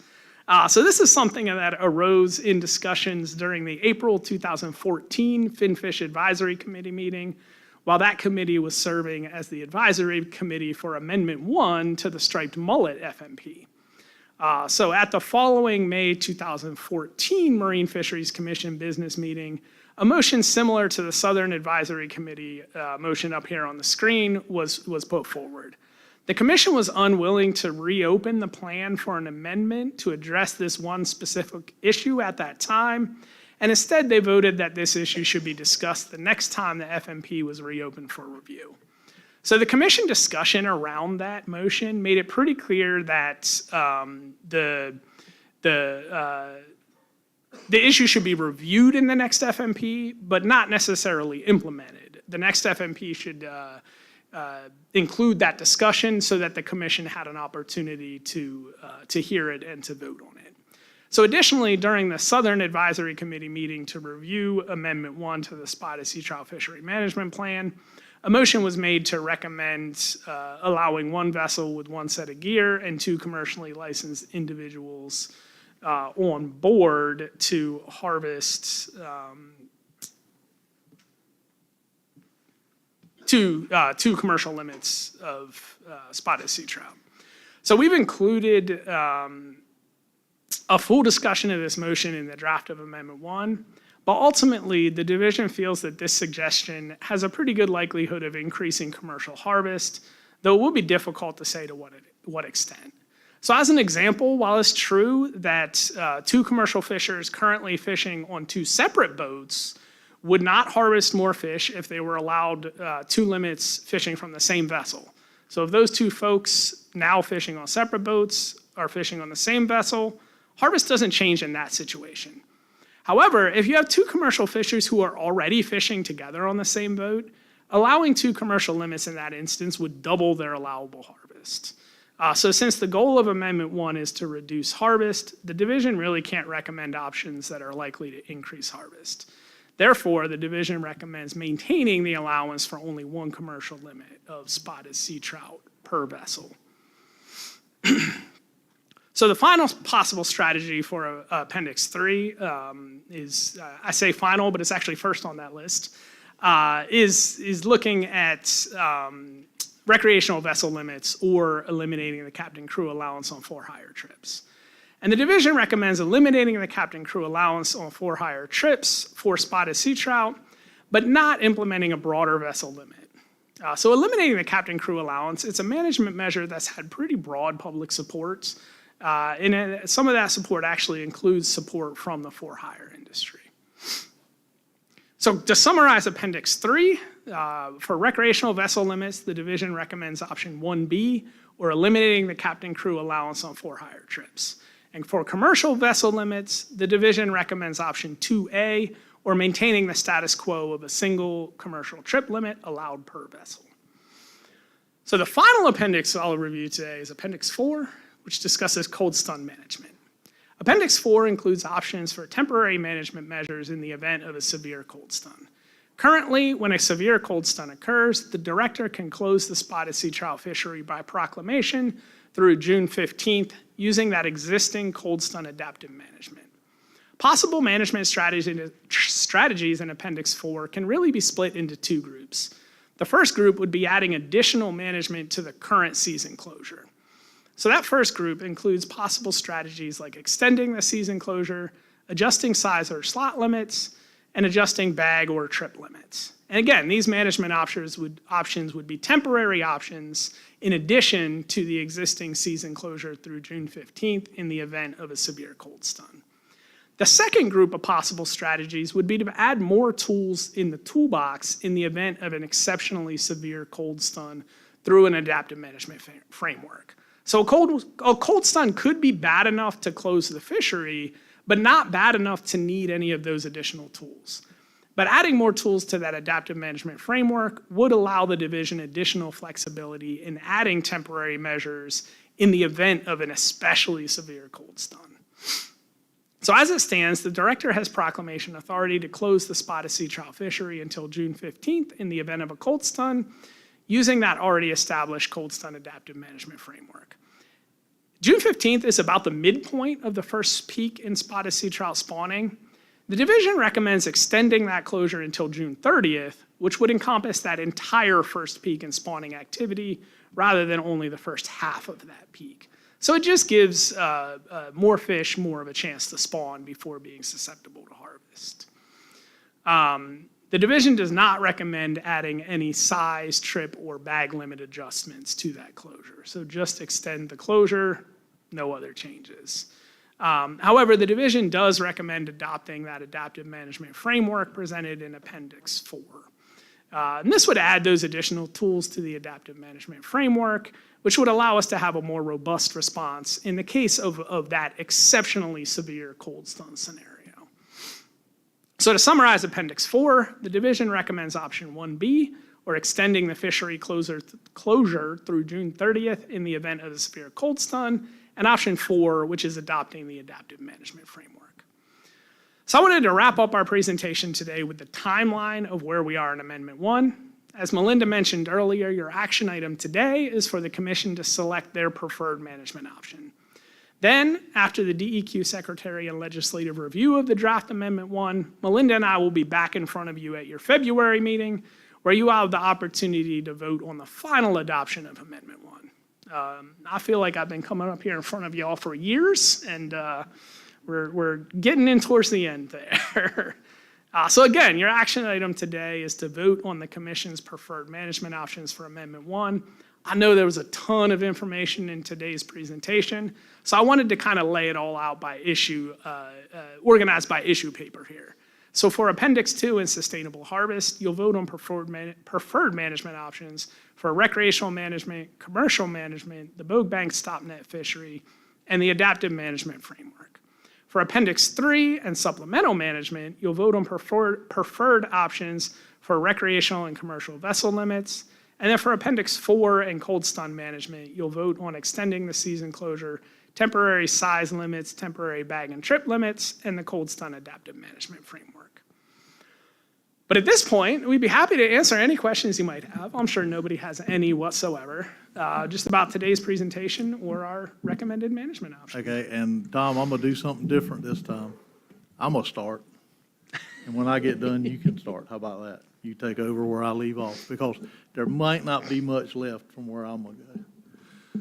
Okay, so my first thing is, you did a fantastic job of making it look like the only option that'll work is what the division wants. Great option of that. You did a fantastic option of beating down what the recreational fishermen seem like would work, that are out there 5 or 6 days a week fishing for these fish. What a commercial fisherman like me that puts a piece of mullet or trout net on his boat on November 1st and don't take it off until March, that goes out there every day and sees what's on the water and sees what's going on and knows that there's more fish now than there's ever been. And then when I look at your statistics, you tell me that the spawning stock biomass is the best any fishery we've ever had has ever been. You tell me that it's not overfished. And then you tell me it is overfishing, but when you're adding between 10 and 50,000 recreational licenses every 1 or 2 years, I don't care what fishery we come back in here with, from here on out, they're all going to be overfished, or overfishing is going to be occurring. How about that? Not overfished, but overfishing is going to be occurring. Because we got so many people fishing on them, there's nothing else it can be. So you want me to take a fish that's got a great spawning stock biomass, and it's got not being overfished, and you want me to take a 40-some% reduction in that fish to the recreational guys and to the commercial guys when we've already taken every other fish away from them, and you're wanting to take 2 or 3 of the months out of the year when it's the only thing that they've got to fish for, especially the rec guys, is those speckled trout. And have a closure. It seems like everything now with you guys has got to be a closure. We got to have a closure on the wrecks here. We got to have a closure on the wrecks there. So then when you go, if you go to your slide that shows what the Finfish Committee recommended. That's back there. Sorry if I'm giving anybody nausea flipping back through here quickly. I guess I could have just X'd out of it.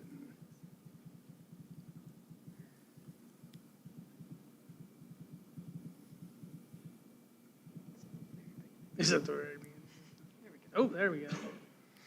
Okay, so, you know, you look at something like this, it gives you, I think it was 30.6% reduction on the recreational side. There you go, 32.6 overall between the, you know, both sides are giving you about 32% reduction.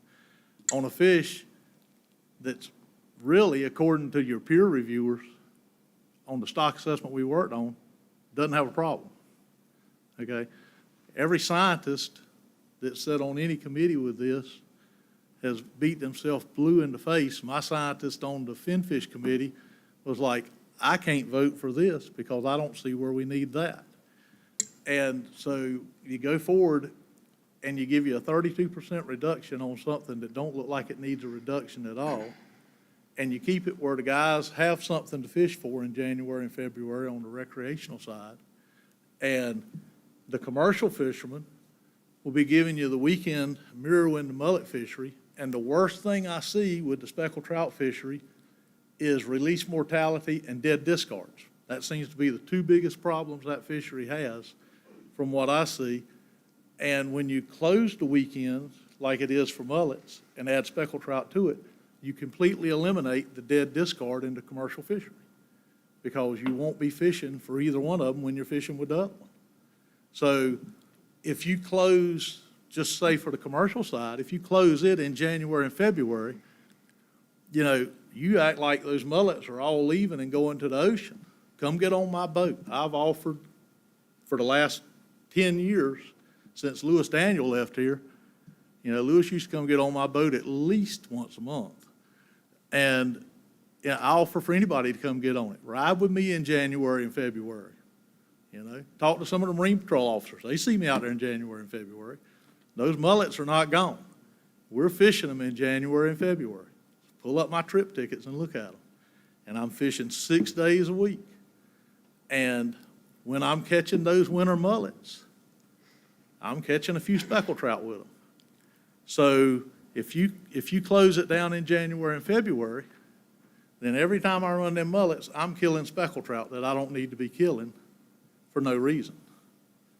You know, and it just seems like to me, when you've got something like this option here that lets everybody keep fishing, still gives you a great reduction on a fish that's not in a bad way at all, according to the stock assessment we're using, then, you know, I don't see why we're trying to close everybody where they can't fish 2 months out of the year. I don't understand it. And I'll think some more, Tom, and I'll let you go. So could I just address Yeah, the yes, sir, reduction you sure can. on the table, on the slide there real quick? Our point there wasn't to necessarily slam down the FinFish Advisory Committee recommendation. It's just to say that that on-paper reduction, I genuinely do not think that we would reach. So yes, you're right. If we could guarantee a 32.6% reduction, like, that's probably something we'd be pretty comfortable with. So I just you're don't gonna think we're guarantee me get- the reduction in January and February?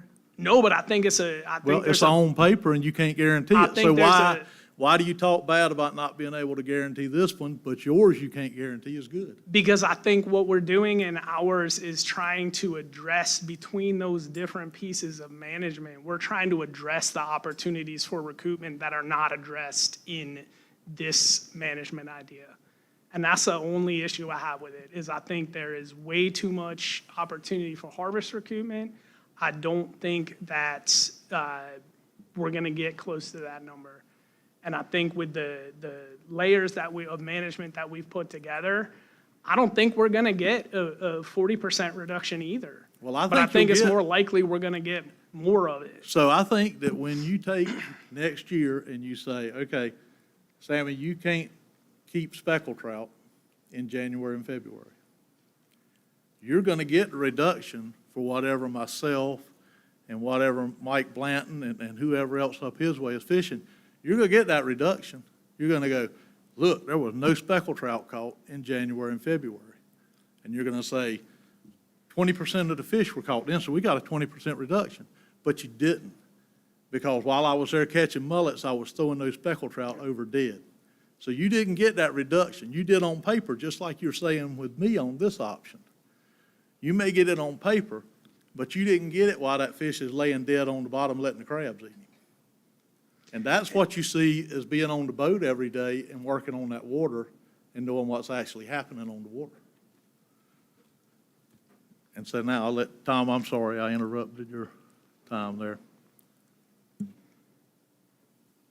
going to start with just a very basic question. Melinda, you mentioned 2024 harvest numbers. You said they're really high? They're on track to be one of the highest, yes, if not the highest. So we only. Please touch on that. We have. I have a hard time believing that. Just so no worries. We only have through wave 4 of harvest so far, which is August. So it goes through August. But from March through August, the amount or the number of speckled trout that have been harvested so far are just a little bit below what was harvested the entire year in 2023. And year to date, if you look back at all 3 of those, or 4 of those, so like 2019, 2020, 21, and 22, year to date, harvest is higher than it was in any one of those years. Is that more people on the water catching them, or is that less people catching more fish? I mean, I think that's a really basic question that you should be able to answer there looking at the MRIP data. So trips have been pretty similar, pretty consistent through that time. I think people caught less. Now I'm saying through that time, as in trips jumped pretty big in 2019, and that effort has stayed high. Trips have stayed high. I think it's in 2023. I don't know exactly what was going on. I know we heard a lot of anecdotal reports of trout not being where people expected them to be. So, I mean, it could be something as simple as it took a year of adjusting to new patterns for people to find them again. But it doesn't seem to be less people catching more fish. It does seem to be there's still just a ton of people out there on the water. So I find that really hard to believe because, I'm on the water. Arguably, I spend more time in hotel conference rooms now than I used to, so I'm fishing a little less. But we saw a reduction last year. We saw a lot less people on the water last year. I have never seen less people fishing this year than I have in like a decade, period. I'm talking to other fishing guides across the state. We've had some of the worst years we've ever had, decades. This is inflationary. This is a presidential election year. I don't even know what to compare it to. I had the worst probably July and August that I've ever had in my career. And I have a huge clientele base. And when I'm fishing, I am not seeing people fishing. I've had to bust my rear to get trips booked this year. Now, that being said, when I hear that effort is up this year, I have a really, really hard time believing that across the spectrum because I'm not seeing the recreational fishermen there. I'm not having problems parking at boat ramps on Saturdays. And so for me to hear that the MRIP estimates are that high, I'm really struggling with that one. I was expecting you to say they're in line with 2023 because there's a lot less people fishing because of economic reasons, or is that what we supposed? But for me to hear that, I was shocked and remain shocked. Somebody else? Yeah, Mike. Thank you, Mr. Chair. I just want to offer some comments toward the division recommendation and also this one here. I can't get behind the division recommendation because of some of the same things we've already heard.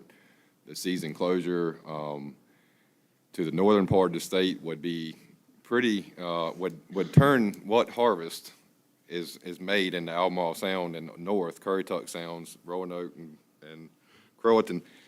It would just turn all the harvest that we actually get to have during those 2 months, which is the 2 months that the majority of fishers actually can use a piece of small mesh net because we're not crabbing, we don't oyster up there, we can't go shrimping. And so we actually get a narrow window to catch white perch mainly. And we have incidental salty years where we catch a few trout in those white perch fishery nets. And so I can't get behind that.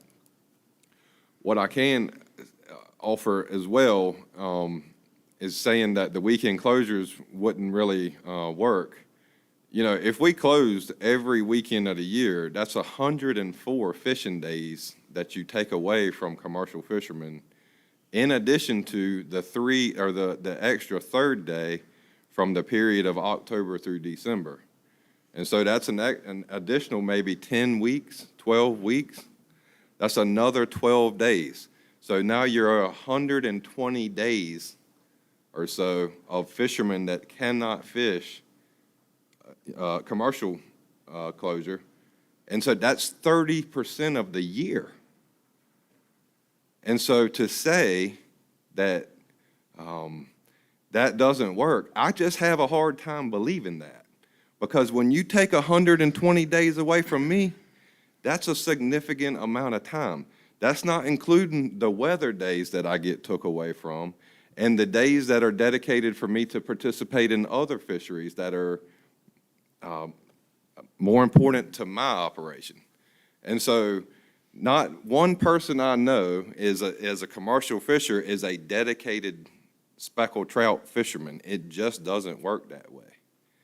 And so it makes plenty of sense to me if you've got a mullet closure during the weekends and during a extended period of time through the fall months with the mullet run.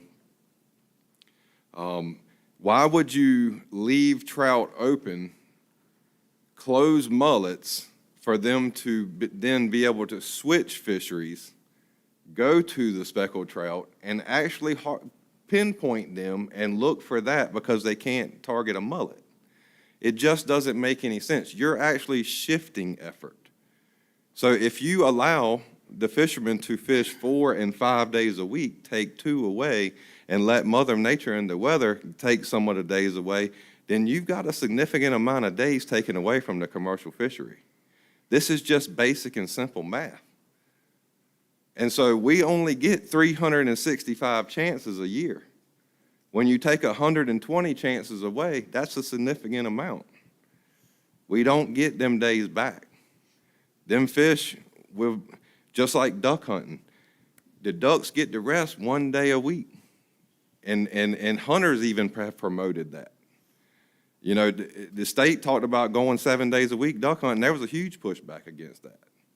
And so everything needs a little rest, and this offers a 2 and 3 day a week sometimes rest for a period for those fish. And so I just can't understand how that is not a viable option for the commercial fishery, which will streamline management from one FMP to the other, reduce user conflicts, which we've heard over and over and over again offered to us in public comment. It just seems like a more of a win-win situation to approach as such than to just take an important period of time away for the fisher himself, in either recreational or commercial. And so those are the comments I wanted to offer. And also, one other comment. You know, the adaptive management's fine, and I'm not in opposition of adaptive management, but when adaptive management is written into an FMP, it should not give sole authority to one person to make decisions based on a framework that's been put into a FMP. So, for instance, let's talk like striped bass. That adaptive framework, it doesn't come back here. They update the stock assessment every year, and then based on that, the adaptive management, they make a decision to change whatever quotas. We don't get to talk about that. We just get an update and get told about that. So my heartburn with adaptive management is that it doesn't come back to another echelon for approval. It just goes to a certain point, and they're like, and it goes, yep, that's what we're going to do to change everything, and that's just what it's going to be. And so my heartburn with the adaptive management strategy is it doesn't have checks and balances to it. It's just the commission giving the division permission to do whatever it is to change if they feel the need. And so I do have heartburn with that as well. And if the adaptive management is approved, I would like for there to be a caveat that it comes back here for a listening session and approval. because that's what makes sense in a government of checks and balances. Thank you, Mr. Chair. Yeah, and one more thing from me, and all of this stuff we're talking about, you know, to reduce the catch and slot limits and closed days, and all we got to have is it get 30 degrees between February 10th and February 16th, and it don't matter how many fish we're catching now and how great that stock is, it's done. Okay, we don't need but 6 days of 30 degrees, and every one of them is going to be dead, except the ones that are smart enough to get to deep enough water. So, you know, and that's another thing with speckled trout that's different than every other fish we manage. There's not another fish we manage that 6 days, 30-degree weather is going to kill them all. So, go ahead, Tom. Thank you, Sammy. I was going to say that I really agree with Mike on his statements regarding adaptive management. While I think adaptive management is really important in this fishery, and it's got a lot of support from the public, I do agree that it should come before this commission to at least address it. So I'm really struggling with our recommendations, or your recommendations here. First of all, I fully believe that we do need to reduce effort in this fishery, at least somewhat. We have a lot more interest in it, and a lot more interest in this fishery because everything else is closed. We're also losing federal fisheries, right? I mean, there's not much else for people to target and harvest. And there's also concerns about some of these other fisheries that we're not paying close attention to, like sheep's head. So, I mean, speaking as myself as a for-hire operator, I mean, the closure of Flounder had a devastating impact on my business. And to continue to lose more fishing days on these things is going to have a tremendous impact across the entire recreational fishing industry, from for hire to tackle shops and everything else. And we heard a lot about that, particularly in the terms of seasonal closures. And I'm not to say that I'm opposed to seasonal closures. I'm just struggling with all of these measures as one. What I mean by that is, for me, and one of the reasons I won't support it, I'm not going to support a plan that doesn't have equal size limits between the recreational and the commercial sectors. So we're either protecting these large fish to spawn or we're not, right? And so for us to just release all those fish back, just so we have a lot of commercial effort shifting into this fishery, and I am concerned that if we have this slot, we're just going to see more effort on those large fish in the winter, what we have seen in your own data, right? So I'm really struggling with that, and I'm not sure I can support a plan that doesn't have equal size limits. Yes, sir, Ray. I'm in agreement with a lot that Commissioner Bland and Commissioner Roller and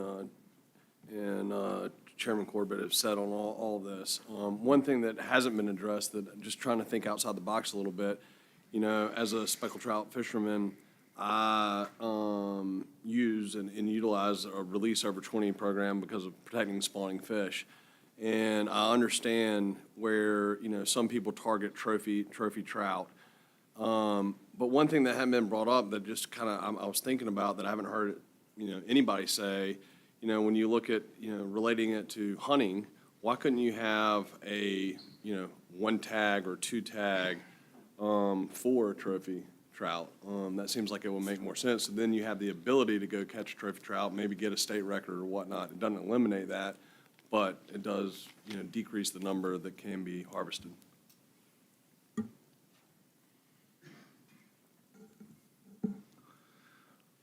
Yes, ma'am. I am in complete agreement with everything I'm hearing here, and I have, my biggest difficulty is with the January, February closure for recreational and commercial folks, and the division is so adamant about that. My question would be, is that something that we could move that provision into the supplemental or adaptive management down the road, something that we could vote on and come back to if need be, because that's just extreme. I think we all agree that that's extreme, and we're all in agreement that we want to protect this fish, and we're all willing, everybody across the board is willing to do what it takes. But that's other level. That's almost cold stun level, just in it of itself when it comes to management. I'd like to see it addressed but moved. Yes, sir. I'll phrase this as a question because like I said, I'm learning, but obviously we don't want to end up, we talk about all the other stocks that have depleted and that aren't available to us, and this obviously is one we're trying to get ahead of. If we choose these less protective, less cautious measures, like foregoing season closures or even weekend closures, would it make sense then to give ourselves guardrails, I think is a term you all use? Would it make sense to use guardrails of some kind, such as a cap of some kind, maybe included in adaptive management, I don't know, or maybe as a standalone? Would it make sense to consider that if we're less cautious about the recommendations that the division's making? Just as a question. And I would, I would say yes on any other fishery, but the speckled trout, once again, everybody sitting back there in the back that's recreational fishermen that I'm looking at, and everybody up here that fishes, we all know well enough, like I said, 6 days of 30 degrees. And it's not going to matter. Cat's going to close it down because we're going to have a cold stun. And it's going to be closed, if we have a cold stun in February, it's going to be closed till at least June. So, yeah, Cat. Sorry, just to get the kind of Commissioner Gardner's question and also Commissioner Services' question back for, if you look on adaptive management, the things that are included in adaptive management currently as it sits are season closures, day of the week closures, trip and vessel limits, size limits, bag and vessel limits, and gear restrictions in support of any of those items. So it's a pretty broad list of things that you can consider in adaptive management. And that's what's there now, right? That's what's in the draft, yeah. Let's go to our scientist. I've been trying to keep my mouth shut. You may have noticed. I am concerned about the larger, older fish, and it's not clear to me that actually, I like the idea of creating a directed trophy fishery that's managed independently with a certain number of total kills, total mortalities that are allowable and managed for that purpose, something like that. But I also am really concerned about this fishery in terms of allowing fishing on the larger animals. And so if it is true that it seems like we have a lot of fish there now, but it also seems like that's an artifact of having a good year class, the lack of cold stuns, the disproportionately dry years when they were in and the salinities are higher, then that doesn't mean we have a big buffer here for thinking about what day-to-day routine management targets ought to be. So, I mean, I'm pretty comfortable in the 32 to 40% reduction range, but the things that worry me okay, so I'll just throw one more thing on the table. So if we actually knew how we were doing a little better during the year, I know you're not a fan of quota management directly, but if these measures turn into a de facto catch target, total mortality target for these things, and you could actually establish a guardrail or something of the sort that when 75% or 80% or some percent of the management target is believed to have been caught, then at that point, then you would consider this and this and this in the upcoming year. So I could imagine quantifying the adaptive management, the time at which adaptive management might kick in.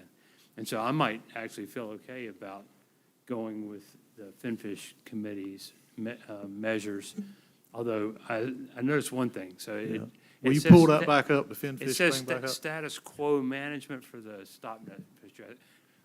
But that They get like, I what, they get know, but that 4,500 means pounds or something? formalizing, Is that what right? they get? No, so that would not. The status quo would mean that it continues to operate under the memorandum of agreement. So I'm suggesting that we ought to just, at a minimum, agree that means formalizing it, right? I mean, because I haven't heard anybody speak against formalizing.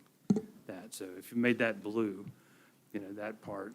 So So what that- if we, because we're gonna have to have an option before, something to vote on. And I know Tom's not real happy with the slot limit on one and not the other. So what if we said the weekend thing that mirrors striped mullet?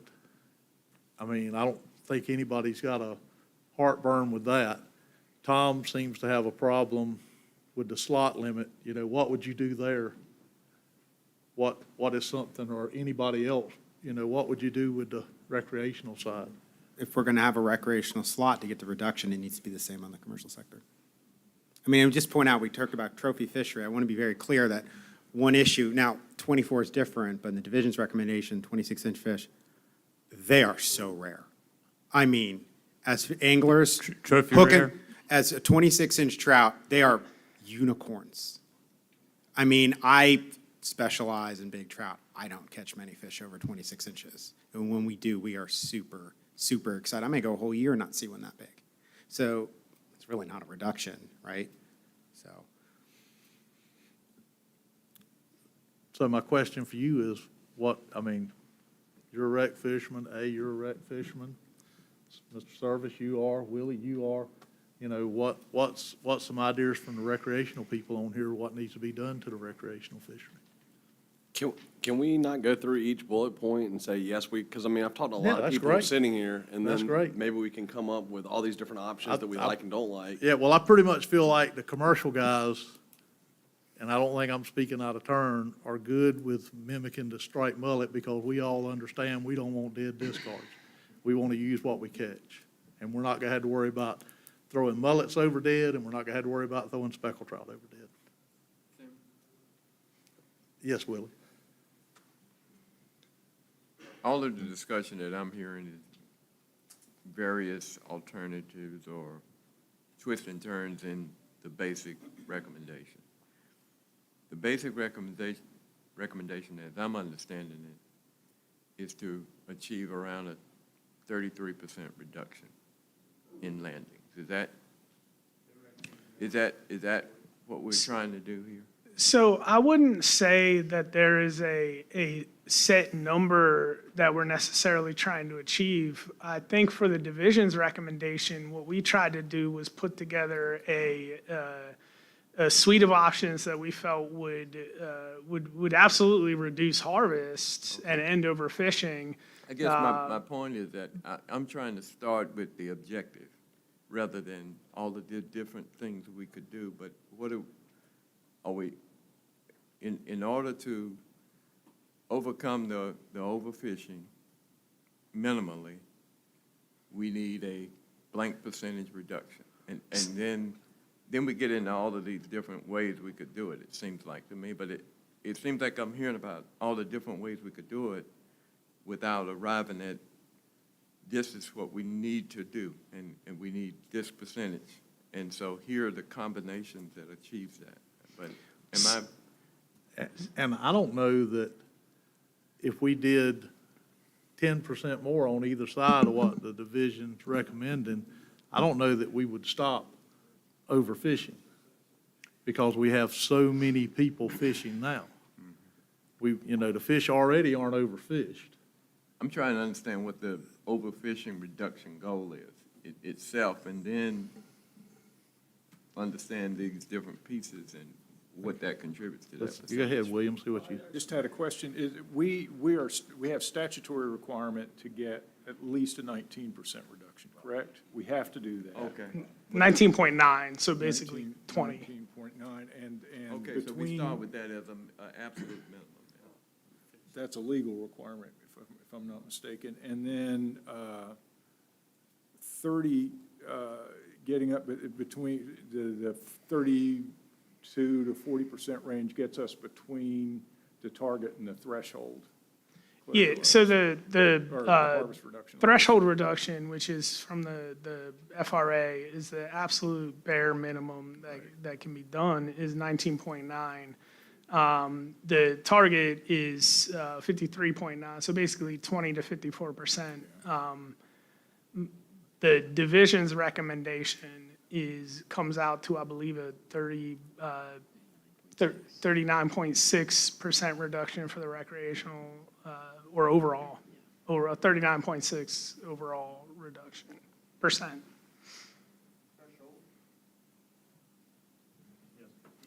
So I mean, Yeah.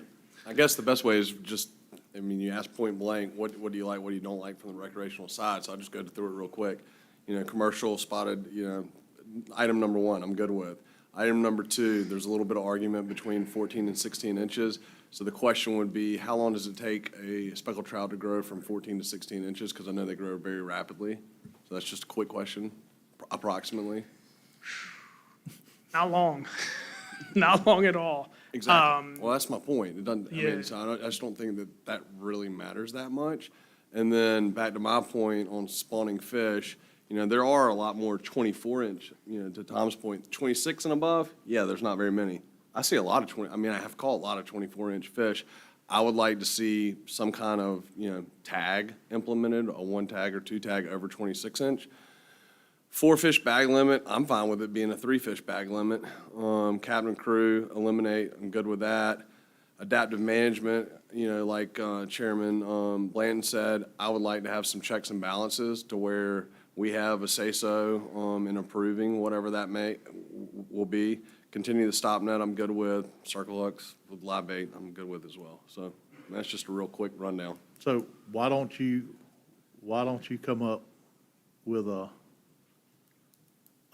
recommendation, and we'll get a second, and Okay. we'll see if it works, and if it don't, we'll go and do again. Okay. How about that? I'm Because good you with seem like you got it going down the list. I've talked to a lot of people, and I So, think that's. if you'll Can go I- ahead and do that, we'll see if we get a second, and then we'll have some more discussion. How about that? Okay.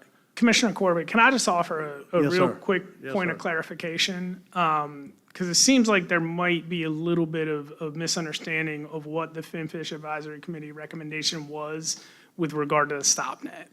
So their recommendation was to continue the status quo with the stop net. What that means is that the stop net will continue to operate under the memorandum of agreement. It will not be formalizing stop net management in Amendment 1. So I just want to make sure that that's clear. And if that's the direction y'all want to go, that's your prerogative. But I want to make sure it's clear that that is what the Finfish recommendation was, not to formalize the management. I personally think that's a poor dependent, that's unreasonable to require that. We're trying to make management work, not to depend upon a historical instrument like that. And so I would very much request that we formalize that fishery this way. All right, so why don't we work on that right now? Let's, if we're gonna stay. No, in that right case, I would here- just take the language directly out of the division's recommendation. There which- you go. Do that, put that in place of what's there now for the stop net fishery. You understand what I'm saying? Go, and let's put that there, and then let's see whatever, go ahead, Mike. Yeah, I understand the slot issue, and I've tried to, just like everybody else in here, tried to figure out how you equitably deal with that, especially as a gillnet fishery operates. I can attest, I've caught one speckled trout in my life that was over 10 pounds, over 26 inches, and it was a beast. I've got pictures of it. It was ahead of a cold front, and I think it was 2016. I showed some pictures to Kathy of this fish, and it was just ahead of the cold stun that happened. Those fish were running like crazy for deep water, and I caught it in a piece of large mesh. Not even in small nets. It was such a big fish. I caught it in a piece of 5.5 large mesh net, and it was just random and by itself. And so I can attest to the fact that I haven't seen that many gigantic speckled trout around in the gillnet fishery. And I am concerned that I appreciate the red drum fishery and how it is, and how it's a slotted fishery, and that those adult fish are very extremely protected. And I feel like the striped bass fishery needs to go the same way. And so I'm not opposed to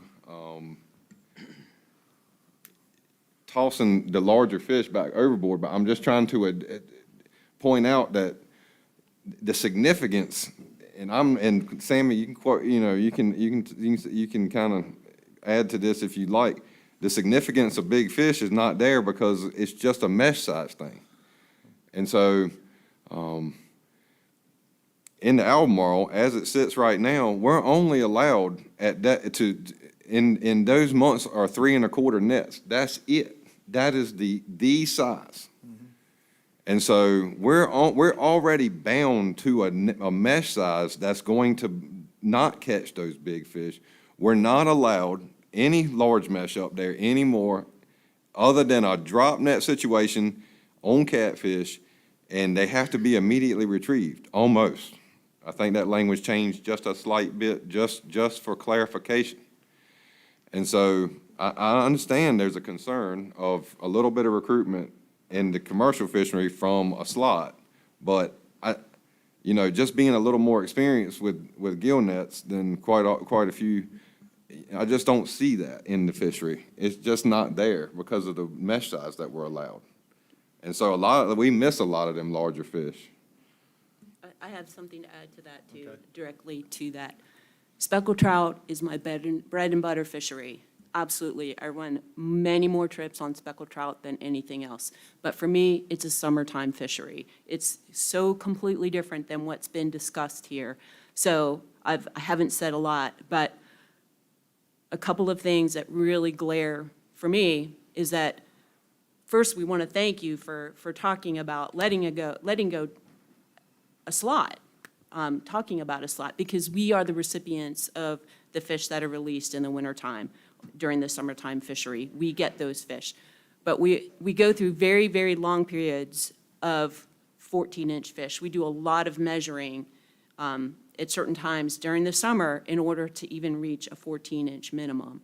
A 16-inch would really, really up the number of dead discards that the recreational and the charter boats would be dealing with, Hatteras and north. That would be really significant to take it up to 16. I think we overall would be much happier with keeping a 14 to 20-inch slot limit and not having a trophy season at all, to not having the 24 or 26-inch fish, or speaking to what A was saying, possibly have a tag system so that somebody could keep the fish of a lifetime. We are seeing more really big fish in our system in the north. We really are, but our fishery is completely different. It's a shallow water grass fishery where we see a lot of spawning fish too. But so I would have to be really, really adamant about that 16. You're going to do a lot of damage, and be very happy to, take that larger fish out of the equation. And actually talking to my fellow charter boat captains, we're in line with a no captain, no mate keeping fish too. We're running 2 trips per day oftentimes on speckled trout. So that would definitely cut in, but we definitely feel like if that is gonna make a difference, we're up for it. So then my suggestion for you would be, because this is not a motion yet, this is just where we're trying to put something together. If you want them to drop that 16 to 14, if you would like to try that, because in a minute, we're gonna find out if whatever we got up there will get enough votes to go through with it. So if that's what you would like, you just need to ask. Jesse, are you writing this up, or is Catherine? So just ask Catherine to make that a 14 instead of 20. Yes, sir, William. If I could ask, can you, Lucas, pull out of your head what the change in harvest reduction would be going from 14 to 16? And also, I think it's very, very small, but can you tell us what we would gain or lose from eliminating the trophy fish, 24 and 26? You have that on top of your head, don't you? So, yeah, of course. No, I do not have that right off the top of my head. And William, I would suggest you wait till we get done with it before you try to get because I got a feeling something else is going to change before we get to the bottom of that list. That's fine, thank you. Yeah. We can work on that. Okay. I can say that when it's a 26 inch trophy, eliminating that 26 and above inch trophy really doesn't make much of a difference at all. It's like 0.3% maybe or something like that. And that does speak to Tom's point that you just don't see as many of those big fish. But that was on purpose. That's the point of that, setting that trophy so high, is that it really is, you can keep the fish of a lifetime. But those 24, 25-inch fish that, according to our citation data, are Let me get that. way more common than they used to be, like, those go back. That was, I'm that was just the gonna get to you, idea. and then I'm gonna go to Tom after that. I mean, I think we're talking about eliminating the 24 and 25 and making that over, the trophy fish over 26. And then I would like to add, adding a 1 or 2 tag. You have to have a tag to do that. Yeah, Kat. I was really hoping y'all were going to get away from that. The tagging aspect of it, and I guess that's going to be a question about limited entry or some form of that, because otherwise, everybody gets a tag. And I don't know if that, Or make it one fish, then make it just one fish over 26 per year. I mean, yeah. and then everybody has one. The So you don't have to have- tagging piece is not as simple as it sounds, and I'm not even sure it's legal at this point unless everybody gets a tag. So you want to Then- change 24 to 26? 26, and then just one fish per year. Thank you, Or it could Catherine. be 2. And then let's go to Tom and. But I have one more question just about Okay, yeah, go about the ahead. nets, because Tom is worried about the commercial limit, slot limit as well.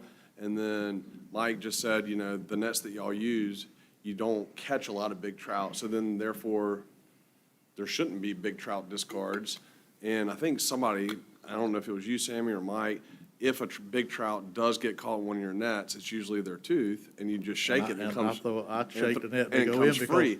So if that's the case. my customers don't then want it. If it's why- over 3 pounds, they don't want it. Yeah, so if that's the case, why can't there be a slot on commercial? Go ahead. Yeah, that's a point I missed, is that the size fish that a restaurant wants is not 26 and 24-inch filleted fish. That's not what they want. It's hard for them to portion that fish onto a plate. It starts to become undesirable, to deal with, and the taste of the actual fish and the textures all change. And so they want a consistent fish brought to the market.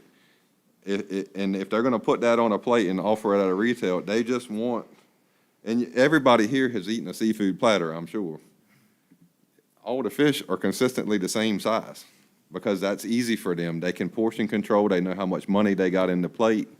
And so there's nobody out there demanding these top, spawning, hey, we need those fish to go on the commercial, in the commercial hands because that's the most desirable one. That's not true. And so, fish in the slot are more in line with what, restaurants and consumers want. So Tom, how much does a 20-inch trout weigh? Probably 2 1/4. Okay. So I want to touch on a couple things and ask a question. First of all, appreciate you bringing up that it's like 0.3% to catch for 26 inches. That's why it doesn't really matter that we take that out of there. And I think people are going to be pretty upset if someone catches a new state record and can't bring it to a tackle shop, because that's it. And keep in mind, yeah, exactly. And keep in mind, we broke a 6-year-old state record, a year and a half ago, because according to just about every fisherman I know, including myself, the stock is in the best shape it's ever been. And we're catching trout the size that we've never caught them before, in volume that we've never caught them before. And people want it to keep looking that way. So do you have any information what the median size cotton gill nuts is? I know we've seen that data, I just don't have it in front of me. Because again, like I preface, I won't vote for this unless we have a similar size or the same size limit for the commercial sector. To look at the what a similar size limit for the commercial sector would be, we would to stitch all that together. We would probably have to ask for a break so we can go and actually crunch numbers on that and run it together. We do that. But I would also say, from our perspective at least, it probably makes more sense to come up with the full scenario before we do that. Okay. Just for efficiency's sake. I will say, just a 14 to 20 inch slot limit, whether there's 1/24, 1/26, it's not going to end overfishing. It's about an 18% recreational reduction. And if we don't end recreational overfishing, there's no way that we're ending overfishing. Yes, So let me finish going through it. Switch the 4 fish bag limit to 3 fish. I mean, that's got to, 16 to 20 does, but going with what Commissioner Well, I mean- Gardner was saying, the 14 to 20 does not. so I mean, that should in itself do something on the math. And then just to, appease Tom for right now, add the slot limit for the commercial. I'm just trying to finish this out, so then I was we can go just back gonna to add, a break. as it is written right now, if you change that to a 3 fish bag limit, that is an overall, we can double check on a break, but I believe that will be 27.2%. If the So we're 4 go- is I mean, changed to we're a 3. Going somewhere. I mean, we're getting somewhere. So, and then the commercial without a size limit is 32. So if we put a size limit on the commercial, what does that carry that up to? That's gonna carry that up a good ways Yeah. too. And so let's keep going with that, and then we can take a break and then go back to it.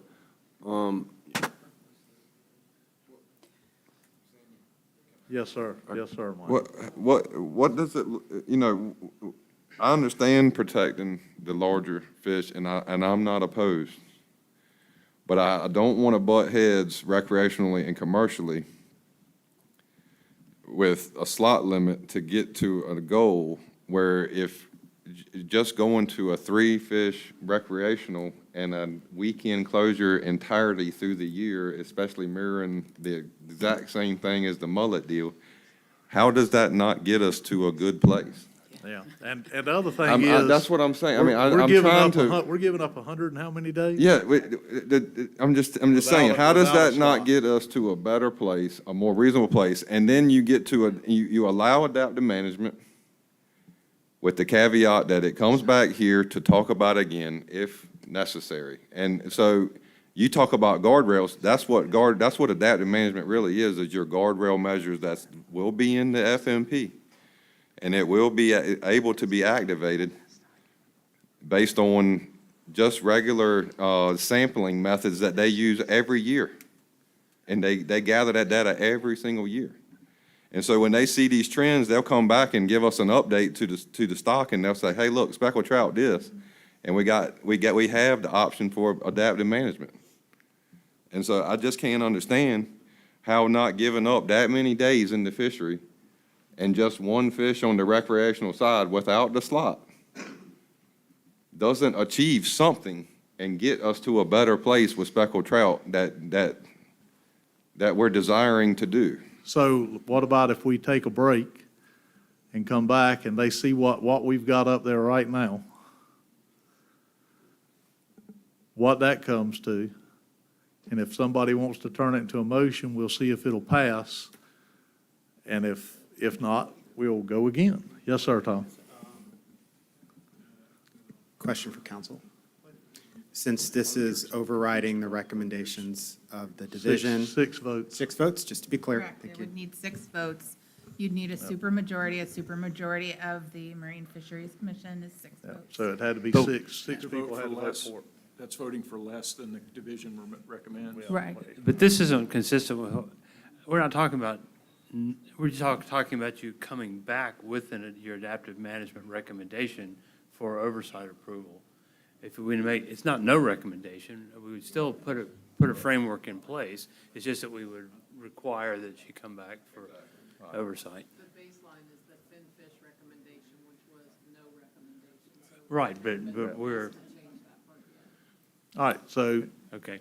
go ahead. And please. these closures mirror the striped mullet Striped mullet, closure? yep. And we're taking Yep. away the January, February Right, closure? Okay. right. And so what the commercial fishery is basically doing is giving up 100 and some days a year of fishing. And I think we decided to add the slot for the commercial too. if you Well, wanted. we were going to do it like this and see what happens, and then if we have to, we'll go there. Does a slot on the commercial side turn all those fish caught into discards? Or not? I mean, you're gonna have more with a slot than you're gonna have not, but the same thing with the wrecks. They're gonna have more fish they throw back. Yeah, that was what I was trying to say is so if you're a wreck fisherman and you're trying to fish in a slot and catch these fish, you're gonna try to catch way more fish to try to catch in your slot. Same way with a commercial guy. If he sets his net, runs his net out, well, however many fish were 20.5 inches, 21 and this, we got to throw them back anyway, right? Because we're in a slot. And so a slot is just going to create discards on both sides of the equation. There's no getting around that. So when we discussed this at the Fin Fish, the recreational guys in there said, we're gonna do the slot so we can get to a 30% reduction. And by doing the commercial closure to mirror the mullet, the commercials are at a 30% reduction. And we did, you can ask Kat and everybody, we had pretty much this same conversation we're having right now, and it took a while, but it ended up being, by the time we got done, and it was a 16 to 20, not a 14 to 20, and I think it was a 24-inch fish, not a 26-inch fish, and it was a 4-inch bag limit, not a 3.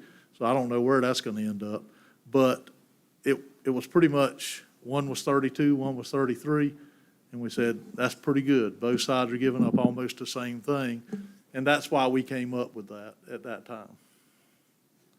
And that's how the slot got there. That's what the recreational guys wanted at that. Oh, go ahead, Will. So the scenario that we have on the board now, the revised one, gives us roughly what percentage reduction? That's what we were saying. We would need to come back to you with that. Okay. We know it's slightly less Go ahead, than what it Tom. was, so we know that. It's just, can we live with It's a gonna be slightly less 32. reduction? Yeah. So, obviously, everything we do here on the recreational side is going to turn this fishery into more of a discard fishery. Like a lot of where our fisheries are going, whether it's red snapper or southern flounder, right? And it's going to cause more problems going forward. I'm still pretty adamant that I want to see a similar size limit, because some of this reminds me about southern flounder. You don't think next year people are going to be mad seeing 23-inch trout in a fish house? Or in a seafood market? Just you wait.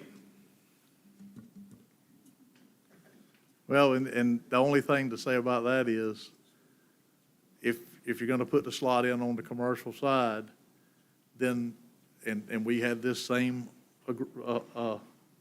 talk, I'll put it that way, if you put the slot in on the commercial side and you do away with the weekend closure to get it at the same percentage as the recreational that way, then the commercial's still gonna have all these dead discards while they're, between the mullets and the speckled trout. So it was kinda, and Kat knows, she was there, and when it was over with, she went, oh my God. But we did, we battled for a long time about it, and that was what came out of it. And like I say, we can come back, they'll have us somewhat of an idea, because we need to take a break. Yeah.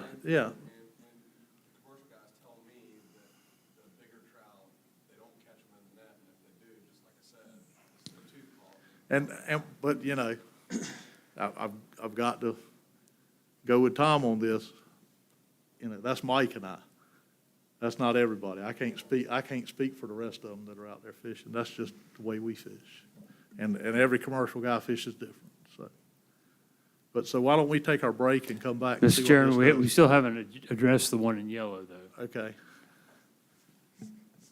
Yeah, so as for adaptive management and what I would like to see, and I'm not sure if this would be in line with the rest of the thoughts of the commission, but just as for the final recommendation for any changes through the adaptive management to come back to the commission for a final vote or approval or review or whatever, however the language needs to be written.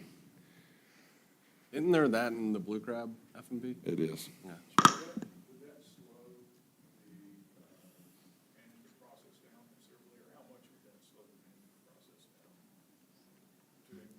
Kat's getting ready to tell us. Yeah, so just a couple of comments about adaptive management. We are very supportive of adaptive management. I think the commission is, and we've heard from the public that they are. We have a variety of adaptive management approaches. It's kind of been hard. It's been like nailing Jell-O to the wall to try and figure out what the right balance of adaptive management is. So we have striped bass, adaptive management. It says if you're overfishing, you take F back to target. It requires, Mike touched on this earlier, it doesn't require any kind of, motion by the commission. It's just what we do. Blue crab is different. It requires adaptive management to go to the advisory committees and back to the commission. To that point, what we're dealing with right now with adaptive management and how long that takes and the process of going back and forth, that becomes not real adaptive. So that's what we're dealing with right now with blue crabs. In this particular plan, we have kind of two approaches. So for cold stun, we have adaptive management that is contingent on approval of the Marine Fisheries Commission. But for some reason in this plan, we also had in our sustainable harvest adaptive management did not have that contingency. So we can absolutely add that, and if that's what the commission wants to do, we can just match the language that's in the cold stun part. We can put it in there, and when we come back, we'll see. Go ahead, Mike. Kathy, just clarification, for the cold stun adaptive management, it has to come back to us? I feel like that's what you just said. I feel like that's what I just said too. It is what I said. I didn't, So for the cold stun adaptive management, it should be that you are authorized at a certain point to say, hey, I have sent my people out, the creeks have been looked at, the fish are floating on the water, I'm issuing proclamation right now. However, any sustainable management changes, right, should come back for oversight by the commission, so it should be the other way around. well, except for the adaptive management piece for cold stun that actually comes back to the commission is after the season has already been closed and then it reopens. So then if we want additional adaptive management, that's when it comes back to the commission, not out of the gate. So Not for permission to Right, close. right, Okay, all right. right. I just want to make sure that That's- that wasn't is the that right? case. Lucas shaking his head. Yes, Yes, that right. is correct. Because I don't want to screw cold stun adaptive management up. Right. I just want to make sure that any sustainable harvest that's talked about gets talked about as a group again. And that's my concern with the sustainable harvest adaptive management framework. Yeah, and we would be fine with that. And to Commissioner Services' question, it wouldn't delay it that much to come back to the commission for agreement. Yeah, and if it was something bad, we could always have a special meeting if we had to. Yeah, that's what I say. We can always, if we have to, we can always have one. All right, so now we're going to take a 15-minute recess and put these young people at the table to work harder than they thought they were going to have to work today. I'm glad you go with young. I don't feel so much that way these days. Well, when you look at how old I am, Hey, fair. everybody else is young, okay?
of it's filled out in there.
Yeah. I was wondering, I said, I wonder, do they get their stoves and refrigerators out of You those know- places or what? I wonder. I wonder The too. furnishings and that, because they know it's going. Right. So do they just, I hope so. I do mean, they that, just walk away and just, everything, stoves, refrigerators, furniture, everything? I'm afraid, All I'm right. afraid to ask If it because, was me, I'd be pulling. We give you all that time, so I'm sure you Yes. got every For question sure, answered for sure. now. Every single one of them. I'm gonna have to do it from. So what did you come up with on percentages the way it sits there right now?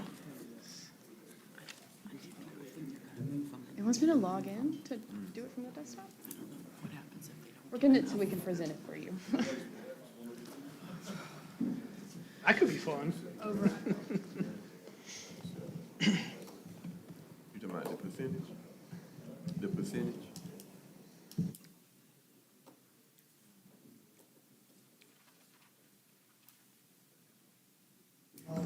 It's gonna multi-factor you.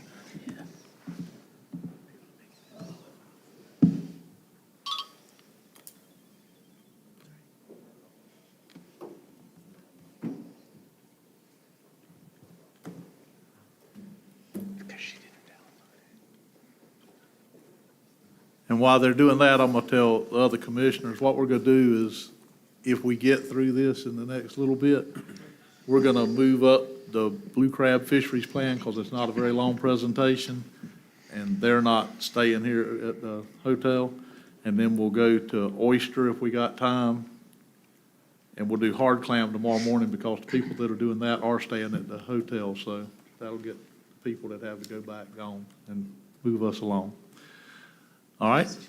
Jesse, do you mind putting this back up on the board here?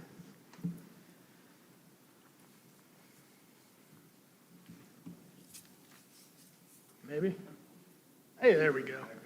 So this one's not quite as pretty. So the management that was as it was on the board, so a 14 to 20 inch recreational slot limit allows for one fish over 26 inches, and a 3 fish bag limit would lead to a 26.7% expected recreational harvest reduction. For the commercial management, what was on the board there was, and we do have this with the slot limit included as well.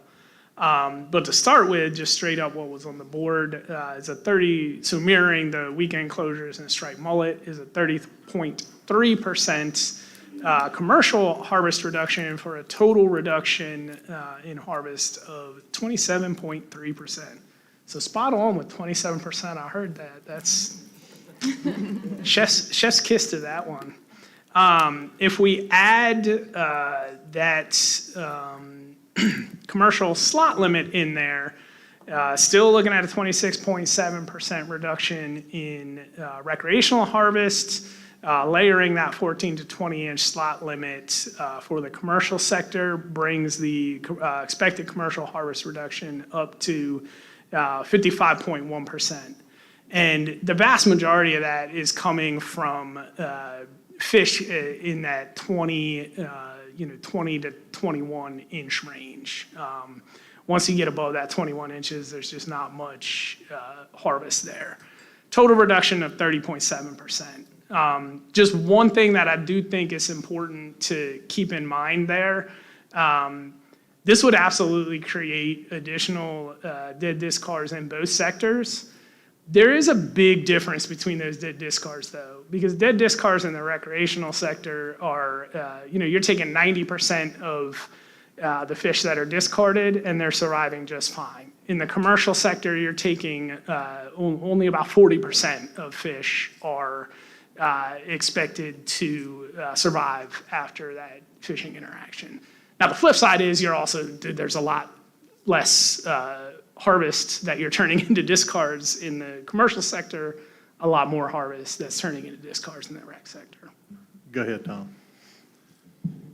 So, that's why I asked you guys for like a medium size or a large size in the slot to see if we could maybe have a slightly different slot. If we did 14 to 22 or 14 to 21 or something within that range that would reduce, right, the overall harvest, but also kind of keep us in this philosophy of wanting to preserve more large fish in this fishery. We've got that too. So looking at a 14 to 22 inch slot limit in the commercial sector, 14 to 20 in the recreational sector, would bring that commercial reduction down to 38.3%, total reduction of about 28.4%. And again, it's really that 20 to 21 inch fish. There's just not a lot of harvest commercially above that. Go ahead, William. Lucas, are the dead discards included in these calculations? They are not. It seems to me is that something we should consider? Because that could change the numbers considerably, correct? So that, I can almost figure out you can almost look at them and kind of eyeball them and see what they'd be. If you're looking at 40% on the commercial and 10% on the rec. So you're talking like back out basically reduce the reduction by the amount of estimated dead discards. I guess in theory that's possible, and not even in theory. Like the math is definitely, you can do that math, yes. And this was a lot of our thought process in just having a more conservative suite of management was, to account for the fact that any management is going to increase discards. But I will say that we're, the way we have been viewing this the whole time is looking at a harvest reduction. We're not really trying to look at like a total catch reduction necessarily. We're just looking at reducing harvest.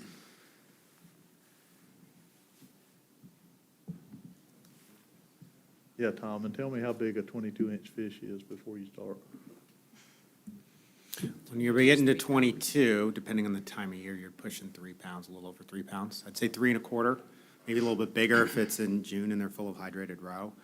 I'm a little bit more supportive of this with the slot, and I know this puts a bigger reduction on the commercial sector, which may be viewed as unfair. However, I think I'm going to point out that one thing we've discussed on day of the week closures is you're probably going to have a lot of consolidated effort in those open days, right? So we're probably not going to achieve the reduction that we were planning for. I know that's a lot of days sacrifice, and you're going to have a reduction, but I think it's fair to say, and given the division's analysis, we're probably not going to have quite that reduction because people are just going to be forced to fish in a shorter time period. Well, you could have that, but there's going to be a lot of days that, that you can fish with a rod and reel that we can't with our net. So, doing that. Yes, sir, Ray. I personally think that this looks really good. I think when you first had it, the 1420, a 55, that's a little egregious on the commercial side. I think this actually makes a lot more sense. I think there's give and take both on the recreational and commercial side.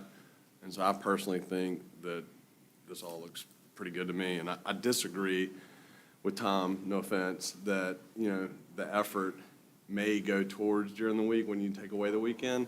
But those are assumptions. And mathematically, if you take away 120 days, that's just, you're going to have less catch. I mean, that's just math, easy math. So I think this looks good. So if you put that with the rest of it, what does it all look like?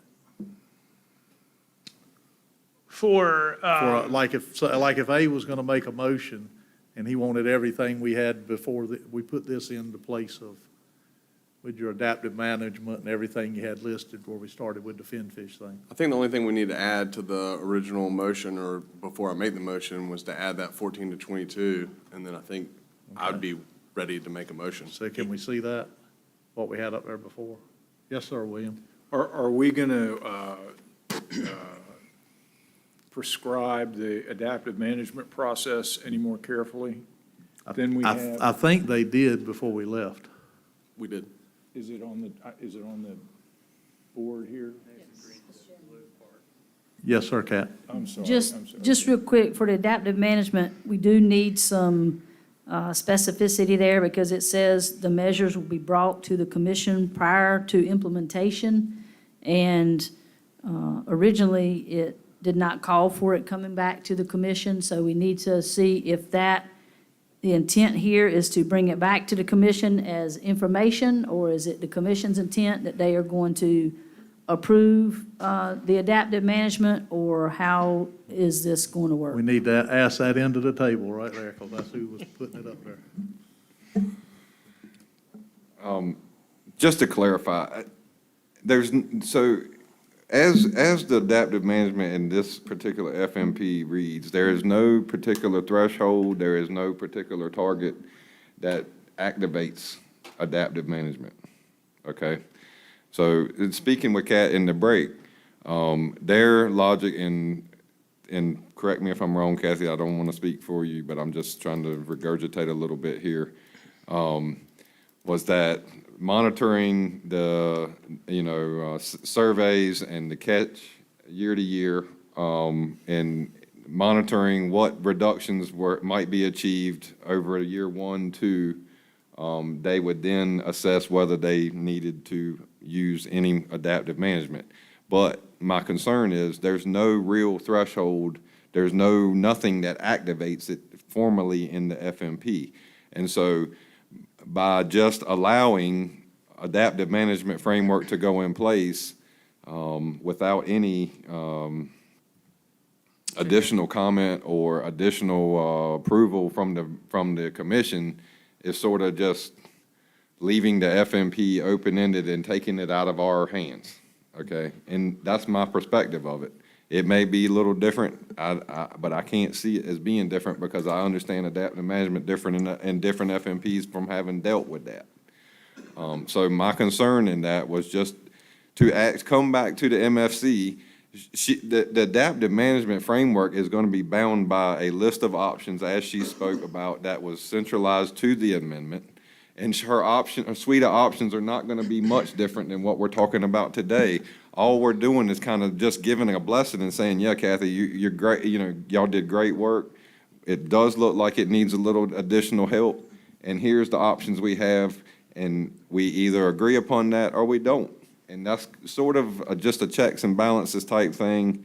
And, government is sort of full of that stuff. And so I don't feel like it's unreasonable to ask for something of the such. And the way that reads there now, Kat, if a cold stun happens, you can still go ahead and close it with the cold stun thing, that management down there? So the closure after a cold stun does not require consultation with the good, commission. What good. does require consultation is if we want to do further management actions after we reopen the season After from the a cold stun. close, because of cold stun, that does require Okay. additional I got you. approval I just from wanted the to make commission. sure you still had the authority to do the cold stun thing. Yep. Yes, sir, Doug. Yeah, I just wanted to make sure that the director had the authority to move forward with this stuff, and that our inserting an oversight responsibility there would not delay things unnecessarily. So, but to create an opportunity, Right. should we disagree with what she has done, right? So, maybe for review rather than for approval is the way. I would think it would be presumptively that she's moving forward in good faith under the FMP. You'd bring to us and notify us. And then if we were to disagree, then we would have an option at the meeting to. Doug, you're in trouble because now the attorney wants to talk. Okay. And I've tried so hard to be so quiet. Yeah, well, I'm not for an attorney, so I'm a long. PhD. You are not in trouble. I did just want to alert you, and I thank Sean Meyer from DEQ for pointing this out to me, since as you all know, I am new to fish, but thank you all for having me. Under statute 113-221.1, I know you're all going to rush and look it up. That's the statute that allows for the adaptive management practices. Under there's already a provision, and this may influence you and it may not, but pursuant to this, if there's 5 or more members of the Marine Fisheries Commission, the chair can call an emergency meeting to review any proclamations called by the director. So in an instance where she did something under the adaptive management framework and called a proclamation, if you all didn't like it, you can use this procedure that's already in statute. If there's 5 of you that agree, and ask the chairman, and then you would have an emergency meeting within 48 hours to review that. Yeah, and that's kind of what I told everybody, that I could call a special meeting if Kat needed it, so that works. Yes, sir. Can I just offer a little comment on that? I've been in one of them special meetings. I didn't care for it. And I'm not going to go into any detail. But I just can't understand the heartburn right now, because, you know, they're going to get the data, they're going to collect the data, and they're going to review the data. And it's going to take them a little time to wrap their head around the data. And so all the time it takes them to collect, look at, talk about, and review all of it, what is it that is an issue to come to and add it to the next agenda item on to the next meeting and say, hey, guys, we've decided we'd like to try to implement some adaptive management. Here is why. And we were showing this to y'all for your approval, because this is y'all's FMP, right? The Marine Fisheries Commission owns the FMP. We created it, we built it through the division, and that's what it is. And so I'm just looking out for the commission and the commission's best interest of checks and balances. And that's it. I'm not asking to recreate the wheel here. If you look at other adaptive management, there are terms and conditions in every other FMP it's built into. Just like blue crab. Blue crab has to come back to us if they implement adaptive management changes. And we have to talk about it and approve it. It's no different. And so I'm not sure what heartburn is here of just asking for the whatever adaptive management measures that are brought forward in the future, if need be, to be reviewed by the commission. And I promise you, Mike, if we had to have another special meeting, I'll make it where it's not as bad for you, if I'm still here. So the special meeting that was called by 5 commissioners and had in Kinston, I have no other comment about, but I was very dissatisfied. I got notified about hours before to drive slam to Kinston and had no idea, so. I'll give you at least 6 hours. Does somebody want to make a motion? I'll make a motion. Yes, ma'am.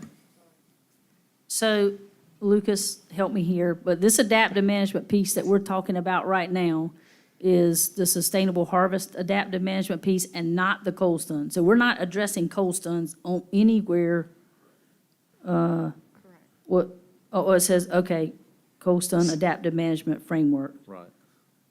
Okay, and what about the cold stun closure extension? So for me, I think, I don't know, I'm not here to tell anybody how to vote on anything.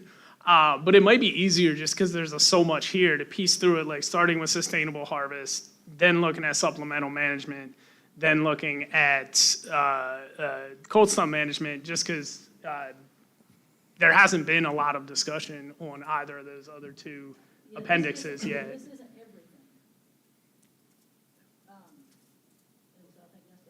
Yeah. Okay, well, when you start making the motion, they can tell you what else you need to put in there. I'm ready to make a motion. All right, go ahead. Make the motion to approve the FMP. Is there a number behind it? We're selecting preferred alternatives, aren't we? Preferred management options. Preferred management options, okay. I make a motion for these preferred management options.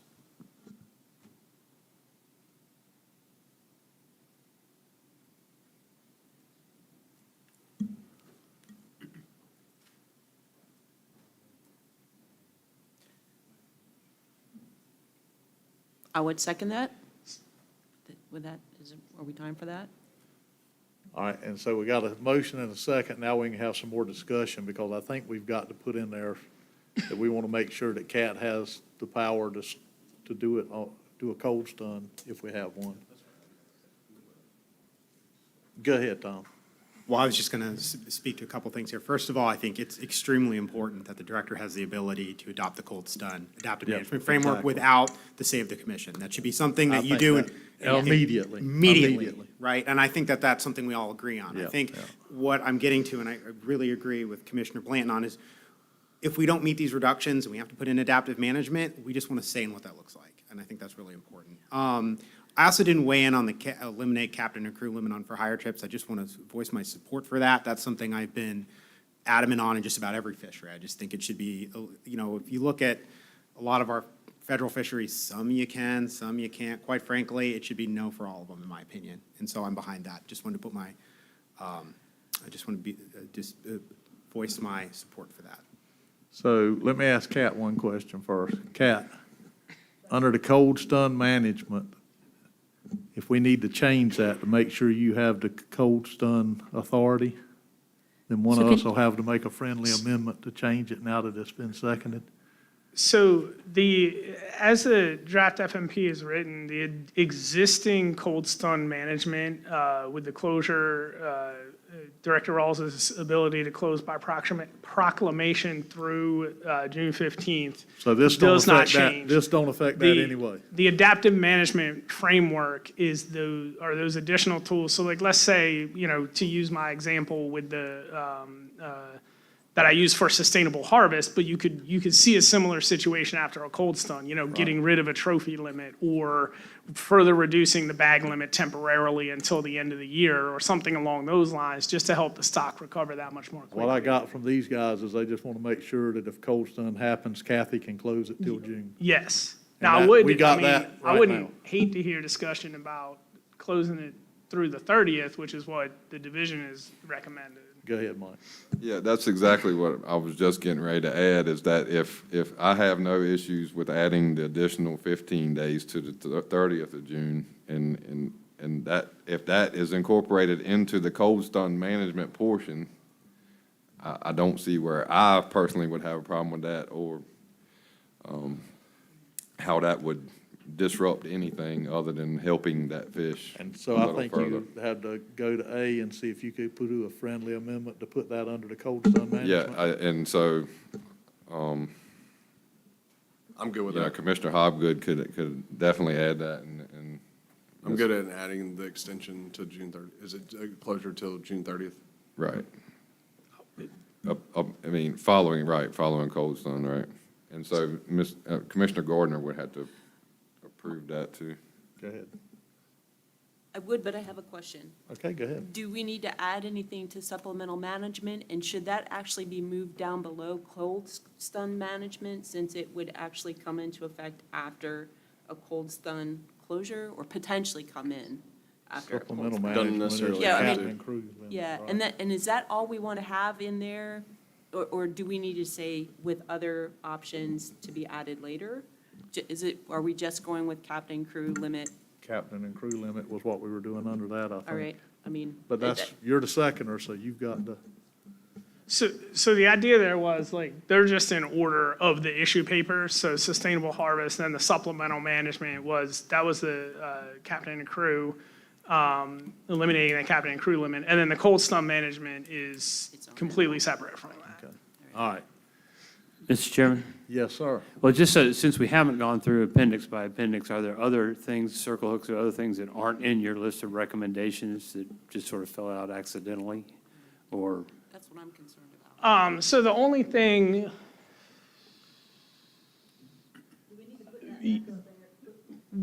I think the only thing, yeah, it might be good to put that back up. But the only thing I think would be we did recommend to keep the commercial vessel limit as is with one vessel, One license, one limit, yeah. commercial I agree limit with that. of spotted sea trout. But I think that hit on everything else. and just for the record, I'm uncomfortable moving the reduction down to the high 20s percentage point, mostly because I don't think we think that we're going to get that.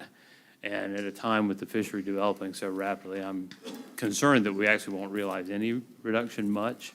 And so that said, that I may still vote for it, but I'm just worried about that. I think it's very likely that this will drive us into adaptive management quickly on this species. Don't know what else we could do to the recreational side to get a more reduction out of it, though, without closure.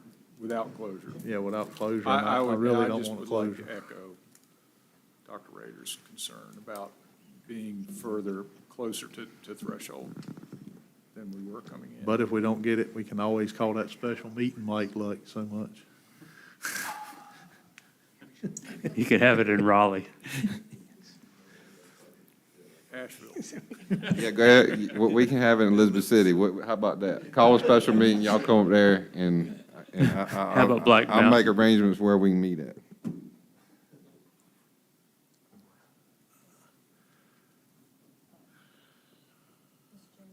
Yes, ma'am.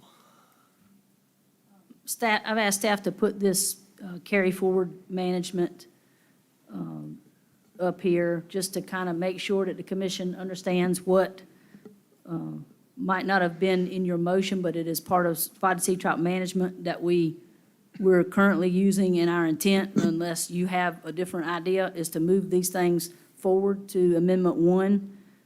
And that's the weekend gill net prohibited in joint waters, with the exception of Albemarle, Currituck Sound area. Also, the weekend commercial possession and sale prohibition of spotted sea trout in joint waters, with the exception of that area.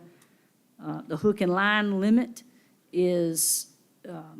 applies to commercial and recreational. It is a hook and line limit, so if the limit, what was the limit? What was it, 3? 3 fish. So it's 3 fish, commercial and for hook and line, period, across the board, and that's a key one. Recreational purposes, okay, yep, and then maintain bag size, trip limits unless otherwise changed, yep. And the other, so just specific, the commercial trip limit is 75 fish. Right, and I think, does that cover I think that covers pretty much everything. I think so. Okay, Tom. Could you tell me what recreational purposes limited to recreational bag limit means? So the idea there, with my understanding at least of the idea there, is there are other gears that are, generally thought of as commercial gears that are still available, like recreational commercial gear licensing. You could set a recreational gill net for spotted sea trout. You could gig spotted sea trout. So it's basically saying, like, if you're fishing under a recreational license, you're held no matter what. It might be a little redundant, but it's just making it explicitly clear that if you're fishing recreationally, you're held to the rec bag limit regardless of gear type. Okay, we got a motion, a second. We had a lot of discussion. So I guess if we can get that back up so somebody can read it back to us, we'll. Jesse, will you go over that with us and then have a roll call vote, please? I can read that. So there is a motion by Commissioner Hopgood to select the following recommendations as the Marine Fisheries Commission's preferred management options for the draft North Carolina Spotted Sea Trout Fishery Management Plan Amendment 1 as follows: for sustainable harvest, Recreational, 14 to 20-inch slot limit with allowance for 1 fish over 26 inches and a 3-fish bag limit. Commercial, a 14 to 22-inch slot limit, a Saturday to Monday closure from October to December, Saturday, Sunday closure in January to September. For the stop net fishery, formalize management in the FMP. For adaptive management, adopt the adaptive management framework with the caveat that adaptive management measures be brought to the MFC for review prior to implementation. For supplemental management, eliminate the captain crew limit on for-hire trips. And for cold stun management, extend the fishery closure until June 30th following a cold stun and adapt the cold stun adaptive management framework. That was a second by Commissioner Gardner.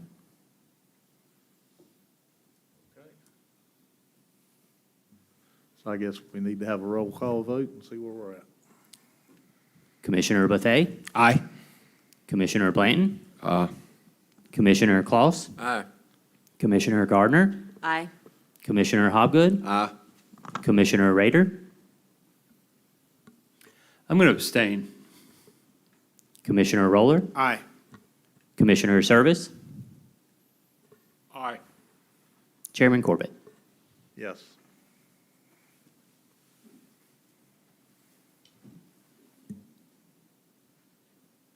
I think that's it, right? We'll have to jump out of here before somebody starts asking more questions. Oh, wait 1 minute. I got. Thank y'all, good job. So Jesse, are we gonna try to do the blue crab? Is that what we're gonna try to do? Good, that way I can aggravate McLean. I ain't got to pick on him all day. Y'all need this, right?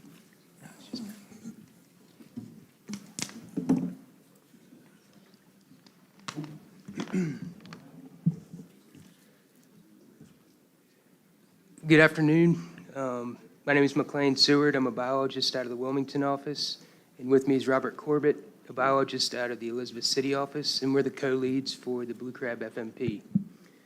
At your May 2024 meeting, we presented results of the Blue Crab Stock Assessment Update, and as a reminder, Division and External Review of the Assessment Update identified significant concerns with model configuration and results that can only be addressed through a new benchmark stock assessment.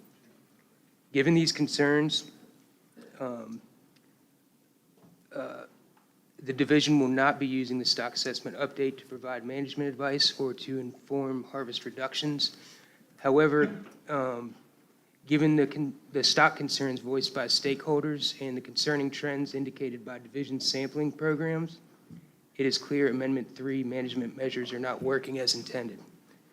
The division is developing new management recommendations using adaptive management framework adopted in Amendment 3 to the Blue Crab FMP. As a reminder, management changes implemented through the adaptive management framework are required to be quantifiable. Also, at the May 2024 meeting, we heard from commissioners that while management changes should be considered, we need to take a measured approach, soliciting significant stakeholder input before considering management changes. Since the May meeting, we've reached out to crabbers and other stakeholders throughout the state to get their thoughts on the blue crab stock condition, the fishery, and current management. In addition, we met with the Northern, Southern, and Shellfish Crustacean Advisory Committees this past September to get their thoughts on management changes. So while very few members of the public were in attendance, we did get valuable input from the committees on their perceptions of the current fishery and began brainstorming potential management options. Some key takeaways included a need to characterize the fishery throughout the year, consideration of market conditions, continued concern about environmental and predation impacts, and the need to consider individual segments of the fishery when making management decisions. Some of the quantifiable management measures initially being considered focus on protecting vulnerable and biologically important life stages of blue crab. And a couple examples are reducing the harvest of mature females and or sponge crabs, or extending closures to protect females prior to spawning. So our timeline has us continuing outreach, data analysis, and developing a draft revision to the blue crab FMP through the end of the year.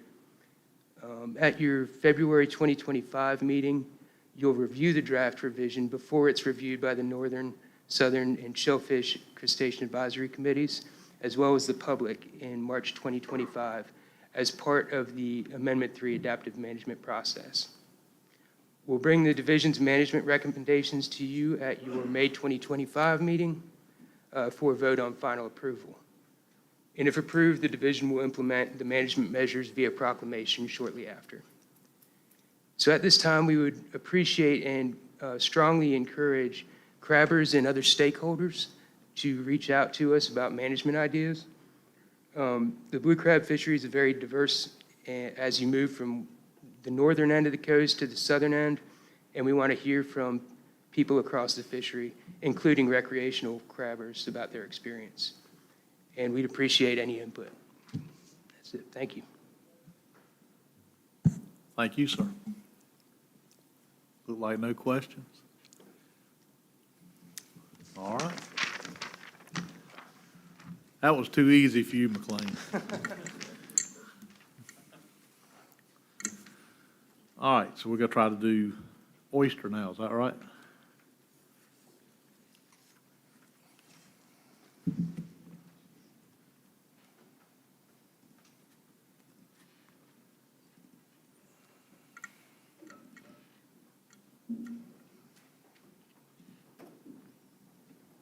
I bet oyster's going to be just as quick as that was. Right, Joe? Yeah, we'll, maybe not that quick, but we'll try. We'll go faster. All right. Good afternoon, Commissioners. Thank you for the opportunity to come here and talk to you today about Amendment 5 to the Eastern Oyster Fishery Management Plan.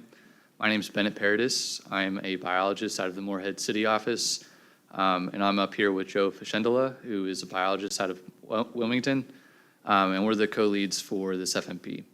So our presentation today will focus on reviewing the current draft of Amendment 5, and after the presentation today, we'll be happy to answer any questions, and then your action item today will be voting to send the draft of Amendment 5 to the Eastern Oyster Fishery Management Plan for public comment and MFC Advisory Committee review. For perspective of where we currently are in the FMP process, here is a timeline. So in August, we presented to you the summary of discussion and feedback that we received during a 3-day advisory committee workshop. Since then, we have spent the last few months updating and editing Amendment 5 to get it to the stage where it is now. We will present to you all the key issues that are being tackled in this rendition, as well as preliminary division recommendations. These are subject to change based on input we receive in the standing and regional advisory committees and the public. To begin, I'll start by providing an overview of Amendment 5. The first portion of the document is a base plan, which details the background of the Eastern Oyster Resource in North Carolina. Today, I'll be brief on this section, but we will highlight the stock status, a description of the fisheries, and the importance of oysters as habitat engineers. Following the base plan, we will then go into 2 information papers, which do not have management recommendations, but they provide more background that are useful for discussing the issue papers. So those issue papers, we'll have some management recommendations that we'll present. At the very beginning of the document, Amendment 5, the goals and objectives are outlined. And so before we begin reviewing the rest of the document, I'd like to reiterate those points. So the goal of the Oyster Fishery Management Plan, Amendment 5, is to manage the oyster resource in such a way as to maintain oyster populations that provide long-term harvest and continue to offer protection and ecological benefits to North Carolina's estuaries. In order to accomplish this goal, these are the objectives. Use the best available biological, environmental, habitat, fishery, social, and economic data to effectively monitor and manage the oyster fishery in its environmental role. Support and implement the restoration and protection of oyster populations as both a fishery resource and an important estuarine habitat through the actions of the culture planting and oyster sanctuary programs. coordinate with DEQ and stakeholders to implement actions that protect habitat and environmental quality consistent with the Coastal Habitat Protection Plan, or the CHIP.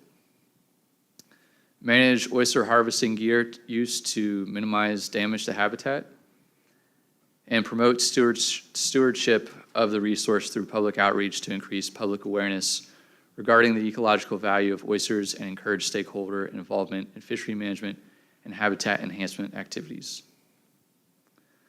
And then one final reminder before we dive into the document, Amendment 5 aims to manage only wild-caught oysters in North Carolina waters. Recently, shellfish aquaculture has grown significantly in our state, and current practices have less reliance on wild stock, as practitioners now use seed oysters in cages to grow oysters. With the discontinuation of the relay program, the mariculture industry is now beyond the scope of the FMP process. Instead, this sector will be managed by the Shellfish Lease and Permits Program. So within each fishery management plan is a comprehensive description of the stock, including a stock assessment and stock status. However, conducting a stock assessment for oysters is a difficult feat, as only 3 states have accomplished this. Maryland and Virginia have an assessment that they've done jointly in the Chesapeake Bay, and then Louisiana has also done an oyster stock assessment. In North Carolina, we do not have a stock assessment for the oyster resource. This is a multifaceted problem, but at the forefront are key data gaps that are necessary for a typical stock assessment. Currently, only commercial landings data are readily available, but these often fluctuate, and fisheries-dependent data are not necessarily proportionate to population size. Conversely, there is no accurate estimate for recreational harvest data. And then additionally, there are data gaps in the subtidal and intertidal assessments of naturally occurring oyster assemblages. So now we'll go into just a brief overview of the commercial fisheries. Oysters are the third most commercially important species in North Carolina. Commercial harvest can be split between gear types, mechanical, and hand harvest. And since the 1990s, hand harvest has accounted for most commercial landings for oysters in North Carolina. While there have been a couple of peaks from mechanical harvest recently, in 2010 and 2014, which you can see in this graph, hand harvest has typically been less variable than mechanical harvest. The mechanical oyster fishery is done exclusively by dredging and is confined to subtidal reefs deeper than 6 feet in Pamlico Sound. The season typically runs from late November to March 31st, but in-season management by triggers has resulted in a highly variable harvest season length. In the last decade, the number of bushels per trip has remained the same, but the amount of mechanical harvest landings have declined, as participation has also declined rapidly since 2010, when mechanical harvest peaked at 74% of oyster landings. Over the last 5 years, there were 60 or fewer participants in the mechanical oyster fishery. And some possible reasons for the downward trend include fewer water bodies being open to mechanical methods and greater participation in private leased aquaculture, since shellfish aquaculture has been trending upward and has surpassed wild harvest landings beginning in 2017. On the commercial hand harvest fishery, this includes hand gear such as tongs and rakes. These gear types typically target intertidal or exposed oyster reefs, as they are easily accessible to harvest. The season runs October 15th to March 31st, overlapping with the mechanical oyster season. The southern regions typically sees higher and more consistent landings, and despite encompassing just 5.7% of total coastal water body area in the state, hand harvest in the south has accounted for over half of the total oyster landings since 1994. Conversely, the northern region generally accounts for very little hand harvest, as it has accounted for less than 5% of harvest since 2019. Participation in the hand harvest fishery peaked at 787 participants in 2012. Since 2019, there have been 500 or fewer participants. The last portion of the base plan offers an overview of the importance of oysters as habitat. It has been well documented that oyster reefs are spatially complex habitats, which in turn provide refuge, foraging, and nursery habitat for estuarine fishes and invertebrates, and that includes economically important transient fish species. In addition to supporting high biodiversity in estuarine waters, oyster reefs provide a host of ecosystem services that are beneficial to us.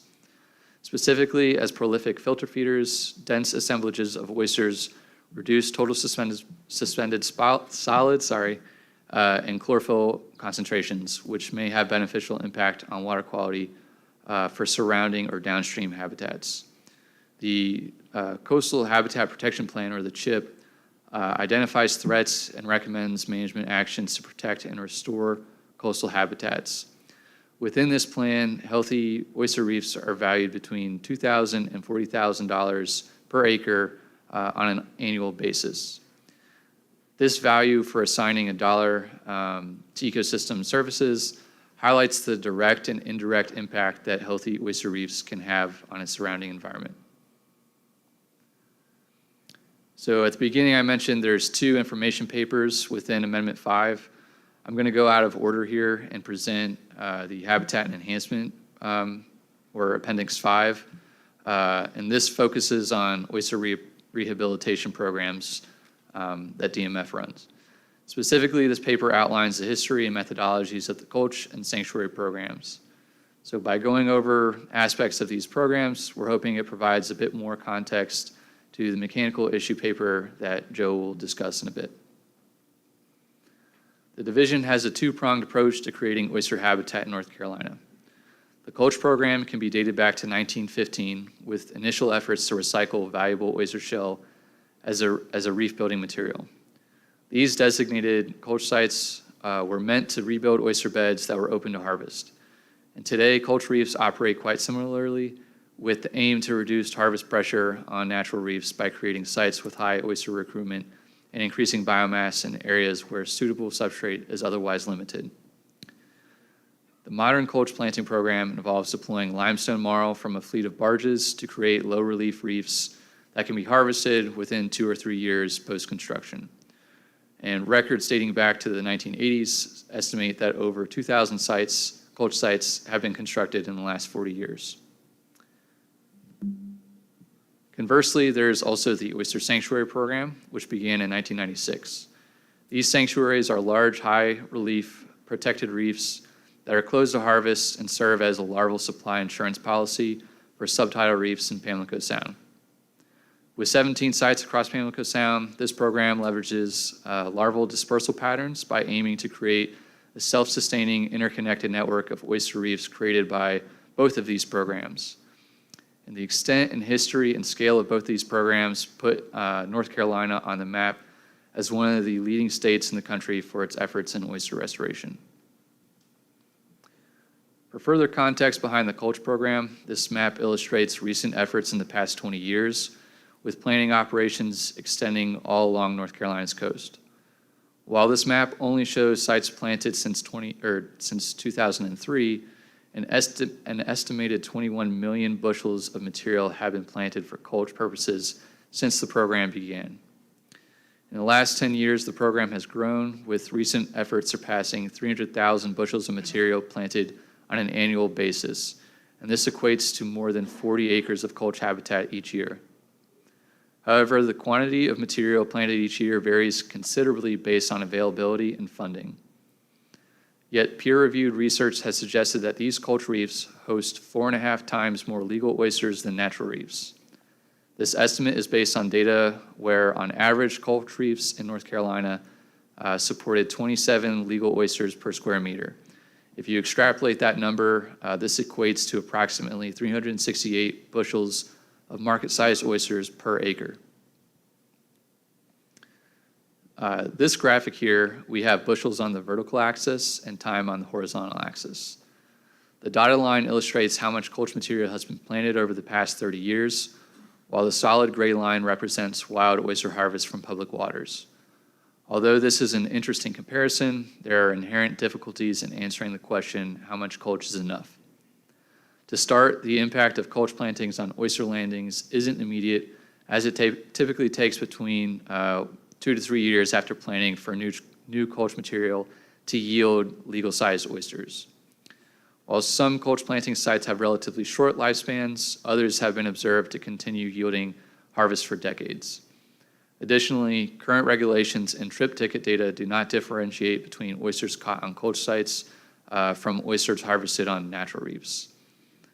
Apart from an annual survey inquiring commercial oystermen about their preferences and use of cold sites, estimates of how much is harvested from cold sites are conservative.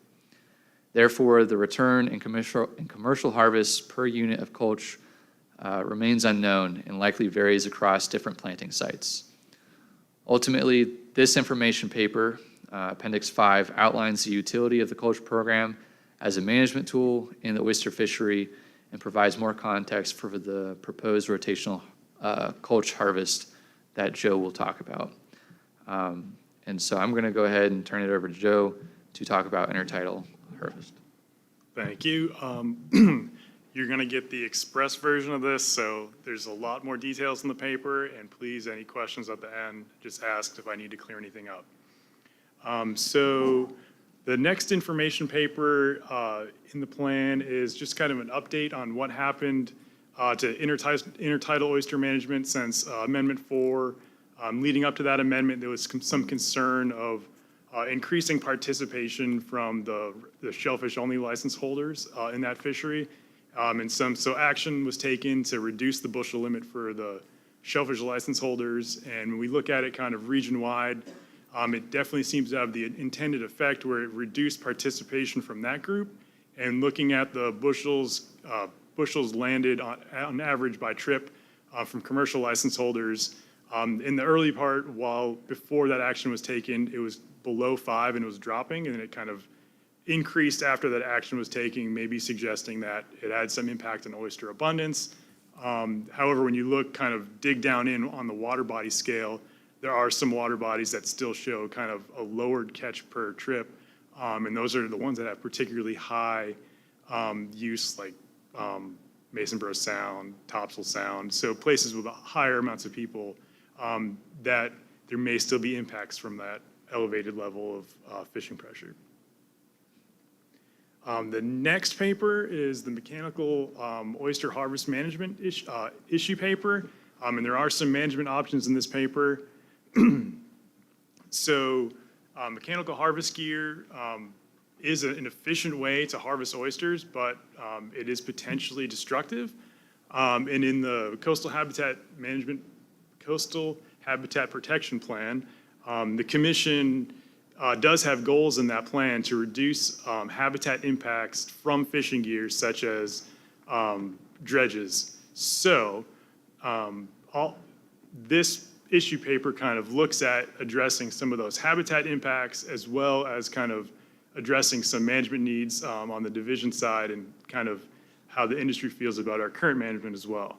And so oysters not only are the species that you're harvesting, but they also serve as their own essential habitats. So they pose a unique management issue where if you don't have enough of that oyster left, you can't grow any more oyster. So just kind of a really basic and simple way to look at managing oysters is just balancing the amount of oyster and shell you remove to what is there and available for oysters to grow on. So the existing strategy in the mechanical harvest fishery of Pamlico Sound is to actively monitor where the harvest is occurring. And the thought process behind this is that it's a habitat protection measure and there's a trigger set up. So when the abundance of legal oysters drops below a certain percentage, the fishing effort is closed in that area, and it's to prevent excessive damage to the habitat. When this trigger program was set up, participation was high, and it was pretty easy for division staff to go out and find where people were fishing. And now that the effort has dropped down, it's become a little harder for us to find where the fishing's happening when we're going out to do the monitoring. And that's becoming an issue with the industry because we may not always be sampling the areas that they're actively fishing. And so the original intent of that sampling program may not be being met. And so as I said, if a trigger has been tripped in that area, the season length is then, the season's closed if the trigger's tripped. So the season is determined by the sampling. So there's a lot of variability between years. Excuse me. Choked to death. Okay, So there's variability between years. So even though the potential season can run from November through March, it really depends on the condition of the oyster that year. So it's hard for fishers to plan ahead of time because these areas can quickly close by proclamation. If we've gone out and done trigger sampling, people are just waiting for those proclamations to come out to close that area. So the current management approach does offer a lot of uncertainty for season length for fishers. On the habitat side of things, historically, those deep water reefs in Pamlico Sound had a much greater elevation, reaching up to 13 feet off the bottom. But we know that these reefs now are suffering mortality from these low oxygen events compared to the shallow reefs in the bays, which are doing a lot better because they're not kind of exposed to that those poor conditions during low oxygen events from storms. And then when reefs have that higher profile, the tops of the reefs don't typically, they're kind of above where the anoxic water is, so they survive while the lower portions of the reef dies. So in these deep water reefs of Pamlico Sound, we're kind of talking areas deeper than 15 feet, to kind of survive and recover from these anoxic events, they really need to be able to gain height to kind of grow above that level where the water has no oxygen.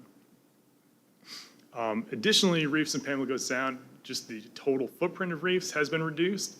And many of these reefs from areas that have been sampled over the last 100 and something years have either disappeared entirely or been just reduced to kind of a low shell rubble that doesn't have much relief off the bottom. And these declines in reef heights has been attributed to decades of fishery effort. So you can see here, this is going to the culch planting data. In areas that are open to mechanical harvest in Pamlico Sound, the planting effort's pretty much focused around the perimeter of the sound in those shallow water areas and not going into those deep areas that are kind of 15 feet or above. And again, this is kind of a piece of that figure that Bennett showed of the culch planting to oyster harvest, and this is specific for Pamlico Sound and the mechanical fishery. And you can see, especially in recent years, the volume of culch planted, those gray bars, has vastly exceeded the amount of oyster harvest, that black line.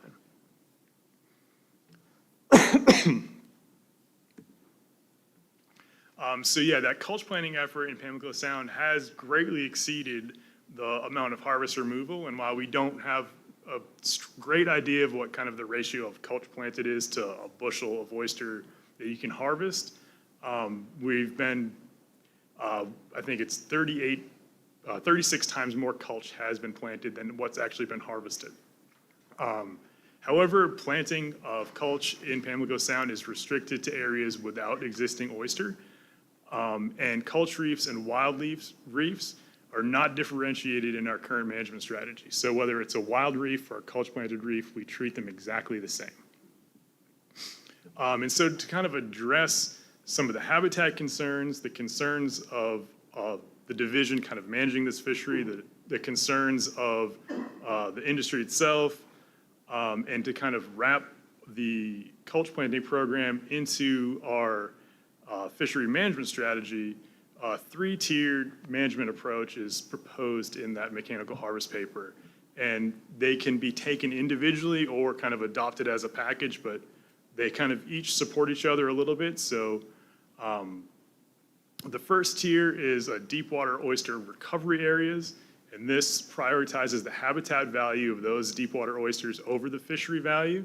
The second tier is culch supported harvest, which is kind of what we do now, where the habitat value equals the fishery value. And the third approach is large rotational culch sites, where we prioritize the fishery value of those sites over the habitat value. Sorry. So the first tier is those deep water oyster recovery areas. And if you look at the map, it's kind of hard to see, but all of the green and yellow are kind of either culch plantings or the green, or yellow are known areas to have been basically documented to have oyster between 120 years from 1880 to 2018.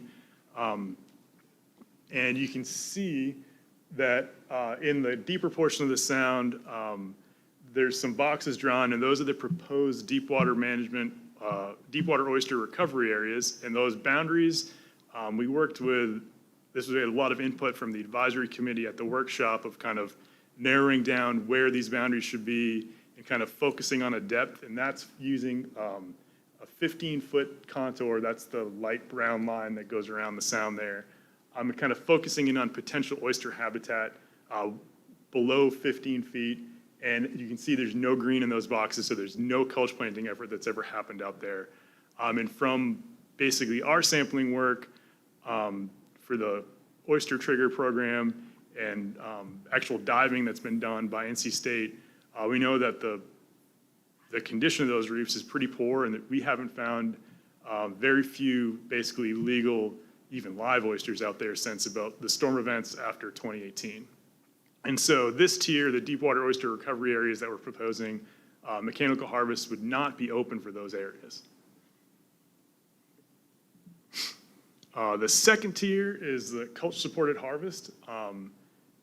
Again, that map up there is basically showing our current management approach now, the various management areas, the different bushel limits for the bays versus the deep areas. All that would stay the same. We use existing bushel limits, areas, season dates, the whole thing. But we'd aim to kind of focus the harvest on those culch planting areas. And we'd really replace the current trigger monitoring program with a new approach that would create fixed season lengths by area based on the sampling we've done. So we took basically years of data we had, looked at the relationship between what the condition of the oyster is in the beginning versus how long the season ended up being, and then created some fixed season lengths. And so how that would work, one key component of this is having participation from the fishing industry. So we'd create a means to report, kind of tell us where we should be sampling pre-season, to make sure we're sampling where the fishing will occur or potentially occur. And so we'd have basically a voicemail or an email, both probably to report where we should sample. So we'd get these pre-season industry reports. We'd go out and do the sampling. We'd compare that to, there's a table in the paper that kind of shows the season length based on the condition. So we'd set the season length, issue a proclamation. There would be still a period to receive industry reports. So while the fishing's occurring, send us more reports. We do one in-season sampling, and reevaluate the season length again based on that table. And if it looks like we're lined up for it to hit that 26% legal in the amount of time that we anticipated, the season length stands. And if it looks like we've way underestimated it and there should be a lot more season, we can then extend that season. And so again, this was developed with a lot of discussion with the advisory committee, kind of shaping what we first came with to end up what's in the paper now. And that third approach is creating those large rotational culch sites. So when you saw that figure that had a lot of culch planting and a very little bit of harvest in Pamlico Sound, a lot of that's due to the last few years. There's been a kind of change in approach to culch planting where they've been planting these large 10-acre sites. And right now there's 10 of them constructed, and the goal would be to have 4 of those constructed per management area. And these would be opened on a rotational basis. So having 4, it'd be open for a year, closed for 3, and then open on the 4th year. And they would rotate around with 1 open in each management area each year. And the thought process is there'd be fishing allowed. It would close. If it needed to be replenished with culch material, it would be replenished, allowed to grow for 3 years, and then open on the 4th. And these would not be subject to those set season lengths. So once mechanical harvest season opened, in November, they'd be allowed to be fished on until the end of March for the full potential season. And they would have the 15 bushel limit like those deep water areas. So they would be outside of that, the trigger management or the kind of set season lengths. And so the last issue paper is the recreational harvest issue. And this one is found in both the oyster and the clam plans. But I'll present it here in the oyster plan. So basically for all of our invertebrate species, you don't need a recreational license to recreationally harvest them. And so that's problematic for us because without a recreational license, we have no really good means for estimating the participation or total removals of any of these species recreationally. And we had, we've tried different approaches with surveys and kind of intercepts, but they all ultimately, no matter how good of a survey or any sort of approach you take, without the final tally of knowing how many recreational harvesters we have, there's no way to expand that data to come up with a total estimate of what's removed. And so this kind of data is needed for any future stock assessment or any sort of economic impact assessment. And also, North Carolina and Virginia were the only states that don't require some form of license or permit or residency requirement to recreationally harvest shellfish. And kind of bringing this issue up to during the scoping period and public comment, as well to the advisory committees, another kind of aspect of this came out and was brought up frequently by the advisory committees was there's also a public health concern here where you don't need a license period to go out and harvest oysters or clams, yet they're managed, they're highly regulated by the shellfish sanitation section and often have areas, temporary area closures or permanent area closures. And you don't need to have any interaction with a division, whether it be buying a license on the website, buying it in person. There's no way you can just go out there and harvest without having any education. And so a license or permit or some method to be able to at least be able to distribute some sort of informational material to these people to educate them on, there are closures, where to look for them, kind of being able to provide some sort of education would help kind of address this public health concern as well. Let's see. So in the issue paper, we kind of go through some potential ways that we could address this through permits or adding it to the coastal recreational fishing license. But ultimately, again, we need a complete list of people who are out there recreationally harvesting shellfish by some means, like how we have a complete list through recreational fishing licenses or a list through commercial fishing licenses to be able to expand whatever kind of the best survey data we have. We just can't expand it without that total number. And again, kind of in this paper, the more we dug, the more we realized it's a very complicated issue. And it's going to take us kind of evaluating programs, digging into maybe some legislative things, just a bigger issue than what's probably going to be able to be addressed within the fishery management plan process. And so we kind of recommend that this is something that we look at outside of the process. And with that, we get to the preliminary management recommendations.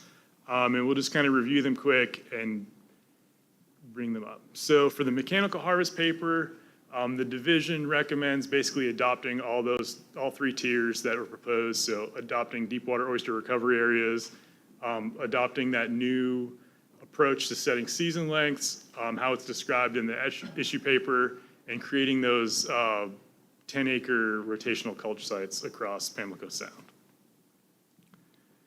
And for recreational harvest, we recommend exploring potential options and solutions for developing a recreational shellfish license permit outside of the FMP process. So we're basically looking for kind of commission endorsement on moving forward with that. And so with those recommendations, we're looking to open up the floor to any discussion on it, kind of if there's any questions before you decide to vote whether or not to send this out for public and advisory committee review. Yes, sir. Thank you, Chairman. Thanks for that the great presentation, and just makes me proud to be a North Carolina citizen when I see that kind of stuff. Just a couple quick questions. You might have put it out there, but how many participants or how many people participate in the mechanical harvest? Now it's right around 60, a little bit under 60 the past few years. It might be like right at 60 now. And that number is declining or inclining? It's been steadily declining since basically 2010. That peak was kind of a weird thing because you could use a shellfish license to mechanically harvest. So when that giant growth in that sector happened, that was removed from, you needed a commercial fishing license, not just that shellfish license. So participation dropped and kind of leveled out. Right. And then it dropped again after 2018 when we had all those storms. And it's leveled out and maybe increasing a teeny bit in the past couple of years. But it's, still 60-ish. That's actually a lot of people, more than I was thinking. When you showed that map, I just don't know anything about mechanical harvest. When you look at it on a map, it just says in the middle of the sound, right, mechanical harvest. When these guys are going out there, guys and gals, are they pulling them up in the middle, or is it kind of all around the sound, just to get an idea? Let me find that map. It's limited to, where there's an oyster reef, right? So even all the yellow and green on there are, basically that's where there has been an oyster at some point documented in the past 100 and something years. So consider that, it doesn't look like that out there anymore, for sure. So in the middle of the sound, in particular, in those boxes, the total actual footprint of what's oyster reef out there or potential reef is very small compared to what that box is. That's kind of what I was thinking. And this is just kind of like a question, again, because I just don't know, never been on the boat. I know when guys are hand harvesting with the tongs, they're throwing the shells, they're picking through them, bagging up stuff, and they're throwing the other stuff overboard. With the mechanical harvest, are they doing the same thing, or are they doing it on the boat and then taking it back? No, they're supposed to cull. They cull there and throw the shells back? Yes. Awesome. And then 3 more questions. One, can we do a residency requirement without a license? I don't know, but that's potentially something to look into to add to our list of stuff to explore. And how that would come about, I'm not sure, whether it's legislatively or, I don't know. So it's, something to look at. I know the Oyster Wars, like 100 years ago, touched on that kind of stuff. I don't know if their stuff's still there. You said the 15 gallons a day in the aquaculture industry, they say 50. Is there just something different with wild stuff versus farmed? I think that 50 was an overestimate at first, and they've kind of dialed that Got it. back. So they had like that. perfect conditions in a concealed Right. aquarium. So Right. the new estimate is based off of, in the wild, like natural conditions. That's great. That's really great to know. Thanks. I don't know how you guys found that out, but that's really nice to know. And then the last thing is you probably don't have the answer for it, and Shannon Jenkins might, but how many people get sick in North Carolina from oysters every year? Definitely a Shannon question, and I think it's very low.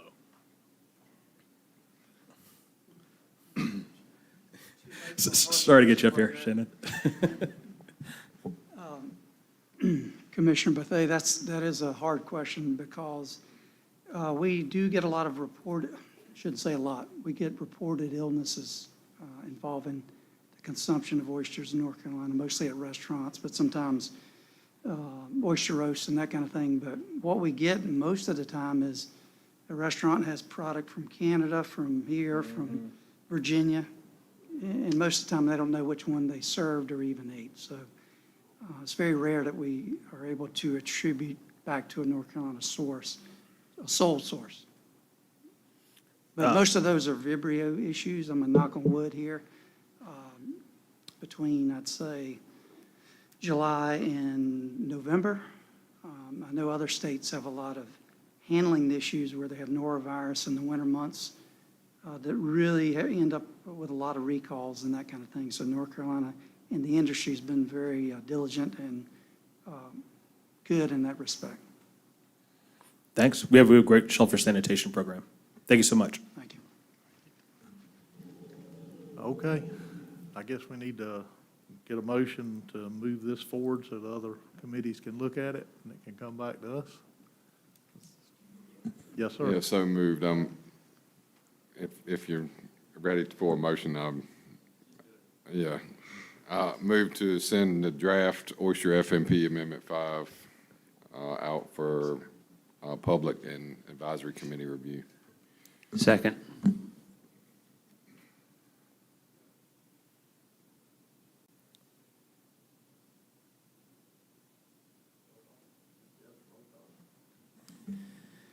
Commissioner Bethea? Aye. Commissioner Blanton? Aye. Commissioner Claus? Aye. Commissioner Gardner? Aye. Commissioner Hopgood? Aye. Commissioner Rader? Aye. Commissioner Roller? Aye. Commissioner Service? Aye. Chairman Corbett? Yes. Sweet, thank you. Thanks. Okay. I didn't close my book. At what time we meeting in the morning? I closed my, 9 o'clock in the morning. Appreciate it, guys. And ladies.